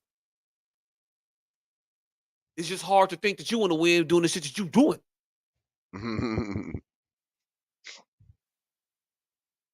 Even while it looks like you winning. Because we see these motherfuckers take down a nigga every day. Yeah. So what does your height have to do with anything? They will destroy you, fam. Be about your people 100%. Don't do none of the clown shit. And you good. Hey nigga, it's 2 goddamn 30. It is, my bad. I told you to get so boxy. I told you to cut me off. I said that, didn't I? Yeah, you did. And I didn't believe you, but now, goddamn it, I believe you. Hey, say what you say, but give me that bomb beat from Dre. Let him serenade the streets of LA. Excuse me, Sacktown, the Bay Area, and back down. Excuse me, that lyric that I had made 2 weeks ago, it was in faux pas. Fuck gay ass Dre. Oh shit! Hey nigga, what did we almost talk about this week? Man, what the fuck did we almost talk about? She said no. I almost talked about a lot of personal business, but I kept it under wraps today. Man, I've been spiraling lately. Hey, yo, look, don't talk about none of that shit. Man, look, I be needing to get it out, but we just work through it. And hey, look. I think we need. I'm gonna tell you this. I think you be needing to get it out. I do. You do. I do. I be needing to get it out. Here's the thing. Some of that shit you should just be getting out to me and him. No, hell no. I need to get it out to the people that need to hear the shit. I need to get it out to the motherfucking people involved, goddammit. I'm just saying. I was saying this. Hey, look, but only people involved is him or me, but mostly not me. I still ain't figured out how to broach the whole fucking car situation. Can't, though. And so it'd probably be better served to, hey, yo, look, let's get this shit done quicker so I can tell you motherfuckers shit I need to tell y'all asses while y'all got some energy and y'all don't be about to die after. You know what? Fuck it. Hey, sir. So a while back. Them legs again. If you don't get them Jiminy Crickets the fuck off the screen. Hey, sir. I was told a while back that someone was going to drop a card off of your possession. And I'm surmising you still ain't got that motherfucker. Because you ain't mentioned it to me. After the show. So, hey, if you are so kind to just go, hey, were you supposed to drop a card off to me? However it comes up in conversation. Because I've been trying to figure out how to broach that shit for a while now without being me, perceived as being me. And it just, I didn't offer you up. Somebody else offered you up. And I was like, that's fine. I thought they had talked to your ass already, but clearly they didn't. Yeah, just haven't coordinated it yet, but I should be seeing. Oh, you have talked to them about it? Yeah, I just haven't seen that person. Oh, okay. Well, that's good enough for me, nigga. I was just trying to figure out if it was still being tossed up. Yeah. Look, see, I was worried for nothing. As long as you in the motherfucking. Hey, nigga, why are you the only thing on the goddamn screen? I just looked up, and now all I see is your fucking legs. Why is this a thing? Going back to fucking closing my eyes again. Continue talking, my bad. Hold on. How was this better? How was it better you seeing your face on the screen with his legs? I'd rather not see me. I'd rather not see him. You had that option, nigga. You had the not see him option. Hey, look, fuck your logic, nigga. How you gonna logic and reason into this situation? I just want to go to sleep. So back to the shit that we missed. Bishop Monagal coach said she was told to what? Bishop play. Yeah. Don't just play the brown people. Play the white kids too. Montague coach said he was told to watch how much she played brown kids. Yeah, you got to play the white kids too, and then they did not make the playoffs. She got fired. Sucks to be you. Oh, I remember that. I know that story. It was a little bit to that. She won state, fam, and then they fired her. I think that's what happened. Man returns to home to land he bought in 1991 and finds someone built a $1.2 million house on it. Oh, ain't that one of those? Oh, I can get a 1.2 off on you before you notice some shit was awry. Hey, That look. spells opulence. Hey, look. Somebody Hey, look. get out 1.2 on you. I ain't even gonna hold you with the proliferation of bullshit ass squatter rights being bandied about, and my new desire to be a property owner. Yeah, I think we passed squatter rights was 1.2 get on you. That's a What you mean? What you mean pass? No, that's what they using. The chick that was in what was it, New York? They had a $1 million residence that she got arrested because she changed the locks on. It was definitely that's her. different. That's different than what's going on here. Hey, look, it's all the same shit. It all ties back to the ability of motherfuckers who don't own a thing to claim ownership of a thing. And in America right now, you can sit here and say, I've been here for 30 days. I got a bill in my name, so you can't get rid of me for 2 years. Squatters' rights is a thing in America, and it shouldn't be at all. I have yet to find anybody that has a justification for it. How do you feel about adverse possession? You mean it ain't yours, it's mine now? No. And back in the 1600s, all right, cool. I mean, now when there's so many abandoned and derelict properties that if somebody takes care of for 10 years and nobody comes around, they can file for adverse possession of it. How do you feel about that? Is adverse possession 10 years? Like 7 to 10, I think. I don't even think it's not even 7 at this point. Is ridiculously small amount of time that you can use to try to prove adverse possession, whatever the technical term you're trying to say. I've been drinking a lot, but it's not as difficult as you would think to just. No, that's different. I mean, adverse possession and squatters' rights are different. Well, all I'm saying is this: it is not as difficult as you would think to just go to somebody's place, brand new, out the blue, say this is for you, and leave the motherfuckers with nothing to do for 2 years. Bars. And I rhymed it all purposefully up until the last part. Bars. It's for you. I know how much you like alliteration and whatnot. But yeah, no, it happens. It's a thing that is legal in our country. It should not be. I don't know how it exists or why it still exists as a thing you could do, other than they just want to, further chaos. I mean, because in this country, it was a thing where motherfuckers would just move on. But that was in the 1600s. Yeah, you could go out, get gangrene, die, and all right, cool. You're never coming back here, and we don't know that you don't own it anymore or that person doesn't exist because we don't know.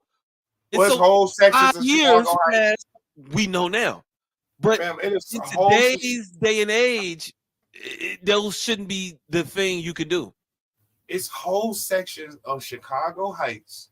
It's whole sections of Roseland. It's whole sections of Inglewood, where grandchildren have one way or the other lost possession of these homes that just are up in limbo right now, and the government can't readily just claim all of them. So they take the ones they want, and it's a lot of them that's in limbo. It's whole sections of Chicago Heights where motherfuckers had moved out there under some old some shit where they was getting project motherfuckers was getting houses. They tore the whole section up, walked away, and now all of the properties owned by a bunch of foreigners, they just out there like Fallujah. So it's places where adverse possession is still necessary. Hey, look, fam, you say it's necessary, and you preach to the choir, fam. My granddaddy was my granddaddy. Is a building in Inglewood right now. I ain't gonna tell you the exact address, but I mean, since the 70s. You just took over. Yeah, pretty much. That one and the one across the street from it. Yeah. They lost the one across the street though. Somebody came back and claimed that shit. No, nobody claimed. Everybody moved out. Oh, well, yeah. So, like I said, this is a thing and it's necessary. It happens. Even though, hey, look, whole family beneficiary. Actually, my whole family ain't saying nothing from it. It was just a couple motherfuckers later. But familial beneficiaryship. Still not rocking with it. I'm still not a fan of it. I get the time in which it existed for the thing that it existed for. It's antiquated. It needs to be off the books. We won't do it though, because reason.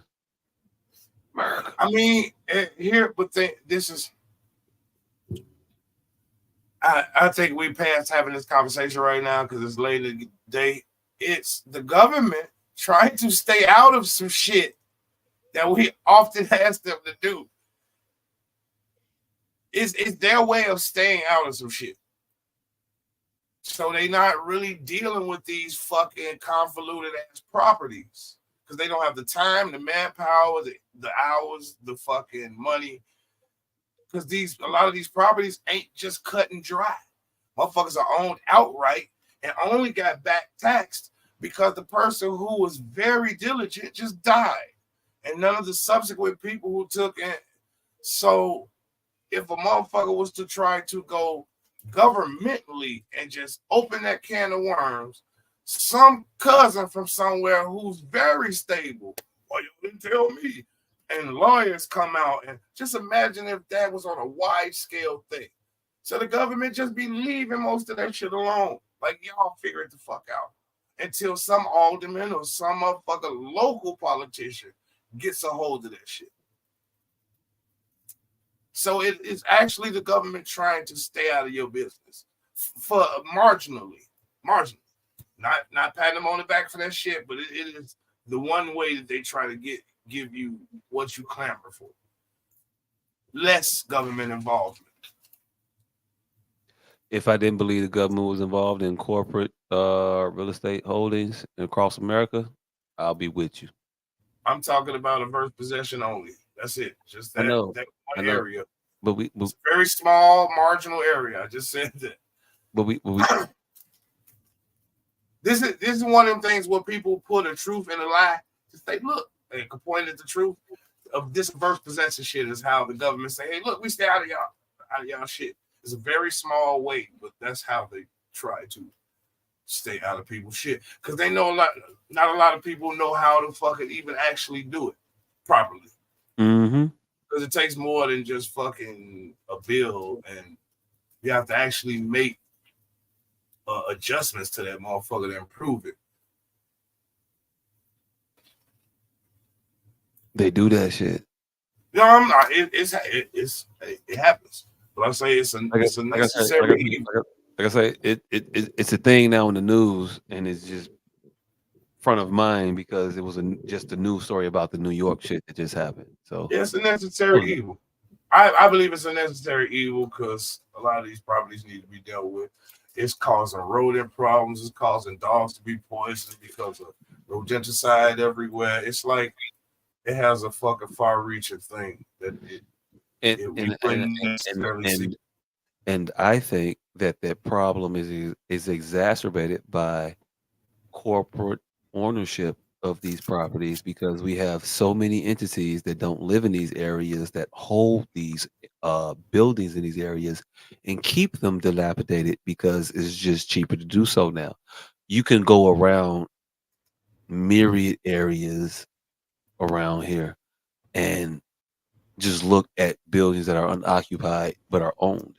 They're owned and they're unoccupied. It's not by accident. There could be things that are going on there.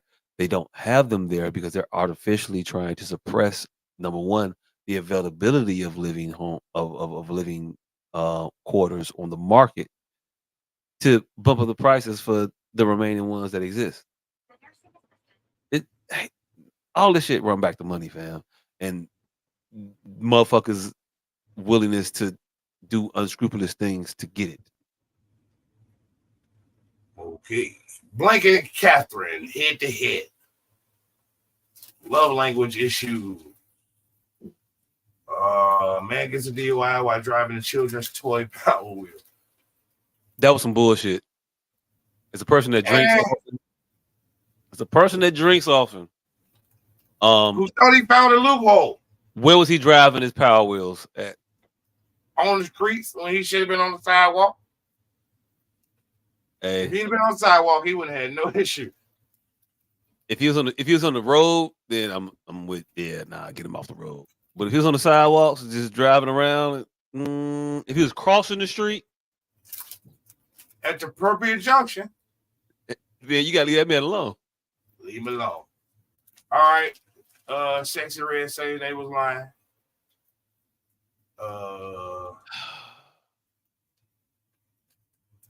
Is ignorance the shield of a coward? I say this because the U.S. just gave Israel more money, and then that drone video comes out right after. All of our leaders act like they don't see this. Academics goes on a crazy rant over Drake and Kendrick Lamar beef. Boomers are shaming their deadbeat millennials. Stellantis uses mandatory remote work day to cut 40 motherfuckers. Yeah, that was funny. Fucking brilliant. Hey, that was fucking hilarious. Hey, y'all want a day off? Hell yeah. All right, but wait till y'all get home. How about 364 more? Hey, but if you if you're the worker, are you mad at that? What? Being told to work remotely and then find out that you're getting laid off? Hey, it depends on if he just logged us on and then fired us or made us do a whole remote work day. And fired us Hey, look. They logged on about 9 o'clock, about 9:15. It was all let go. Hey, the funniest shit is he was about to let motherfuckers actually do the whole work day out. And motherfuckers start showing up 9:15, 9:45, just like they was at work. Is the reason he did it. And then Stellantis signs deals to cut at least 2,500 jobs in Italy. They were firing everybody. And you motherfuckers didn't see that goddamn video. It was Italy. It was Italy that Italy, because last week they fired the 400. This week in Italy, was it 1,200 or 2,500? 2,500. 2,500 in Italy. Yeah, they knocking motherfuckers off at Stellantis. Man, ain't no way mother goes off of her 14-year-old son for having his room like a 14-year-old kid room. Look, I was really looking for a roast to run from somewhere. Now the slice of pizza was a bit much, but that whole room was horrible. What? That whole room was horrible. I've been 14. Ain't no way in the world. Oh well, shit. Let me close my mouth then, because my room looks far worse than that. Yeah, cussed out, but not embarrassed. That is not normal. Hey, look, I ain't saying that she should have put him on the internet. That ain't never going to be a thing I'm going to say should happen. But the sentiment she shared in the video for him, yeah, I also hold those. Bam. That room wasn't that bad. That room was horrible. It was in disarray. I agree. But my room has definitely been worse. Fam, if that boy didn't take his school uniform off. Yes, I have. I'm fat and lazy. Trust me, I know. I've come home and laid right in the bed in my school uniform before. Like what the fuck are we talking about here? What part of this shit? Why you shouldn't defend this shit. Not one time have you ever came and laid home in your school uniform. No. Okay then. Moving on. Hey, look, I grew up in a situation where we had outside clothes, inside clothes. I did too. That doesn't bar the fact that one time I've come home and laid in my school uniform. Hey, and your mom come, boy, if you don't get your dumb ass up and take off that school uniform. Fam, like if you want to hold me against the measure of perfect, then yeah, probably not perfect. I'm not holding this boy up against the measure of perfect. I'm just saying that his room shouldn't look like this. If his room never looks like that, is pristine any other time, then cool. He ain't got to I'm eat as a this. human being holding him up to one encounter, which I only have with him. And Yes, for I'm one saying that encounter, room is horrible. It's deplorable. You need your ass whooped for shit looking like that. if she is inundated with that, that's her. But I only have this one encounter with this kid, and I don't find it as deplorable as she did. She is basing that off years of that. I'm privy to no such thing. Everybody got One different. encounter, that was a normal 14-year-old. Everybody got different standards, though, fam. There's no way in the world that's acceptable in my house. It's not acceptable. No one's trying to make it acceptable. It's normal. What? It's not.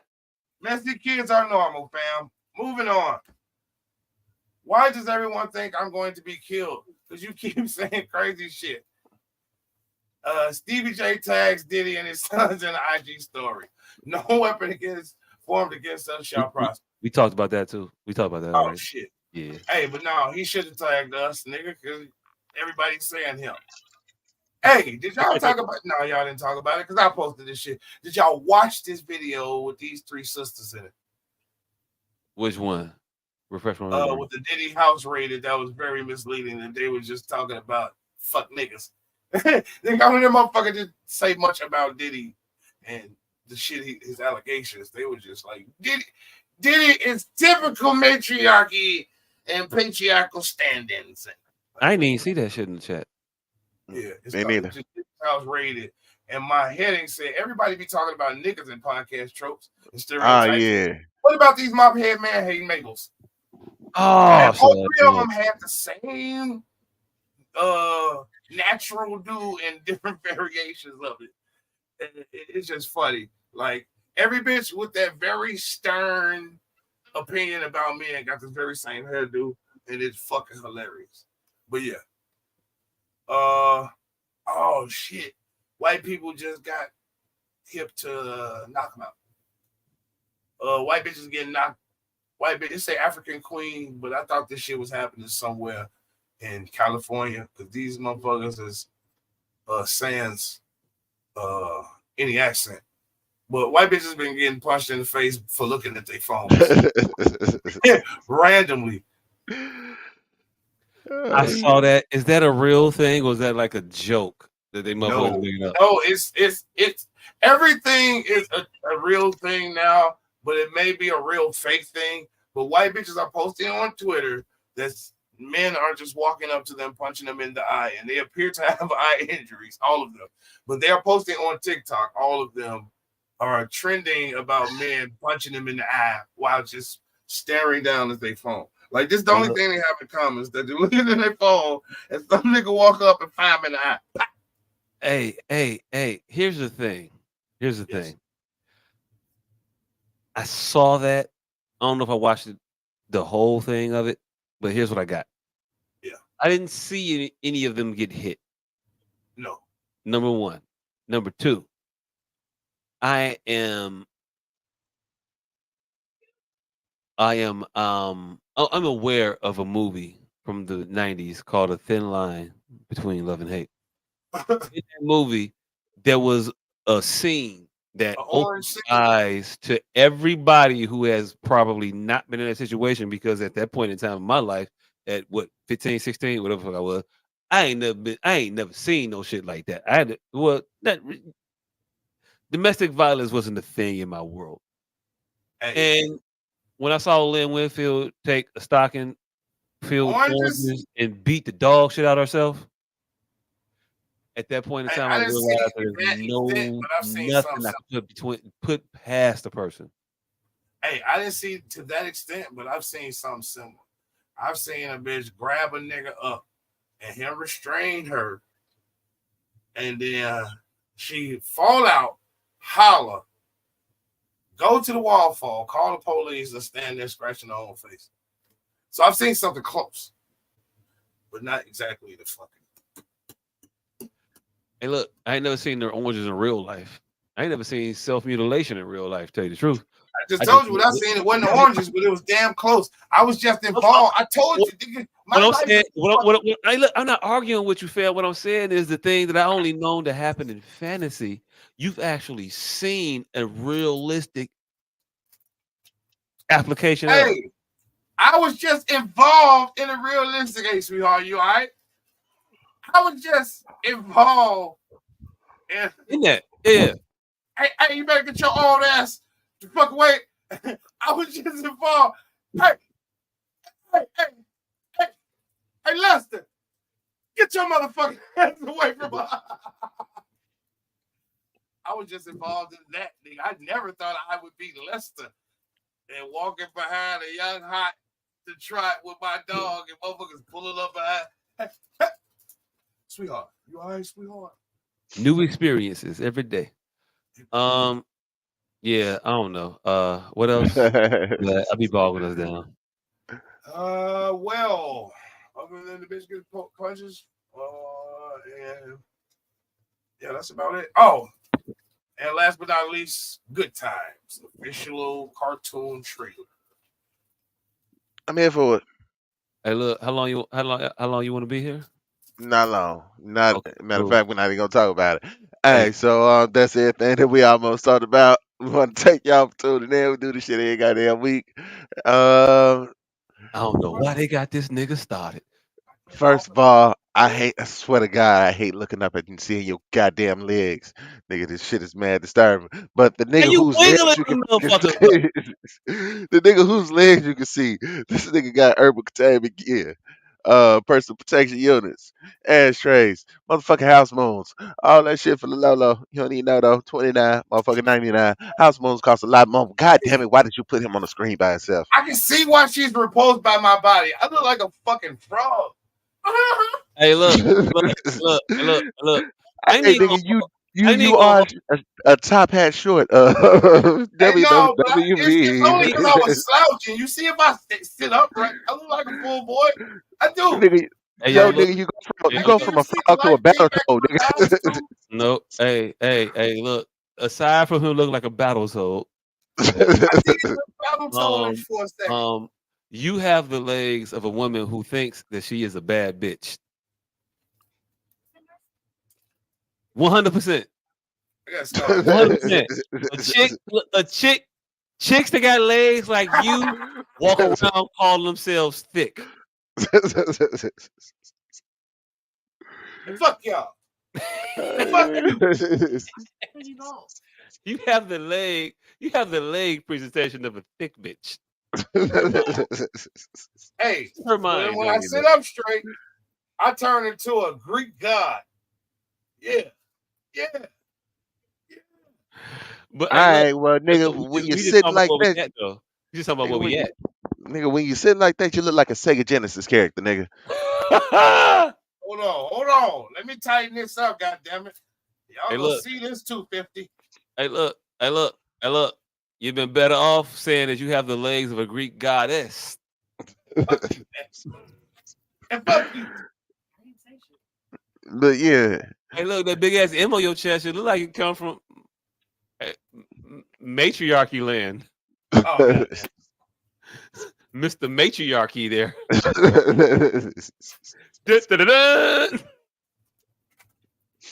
Hey, I don't take offense to that because Hulk Hogan played the nanny. So did Dwayne The Rock Johnson. Hey, look. As long as you ain't gotta take offense to it for it to be funny, nigga. All right, but yeah, and the nigga whose legs you can see, that nigga got house bones. House bones cost a lot more. All right, make sure to check out Cam's EP in due time, streaming on all major platforms, Apple Music, Spotify, all that shit. All up. Nigga, we are roughly 63 hours away. You did the math, not me. I can't do that. I can't count that fast. It's 3:00 on a Thursday AM. Yeah. Yeah, 63 hours away. I owe you March 30th, this coming Saturday at the Bed Theater by Morgan Park. Make sure to get your goddamn tickets. If you ain't got your goddamn tickets, 2 days away. It's supposed to be warm. I'm definitely drinking in the parking lot. Drinking in the parking lot. Get your goddamn tickets. www.winkatme.com. Yeah, I remember that shit. It's not even on that flyer. Oh, It's okay, it is on that definitely flyer. not on the flyer. Oh, it is that. Oh no, It yep, it is. is. You just didn't see It's it. pretty big. There's also a ticket. Oh shit, you can purchase by phone. Oh Hey, look, shit. this will be the first. Hey, yo, look, you can purchase tickets by phone. Dial 312-829-4250. That number again is 312-829-4250. Come witness the theatrical debut of IOU, a story of retribution, vitriol, pain, get back, and self-reliance. I don't know. All that shit sound like it fit if you look at the play from any different perspective. It's some shit that happened with some motherfuckers that don't want it to happen, but they finna happen. It's drama. Come watch it. I don't know. Yes, definitely make sure you are in the goddamn building. The play's gonna be dope. Shit's gonna be lit. But also you can get some motherfucking tables. Check out on Facebook M8180. Nigga got hand carved motherfucking wooden tables. Remember, he's better carpenter than Jesus. We stand on that. Hey, look, Jesus flip tables. I build them. Bars. Way worse of a Messiah. Way, Oh, but better carpenter. Better table maker. I'm infinitely a worse Messiah than Jesus. Infinitely. But I'm 5 times the carpenter he was. Ooh, 1 time, 2 time, 3 time, 4 time, 5 times. 5 time, 5 time, He 5 was time, 5 time, 5 desperate. It time. wasn't no wood. What we talking about? Maybe had a chance to build what, 1, maybe 2 tables in all. This nigga got mad tables. All right, see, it's blinking again. Okay, so hey, we finna get the fuck up out of here. Hey, so hey, so I was out working this weekend, and I ended up bored as hell, and I was all right. So no, all right, fuck it, my bad. I'm halfway asleep, halfway drunk, halfway high, halfway tired. But long story short, I had to take a goddamn test while I was on my way up to the goddamn hotel room, and then I ended up just taking the test while I was on the elevator. I failed the shit out that test. Found out I was just wrong on so many levels.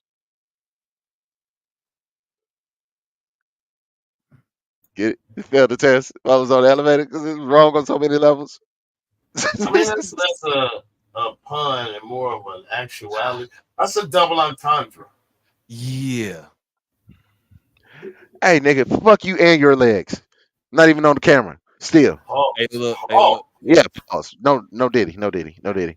Right. Yeah, Hey, look. that's tentative these days. You Hey, can't look. even pause the shit out here because Diddy out here playing the pause game.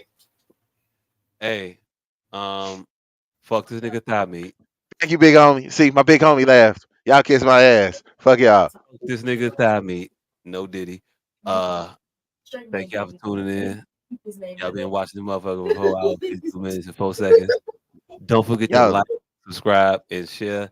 And since we monetized, all this shit actually Oh shit. kind of mean more now. We kind of mean it when we say it because we could Hell actually yeah. we could Oh shit, we actually finna start getting paid. Hey, look, this is the first time when we doing this shit we can actually benefit from it. We've given you all 314 free episodes. We charge them from now on. Overcharging niggas for what they did to the Cold Crush. Technically not charging, but We only charge y'all feel good to likes say and that. shares. It felt good to say that, but yeah, the shit you had to pay for, the thing you just watched, you had to pay for. All we charge y'all is likes and shares because everything come behind a paywall now. They might get you misconstrued. Everything's on Patreon these days. Y'all paid for it. Thank y'all for y'all donations. I don't know. Eventually we'll figure out how this works. But we S.O.S podcast. Appreciate y'all. Don't forget to like, subscribe, and share this motherfucker. We out.